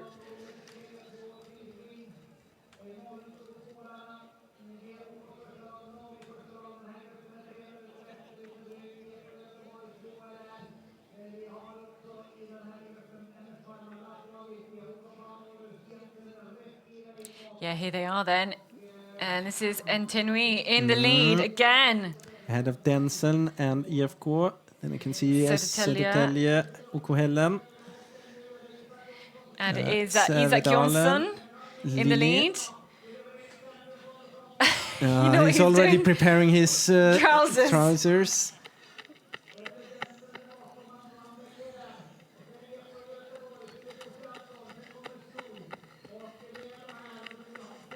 So this leading group of, I think, is that still 7 of them? But Isak Jonsson has punched our pre-warning control. Anton Becker for OK Denseln, Philip Ossiansen from IFK Göteborg, Florian Freuler from Södertälje, Peter Öberg from Hällen. So this is the leader, the winners from last year. And Nynäshamn and Denseln punching in second, IFK Göteborg in third, Södertälje Nykvarn fourth. So Nynäshamn, Nils Tveiter getting ready to go out, and it is luckily we can't see too much it's of good that. that we have the camera at this side of the field. This is a tradition then for Nynäshamn. Students is the only thing that I can say for that one. But IFK just taking a place then on this run-in. Philip Ossiansen and the fireworks are here. As Nynäshamn take the lead then after this second leg. Climbing 15 places, incredible stuff.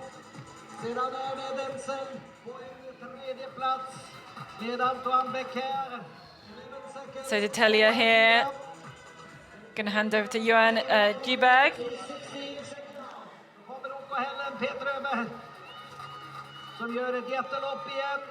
Linné.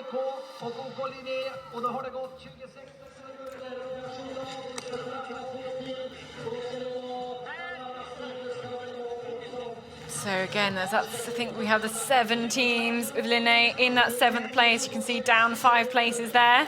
The big climber there, Södertälje. This is kind of on the rusty. Kind of an improvised start number. Farum Tisville. Got Farum Tisville first here into 8th. Still less than a minute behind the leaders. Yeah, and as we heard from their first leg runner, Jakob Steinthal, they're very kind of developing team, hoping that they're going to be doing some great things maybe in like 5 years' time was the time frame he was talking about. And now we're waiting for the next group. I think we had Paiman Rasti. Here they are in between. There we see Beckelaget just behind. So team 10 and 11. And then we have Bredarud, start number 77 back there. Emil Aselius.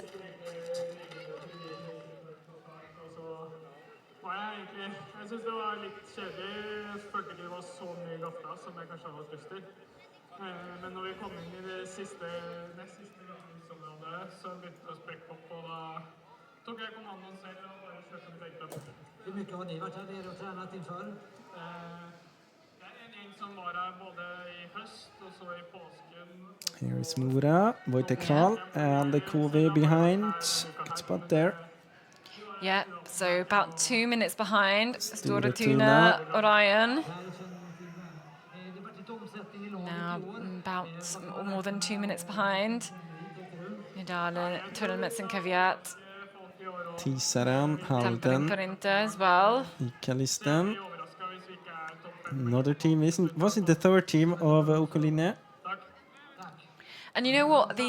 Maybe these day legs, splitting the runners up much less means we could have some big groups out there, I think, on the nights.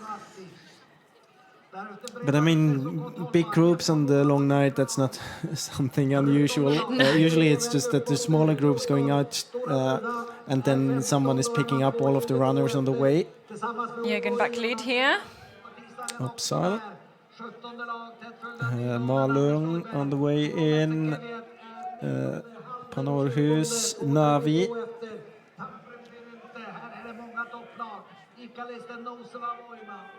Turumetsen Kaviet. That's their second team. Edgar Svertux. Then we have Gemoko.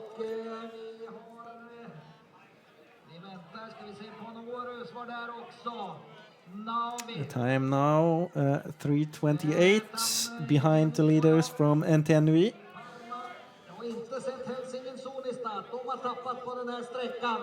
Men några som inte har tappat, de står hos dig. Och det är killar som vet hur man orienterar, Mårten. Ja, det vet de absolut. You can just see over the right of picture, that is exactly where the changeover line is.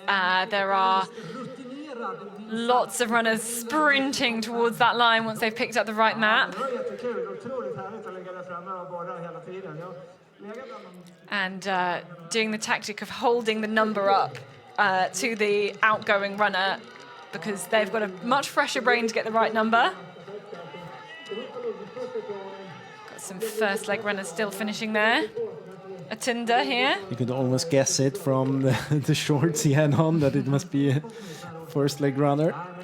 Snetringer. You can see him there to the right. Another fashion style. Not that common in elite orienteering. Ja, det är kul. Det var bra. Ja, härligt. Bra jobbat, Peter. Tack så mycket. Och ska vi höra med Filip Ahlström? Here we have them, Helsingin Sunistajat, and now they're really dropping behind. Almost 5 minutes. It's gonna be a lot of work for Topi Syrjalainen on the long night then. Yeah, it was a miss, one of the earlier controls then on this second leg.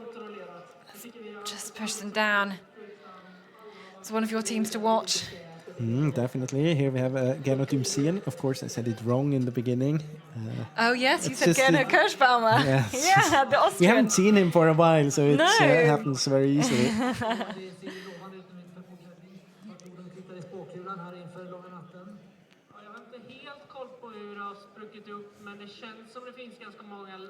Sending out Hugo Mattsson on the third leg for Pankristianstad. Here's Tuving, but it's the second team.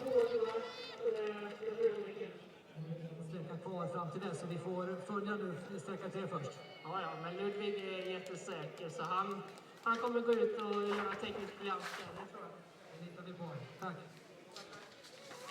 So I get out the leg 3 map as I get ready to switch focus to the third leg before we do the pause. So the last of these day legs here.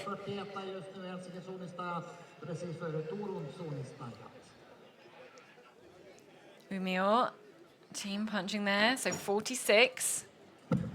Helsingin suunnistajat on tippunut 33 paikkaa ja on nyt See, it's not all. No. Some have a bit more of struggles out in the forest. And then we second team. Yeah.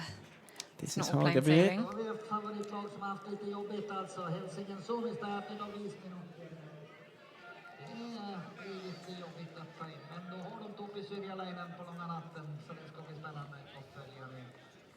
Vi har inte sett något Ravinen som tappade drygt 6 minuter på den första sträckan. Det har passerat 52. So 52 teams through there. 46, men det är flera OL-norska, schweizarna. 53 lag. And very soon we'll have the first teams. Well, I was going to. They're making their way towards the first radio control. This much shorter third leg then, 5.9 kilometers, 200 meters of climb, 36 minutes. And, that's one of the kind of factors because of these 2 relays going on with the restart and everything as well. It means you have... we've got these shorter legs maybe for these men's teams. Well, we definitely have them. And maybe that means some of the weaker runners will be on some of these shorter teams. You're maybe going to lose less time as a result for these shorter legs. So maybe you don't need to have quite as much depth as other teams. It's both. It's, in my opinion, a very important leg because it's all about the position on the long night. But on the other hand, it's the shortest leg. It's a day leg.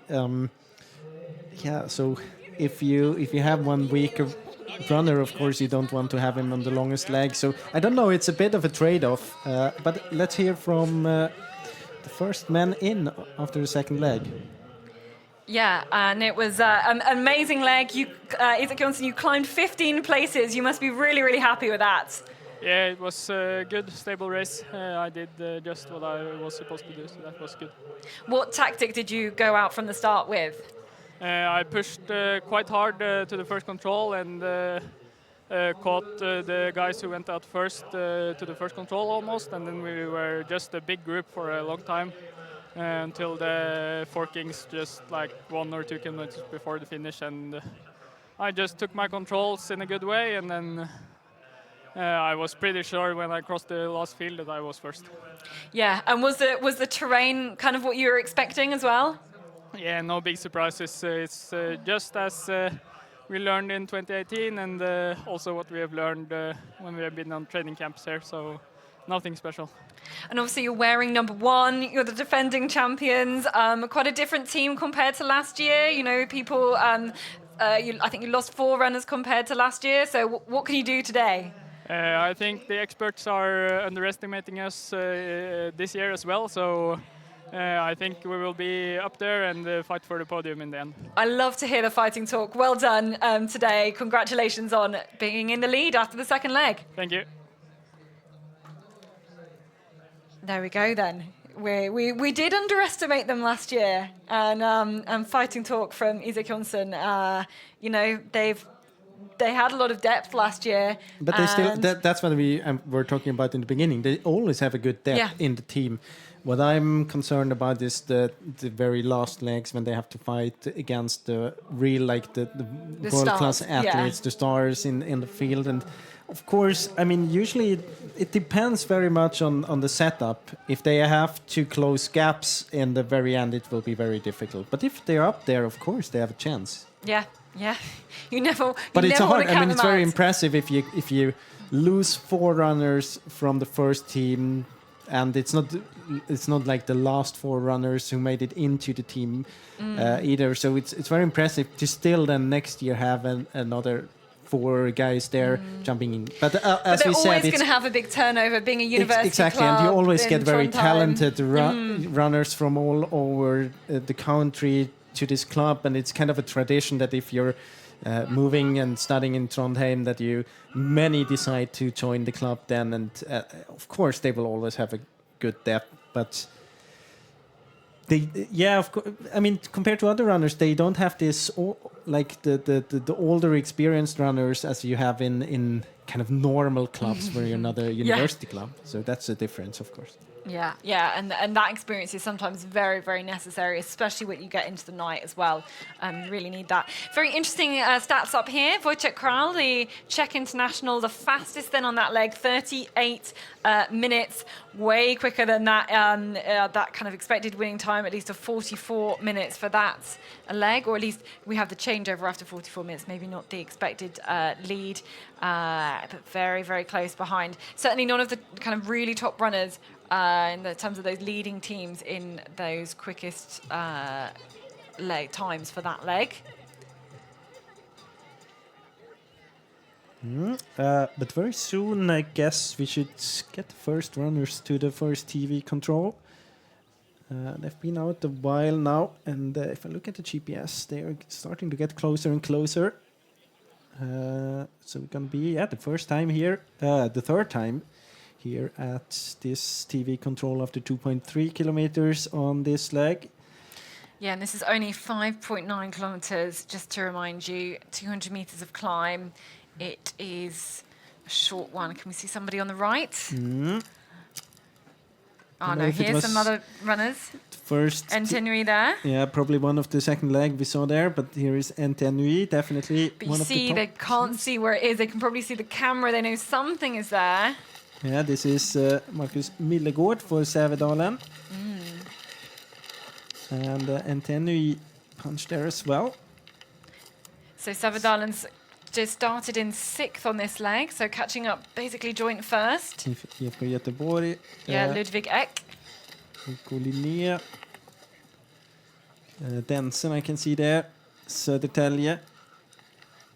And Denseln. So 6 teams. We had 7 teams before, right? Yeah, we did. Fermtisvilden yeah, is... Helen hasn't been there. Ah, yeah, there we go. Jonas Engström on third leg for Helen. Hasn't been through yet. So the teams in places 8 and 9 with Fermtisvilden and Calvin Rasti, and then Becca Lagertz. 1 minute and 10 seconds behind. They've been at the changeover, Calvin Rasti. So they should be here now, but they aren't, so they're losing time. We'll take another half minute, maybe 20 seconds until they were here. So waiting for Halden, KV, Fermtisvilden.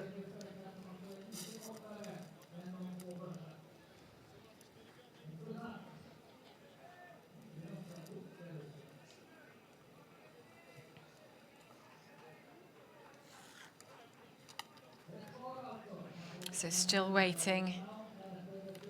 Coming up to 2 minutes behind. Here's Becca Lagertz, Rolf Street. 1:46 behind.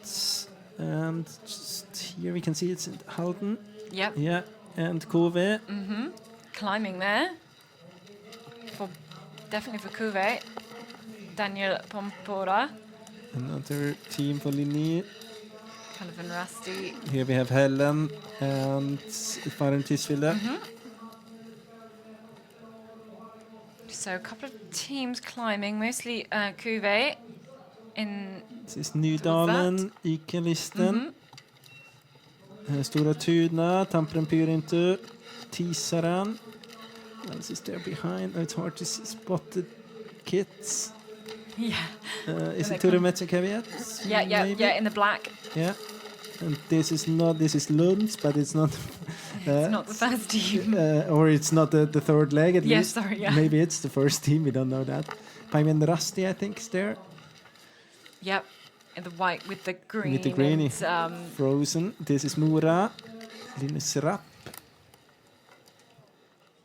Here we have the GPS replay. so you can see this is out from the start. Different approaches, how to get to this control. So Well, all the there's different forkings, so all, you forkings. can see the 3 different forkings on this hill. This has been the first controls for this first 3 legs. Yeah, you can see if you've got A, it's much more advantageous to go on the road. Mhm. A big climb, though, up towards the other side of the hill. It's slow up there to that control.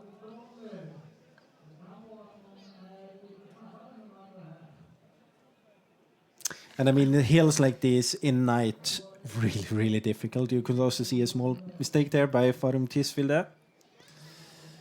Slight lack of direction from Calvin Rasti, but no, Also not a too mistake bad. by Orion. Still yes. looking for the control there.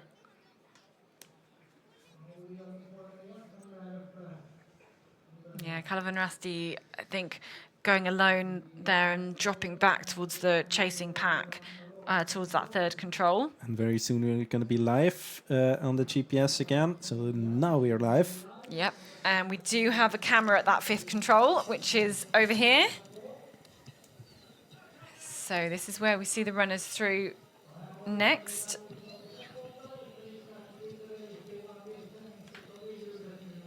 I'm not sure we have a time check though at this one. There's definitely a few controls where we know we I see doubt them it, and we actually. don't have a time check. But we'll certainly do our best to spot the runners. So we had the NTNUI up there in the lead still. There, yeah, there- can see here him they are. again. And we're waiting for IFK Göteborg as well. Sävedalen here, of course. They were in the lead, Marcus Millegård. Very, very good start for Sävedalen. Ludvig Ek, IFK Göteborg. 3. But you just get the sense he can't quite hang on that back there. Linné. Södertälje. Södertälje. And then we can follow them Still through. waiting for Denzel. I think there was another team around Denzel, wasn't it? But next we team had soon, Becca Becca Lagertz and Yeah. Paimen Rasti.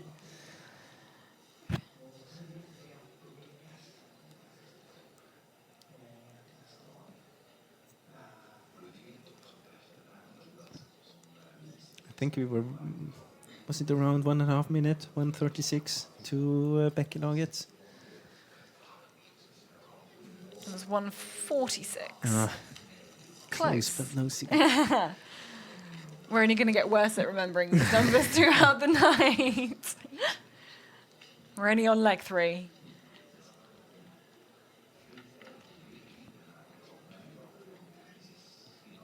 But still waiting here.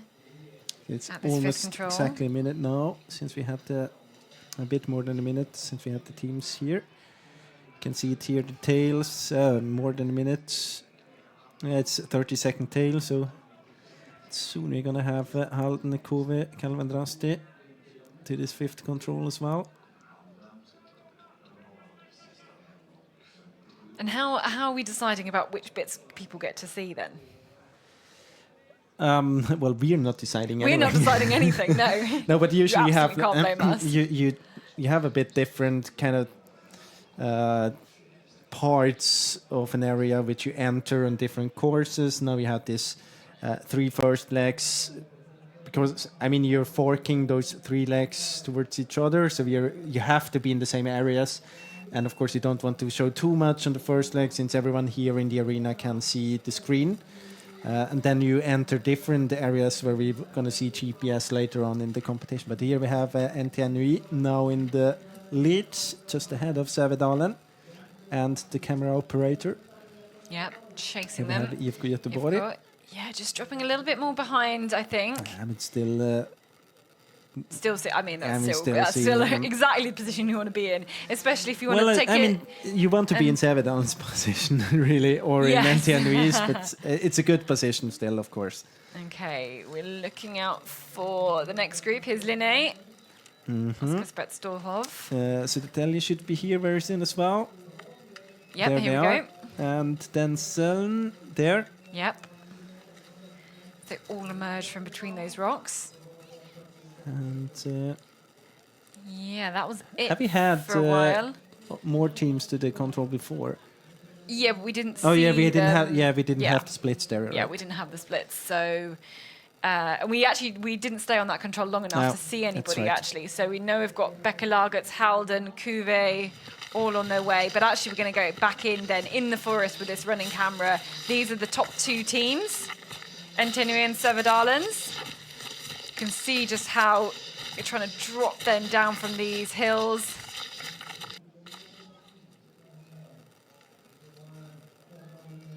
You can see that they had the name of a former or from a team member on the back, André Salin, on the back of Marcus Millegård. I think that's a kind of a political statement. I don't know if I remember the whole story right, but I think he had to leave he didn't get the permission to stay in Sweden anymore, and he had to leave back to Belarus. And he has been in prison in Belarus before because he kind of protested against the political leaders there, which isn't, of course, not very well. Yeah, they don't like it there, so it's kind of a tough thing to see a team member that has to leave back to Belarus. Oh, yeah, it really is. And a recap: we saw Halden, Bäckelaget, Kuve, Calvenrasti, Helen, Ikalisten, Nisevavoima, Fermtisvilde, in that order through at that point, and crossing on this small bridge then across the marsh. You can see exactly where that is on the map, and just there with NTNUI in the lead, Sävedalens into second place. It's kind of the fly view up there.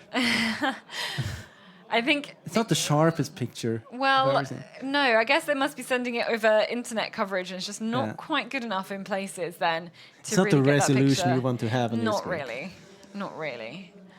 So another forking here. You can see quite a wide one. As they you head through the green and up the hill again. You can see going to drop towards the right.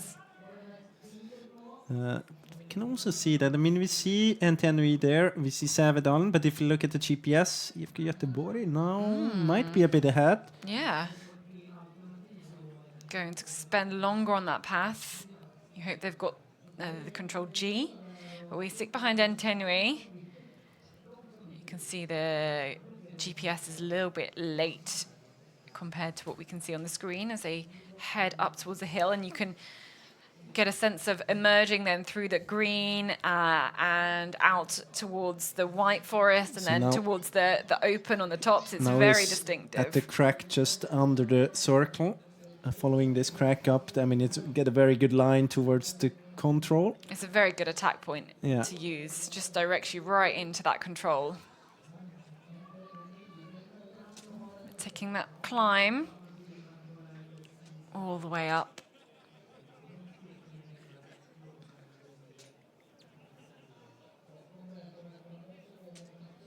Just trying to see in the distance if he was able to spike that control. I mean, yeah, I think he already punched it, right? Somewhere ahead. We can see the sun's getting lower and lower and lower. And we've got it's more and more difficult to kind of see. Here we go. And I think is that Linné? Yeah. Should be. Maybe get to see Södertälje. Here we have them. And Denson not far behind, as you can see on the GPS. One of the teams you don't see there is Sävedalen. No, they don't have the GPS. I guess they are somewhere, as we could see on the camera before, they're expected to be somewhere between NTNUI and IFK Göteborg.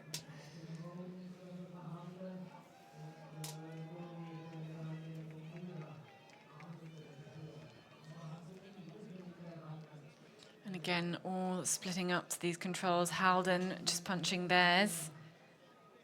Cuvée there, no problem. A really good run for Cuvée here.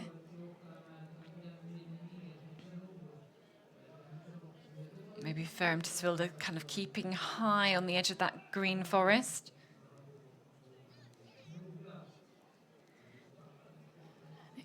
It almost looks like that second group is catching up to the third group, but some of them still have yet to punch their control. So, obviously you're losing that speed when you're going up the hill. It kind of brings those runners closer together. But yeah, you've still got those two very distinct groups, and then a third group, as you can see, just crossing the marsh. But I mean, if you compare those three legs now we're seeing right now, and two other first three legs on the Tiomila relays, it's obvious that we see fewer mistakes compared to other years, and of course it's due to the fact that we don't have night orienteering yet. When we change later on to night orienteering, this kind of terrain, I'm 100% sure that we're going to see mistakes, because this terrain in night is very difficult. Yeah, we'll definitely see some drama. This relay won't be short of drama, I'm sure.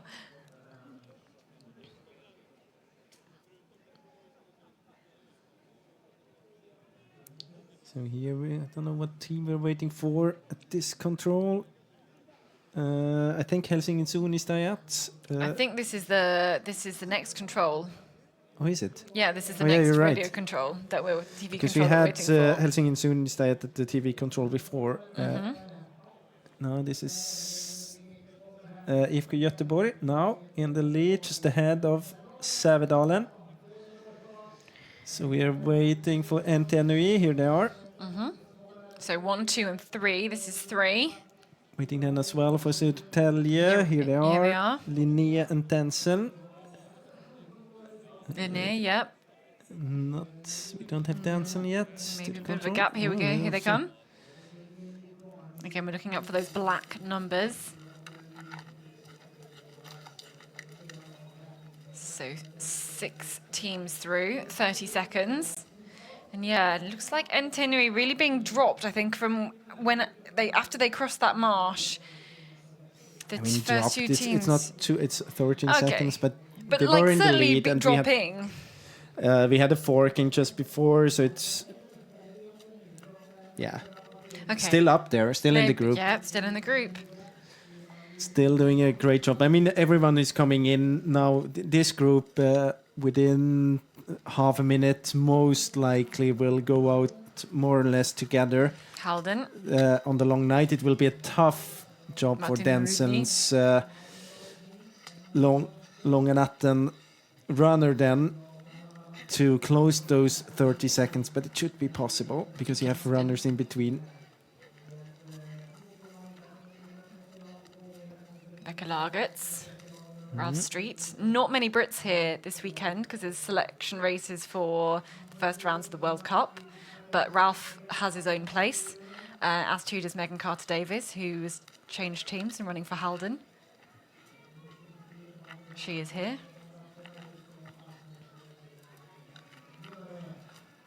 So with Becca Lagertz through, that's 11 teams in those first kind of 2 groups, as we said. So there's a group of 6 and then a group of 5. Helen punching there in 12th position, 2:01 behind. Soon we should get Tampere into this control here. Then we have to wait a few seconds and then we're going to get Malung. Yep.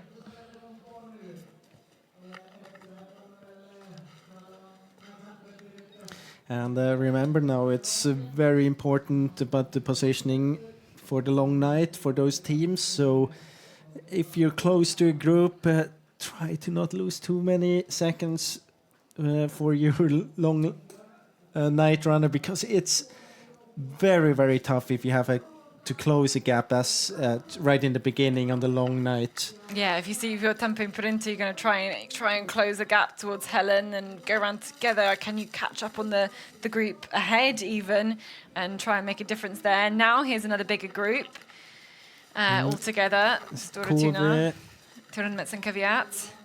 It's Stortuna, you're right. Kuve have already got through. Tisaren, Bredaryd, right? Pamin Rusty. Yeah. We have GMOK, Mikael Eliasson, Mora. MS Palmer there, just coming into shot from the left.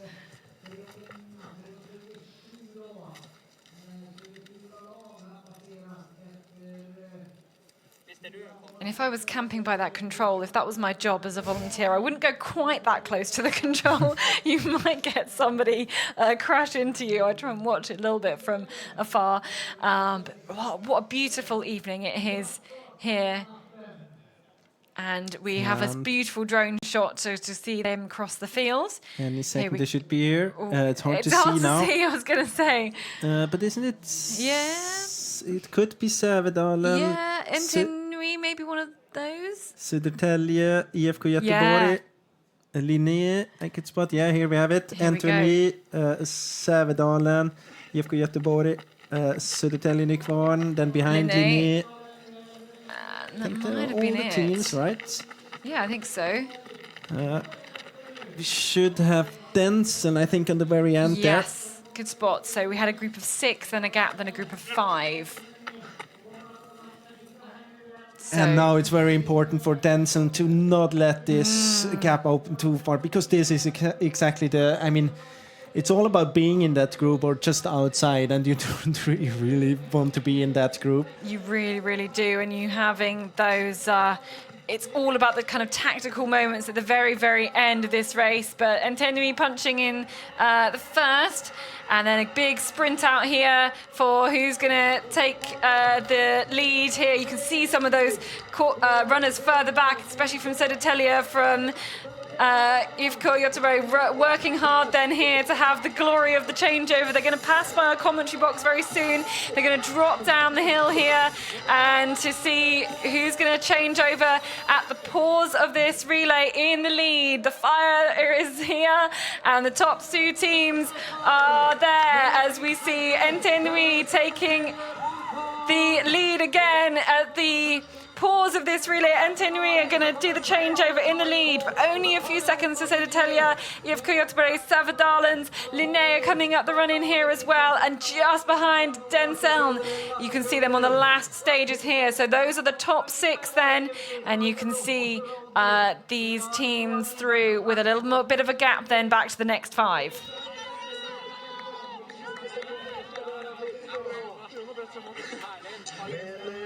Inte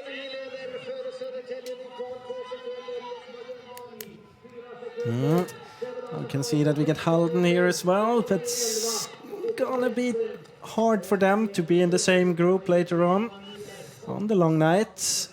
You can see that he is trying everything to get a good position here. Of course, he doesn't have to do the changeover. Kind of a special situation for the runners that they don't have to do changeover here after 3 legs. You have Ikalisten, KV, Bäckelaget. It's going to be a group here. It's going to be a second group, so a chasing group from Halden all the way to with Kalvan Rasti, Ikalisten, Noseva Voima, Bäckelaget and KV. Next teams now, as it seems, at least what we see on the GPS, I think we can expect another group to come. Maybe there are teams without, here, UK Hellen. There will be somewhere in the limbo in between there. Probably more in the risk zone to be caught by the group behind than looking towards the group in front of you. But I mean, that's something now that you can discuss together with your coaches and the other teammates, even how you should behave. But let's take the Tampere Pyrinto, KV. So they're in 13th then, Tampere Pyrinto, Turmets and Caveat. So this is, as you can see, 11th and 12th. Kuve climbing, a good run there. Okay, Helen dropping down after a great second leg from them. This is Tampere Pyrinto. Also a bit in between different groups. I mean, there is quite a big group coming here behind with Turmets and Caveat. Malungs, UK, MS Parma, Tiseren, Stora Tuna and GMUK. A good job there for GMUK as well to get back into this group.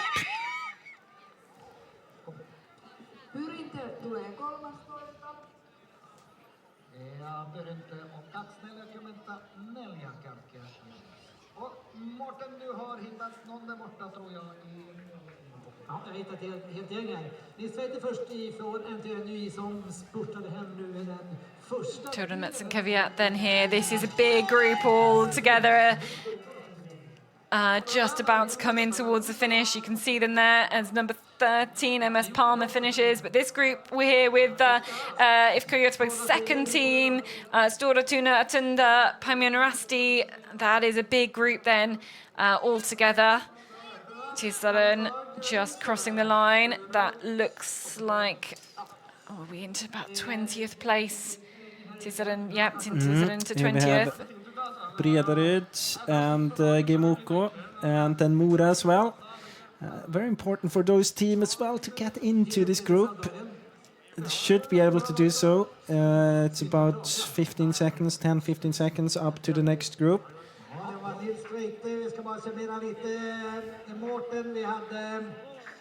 So a little group here of Kiomora, Linus Rapp. And it's very, very strange for me to see all these runners coming to the finish and not handing over to anyone. Isn't it? Like, it's just really weird. I'm not saying it's good or bad, it's just unusual, obviously. But you can also see you can really see how important it is for the runners here to not lose the group or try to push everything, because everyone knows how incredibly important it is to be in a good position for the long night. Because I've actually been doing a bit of research here, and I look back like the last 10 years back to 2013, how far the winning teams were allowed to be behind. So what's the maximum a team has been behind before the long night? It's a bit different from year to year on which leg you have the long night, but if you look back, it's back to 2013. Only once the later winner was more than 4 minutes behind, and it was 2015 where IFK Göteborg was 4 minutes and 4 seconds behind just before the long night. And then you have another one. No, it's actually twice, just more than 4 minutes. And the other one was 10 minutes and 20 seconds behind. But it was here, 2018. Also IFK Göteborg. And then it was a very special long night because you had this very big shifting in the lead. And it was very difficult. But then they were 10 minutes and 20 seconds behind and still won it.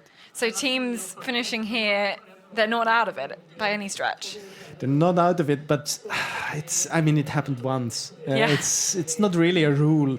But they're definitely not out of it if you're looking for a top 10. Maybe if you're looking for the win. Yeah, definitely. No, and certainly of course, if you're looking for the top 10, you're not out of it. Maybe there was another team being in the fight for the victory for a long time that has been more behind. But I just want to show it's very difficult to be in the fight for the victory if you lose too much time. And if you take the team here, we had this group with Tampere and Pyrintu, they were easily within those 4 minutes. But here, if we get back to Helsinki and Suunnistajat, you need really a great performance by Topi Syrjäläinen in order to be able to get back. But you look at it, we had Snettringe just in front, and actually we're going to see Simon Hector and Topi Syrjäläinen running out together. Together more or less together, which is going to be an incredibly interesting combination of runners heading out to this long night. Lots and lots of potential there.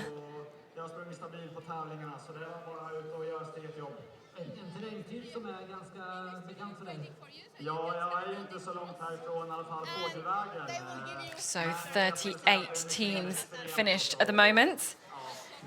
And we're going to catch up then with our leading team, Nynäshamn. Again, congratulations. Number 1, still in the lead. Amazing position. And did you enjoy that, Niels? Yeah, it was great. Nice terrain and good orienteering from me, so that was good. Is it a leg that suits you very well? Yeah, I think so. It was pretty short, but all right. Not the best runners on it, so I didn't think it went too fast. Yeah. Nice.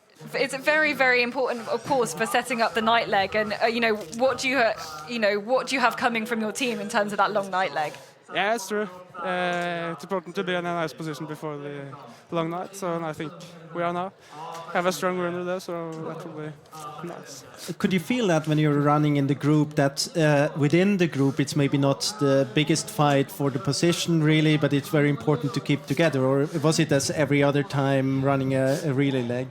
Not sure. I didn't see the others that much. I was with Sævedalen, I think, a lot, and we took some different route choices, So it was not until the end that I saw EFK and the other teams. I think I did a bad route choice or some gaffing or forking or something. But I don't know. It's pretty similar, I think.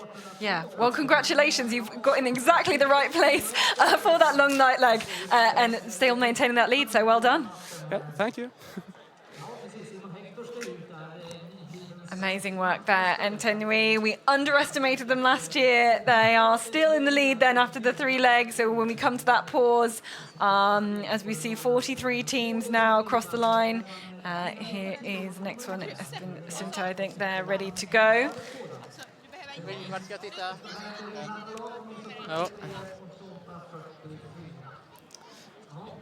And we can chat to the next one of the next teams in the top spots at the moment, Savadalens and Marcus Millegård. Well done. It was a great fight we saw between you and the team from Nynäshamn. Did you enjoy this 3rd leg of the relay? Yeah, I'm 39 years old, so I know I don't get many of these opportunities. So I try to enjoy every second. Were you very conscious of your position in the group and wanting to end this relay in a group ready to set up the long night? Yeah, I think it was kind of a good feeling that we were a group because Anton in our long night, I think he preferred to run with some guys. So I felt good that we were in a group, and I was quite sure if someone was ahead of us, it wasn't much. So we were in almost the top at least. So Marcus, first of all, very good to see you up there with Sævedalen. Enjoyed that a lot. My question is mostly about, I tried to pick up the story with the name on the back of your shirt, but I'm not 100% sure if I could give it all correctly, so I thought it was easiest to get you here, and maybe you can give us some more information about that you have a club, the name of your clubmate on the back of your shirt. Yeah, exactly. I don't know if you can see it. It's our good friend and clubmate Andrei Salin, who used to run the long night for us. he, when the war started, he made some peaceful protests in Belarus, was sent to jail, tortured, eventually escaped to Sweden. He got here, he got work, he got to learn Swedish. He was doing everything with us, became one of my best friends. And then, unfortunately, he was reacted to stay, and he got a 2-year ban to visit EU. So I hope, Andre, that you're now watching, and I truly hope with all my heart, and I know my clubmates join me in that we wish you all the best and see you soon, and we love you. Yeah, and I mean, every one of us hopes as well for Andre. And I mean, only for this, it was totally worth to see you so much in the picture, because I can tell you, we have seen his name a lot in this broadcast. So thanks for that, Marcus. Yeah, we see us, Andre. Well, thank you very much, Marcus. We will get back then to the race and to the kind of teams now into their 50s finishing here. Okay, Orion, so thank you very much to Marcus. Thank you. And we can see Orion finishing there in 58th place. A couple of those teams there, Ludinger as well, climbing positions.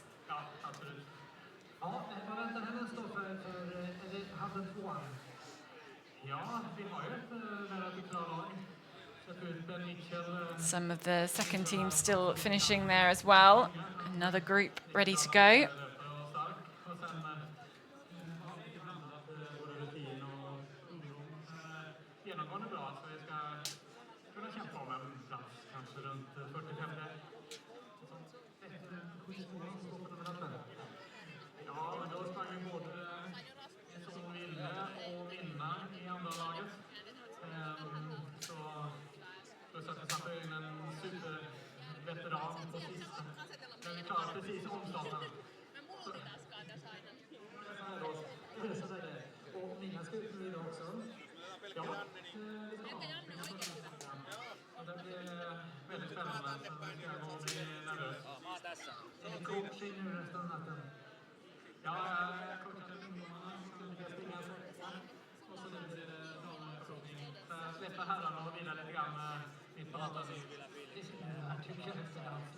Bra jobbat, Emil. Tackar. Ja, vi har fått in 66 lag, Fredrikstad 66 sen Stora Tunas andra lag. Och här kommer det massor med lag. Vi hade många OK Skogsmålarnas andra lag. So let's just checking. I think of the top teams carrying a GPS device now got Växjö to the changeover. I don't know. Can you call this a changeover if you don't change to anyone? To the finish, to the finish of the first part of the relay. I've really been struggling to decide what to call it. Like, I've used the word pause. It's definitely a cliffhanger. It is in this kind of relay. But very soon, I think we should get Ravinen here. Maybe a good team to kind of stop with and summarize the start of the relay. This first part with. They were 16 minutes behind at the last TV control. It's quite far, and it's something we were talking about before. Once you start or once you lose time, it's very hard, of course, to kind of. You're just going backwards. Yeah, and of course you have all the favorite teams in front of you, and usually you're a bit quicker if you have good teams around you, because 4 or 6 eyes see more than only 2, and. Also, you get a bit of help with the speed, so it's a tough task to do it on your own. Yeah, it's really, really tricky, and you're just going to be kind of dropping further and further back time. Maybe not position-wise, but definitely compared to the leaders, it's really, really difficult to do anything. But if we're looking at the whole picture maybe of these first 3 legs, most of the teams we'd expect, I say, aside from Ravinen, are within that kind of 2-3 minute mark, but even though in those first 2 groups, really, those top I teams mean, we are had in those Helsingin first 2 groups. Sunistad it's around 6 minutes messing behind. up on the second leg. Actually, I think we might get Ravinen here. Is it the first team? No, it's their second team was ahead of their first team. Yeah, that's 104. But otherwise, I mean, we had many teams. And not very big gaps in the top, but that's what we expected. We had 3 short day legs so far, so I didn't expect it to split up very much. A bit surprising that we lost two of the big teams, at least top 10, expected top 10 teams on one of the third, or like on those 3 legs. But otherwise, as you said, we have now 2 groups. It's going to be interesting to follow if Helsingin, Sunistad and Snättringe are going to work together and try to get up again in the result list. But even then, I mean, now we have so many good runners, good teams in front of you. You have to do a very good race to win back 2 or 3 minutes. Now we're talking about 6 minutes. But if you get closer, if they get closer to maybe 3 minutes behind, that would be quite good. And then you would have a chance to get back definitely into the relay. And so obviously now we have this opportunity for, the coaches to really kind of chat to their runners, maybe do a second briefing for the team, kind of have some team tactics. Will teams talk to each other and try and group up? I doubt it, actually. I mean, you had some talking before the long night. You could see that if you were standing there warming up, you could talk to your like opponents just there, but I don't think that the coaches or the teams are having any discussions together. And how here we can see Ravinen punching there, almost 17 minutes behind. Yeah, and 86th as well. That's quite and look, he pulled up 5 places, but yeah, I mean that's it. That's gone. But as we said, we have a big cliffhanger. we do. And we will then resume with the first ever night legs for the women's relay in just under 2 hours. So we're going to go and have some food and have a break. Yeah. The sun is going to set just before 9 o'clock. Local time is when the sun's going to set. The conditions will change a lot, of course. And then we will... I'm sure we'll have some good drama on these first couple of legs for the women before we resume then with the long night for the men and take those 10 legs all the way through into their conclusion after the sun has risen about 4:30 tomorrow morning. We're going to go have a rest, a well-needed rest, have some food, and then be back ready for the start of that women's relay. So we'll leave you with some pictures of the finish line for the moment, and then we'll be back with you in just under a couple of hours' time. Yeah, see you then.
Ja, 95 stycken lag då har vi plockat in. Hidden Kiertiets första lag var 95. Och inspurtande här nu då på den 96 platsen så långt har vi TSM Prahas första lag. Droppade på här, Jönköpings OK. Jokin där som 97 och Farum till Svilles andra lag 98. 99 Eksjö Vilka tar topp 100-platsen här, den sista topp 100-platsen. Eksjö SOK alltså 99. Och ser ut som att det är Täby va? Täby kommer att vara 100:e plats då efter de 3 inledande sträckorna. Där har vi Täby i mål på en annan sträcka ska jag säga. Så att det var inte alls den 100, det var ett sånt här, en blindgångare, falskt skott.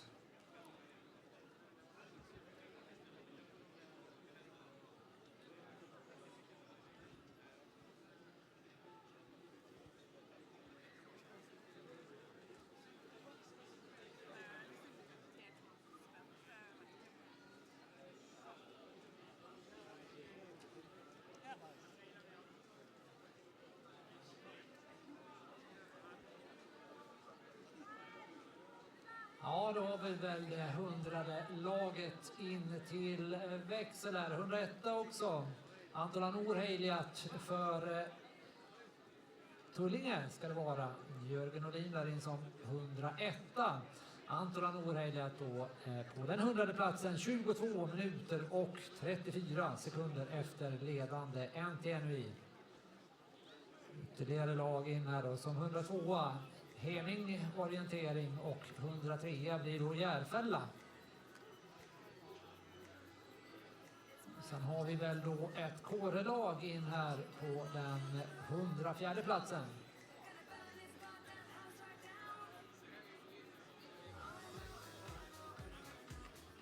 Kårens andra lag och Skogshjortarna. Plockade vi inte in där utan vi tar istället Sävedalen. Sävedalens andra lag som 105.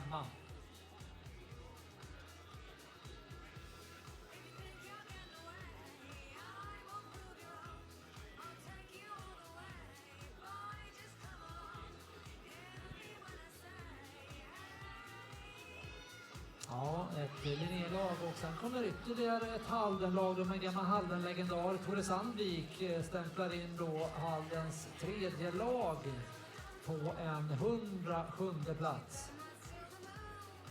Ja, det är ny, ja, inte så länge sedan Emil Lindstedt här då i Haldens andra lag. En av de andra gamla legendarerna i Halden-truppen. Söders Söder Tyresös första lag, Ulricehamn, Sundbyberg och Skogslöparna har vi också plockat in då efter 3 stycken löpta sträckor.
Alhov 112 och USK Prahas första lag på 113:e plats. 25,5 minut efter NTNUI.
just until I found words often don't come easy. I never learned to show the inside of me. Oh no, my baby, and you are always patient, dragging out when I try to hide. I was always on the run,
she's sweet but a psycho, a little bit psycho.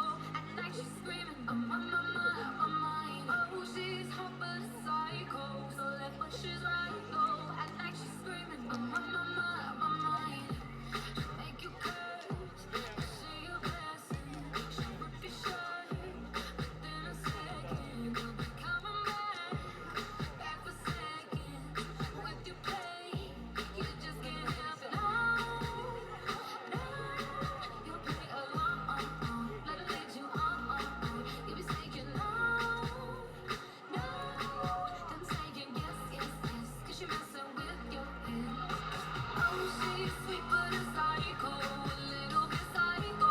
At night she's screaming, I'm on my mind. Oh, she's hot but a psycho, so left but she's right though. At night she's screaming, I'm on my mind. Have a shotgun, kinda crazy. She's poison but tasty. And people say run, don't walk away. Yeah, she's sweet but a psycho, a little bit psycho. At night she's screaming, I'm on my mind. So someone say, don't drink her potions. She'll kiss your neck with no emotion. When she's mean, you know you love it. She tastes so sweet, don't sugarcoat it, no. You'll play along, let her lead you on. You'll be saying no, then saying yes, 'cause you're messing with your head. Oh, she's sweet but a psycho, a little bit psycho.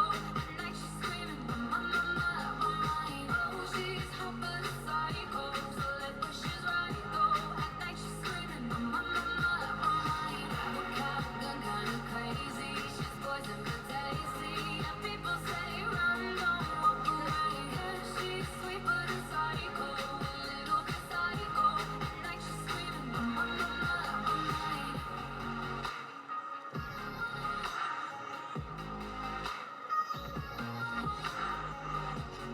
Just like me, you're out your mind. I know it's strange, we're both the crazy kind.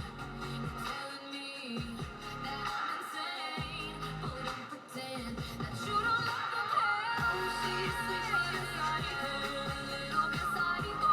At night she's screaming, I'm on my mind. Oh, she's hot but a psycho, so left but she's right though. At night she's screaming, I'm on my mind. Have a shotgun, kinda crazy. She's poison but tasty. And people say run, don't walk away. Yeah, she's sweet but a psycho, a little bit psycho. At night she's screaming, I'm on my mind.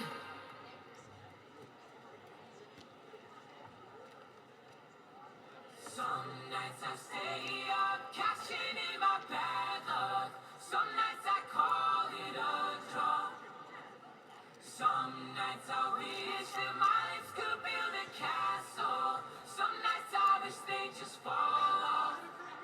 But I still wake up, I still see your gospel. Lord, I'm still not sure what I stand for.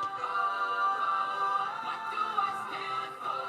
What do I stand for? Most nights I don't know anymore.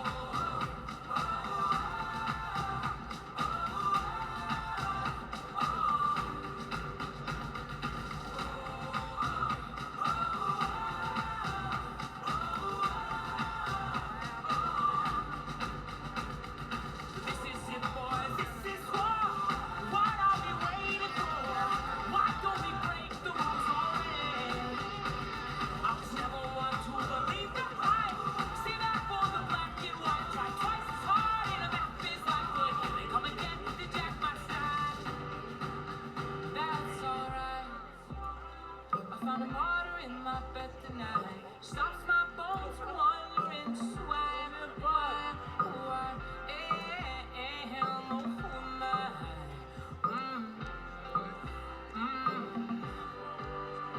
Well, some nights I wish that this all would end, 'cause I could use some friends for a change. And some nights I'm scared you'll forget me again. Some nights I always win. But I still wake up, I still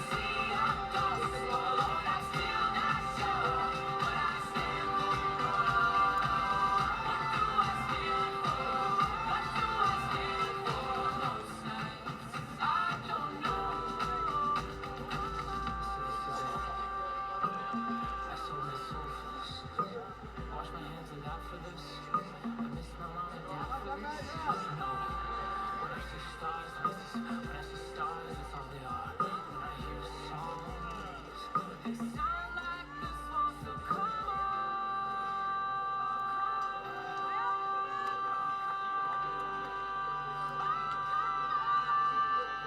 Well, they say that it's daddy's song. I've been singing a boy and again. 10 years of this, I'm not sure anybody understands. This one is not only folksy, but sorry to live, but I had to go. Who the fuck wants to die all caught up in the desert sun? Breaking for my sister in the car that she called. And then I look into my nephew's eyes. Man, you won't believe the most amazing thing they can come from some terrible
wake up together when messed up. Memories from last night, can't find them, they're gone.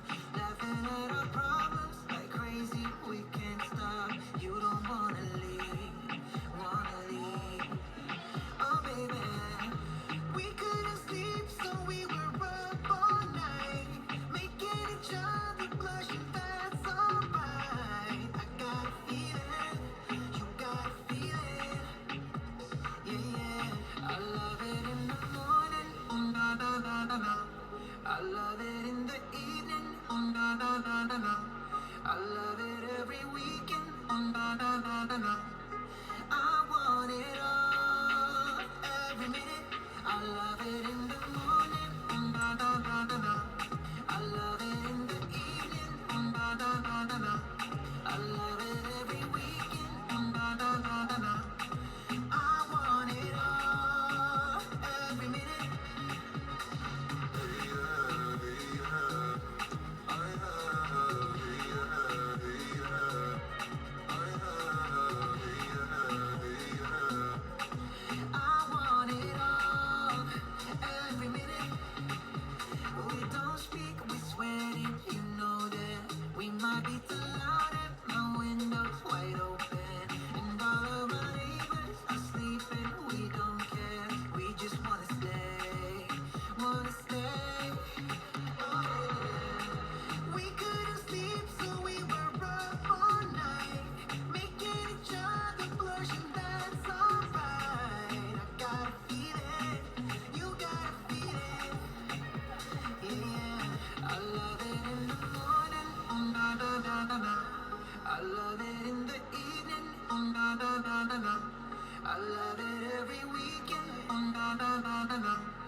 I would never be the answer to the problems. And I know it's day, but I surrender today. It was someone showed me what I'm missing, and it was like a new beginning. All things they act like enemies, sometimes too much to handle. It's okay, 'cause I love you anyway. Put the fun in dysfunctional. I swear we'll never get along, but it's okay, 'cause I love you anyway. Thought that I could find something new, but I guess I got the same old issues. I'm learning I can love my past. Yeah, I got all this weight to carry, and everything is temporary.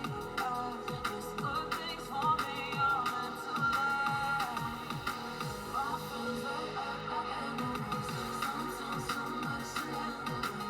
It's okay, 'cause I love you anyway.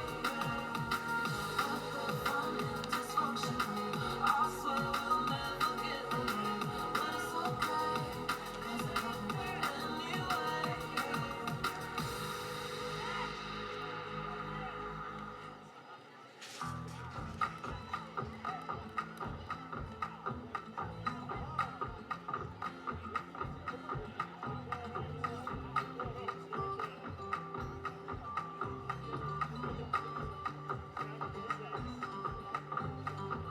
We had a plan, move out of this town, baby. What's to sin? It's all we talked about lately. I packed the car, bring your guitar, and Jane was smoking. First thing dawn, you cue the songs, and we get going.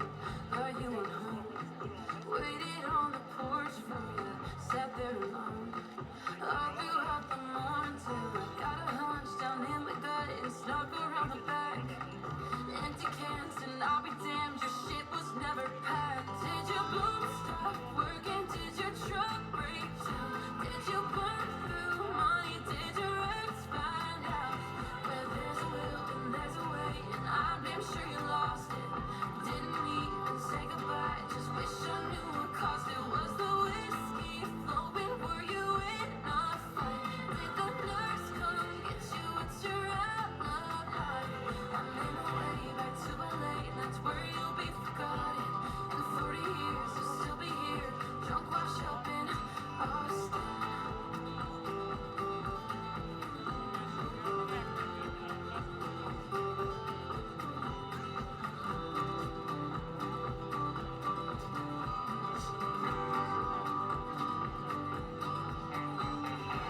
Hell of a bluff, you had me believing. How many months did you plan on leaving? What happened? Bad habits. Did you go bashing? I loved you. How tragic. Oh, did your boobs stop working? Did your truck break down? Did you burn through money? Did your ex find out? Where there's a will and there's a way, and I'm damn sure you lost it. Didn't even say goodbye, just wish I knew what caused it. Was the whiskey flowing? Were you in a fight? Did the nurse come get you? It's your alibi. I'm in my way back to LA, and that's where you'll be forgotten. In 40 years, you'll still be here, drunk, washed up in Austin.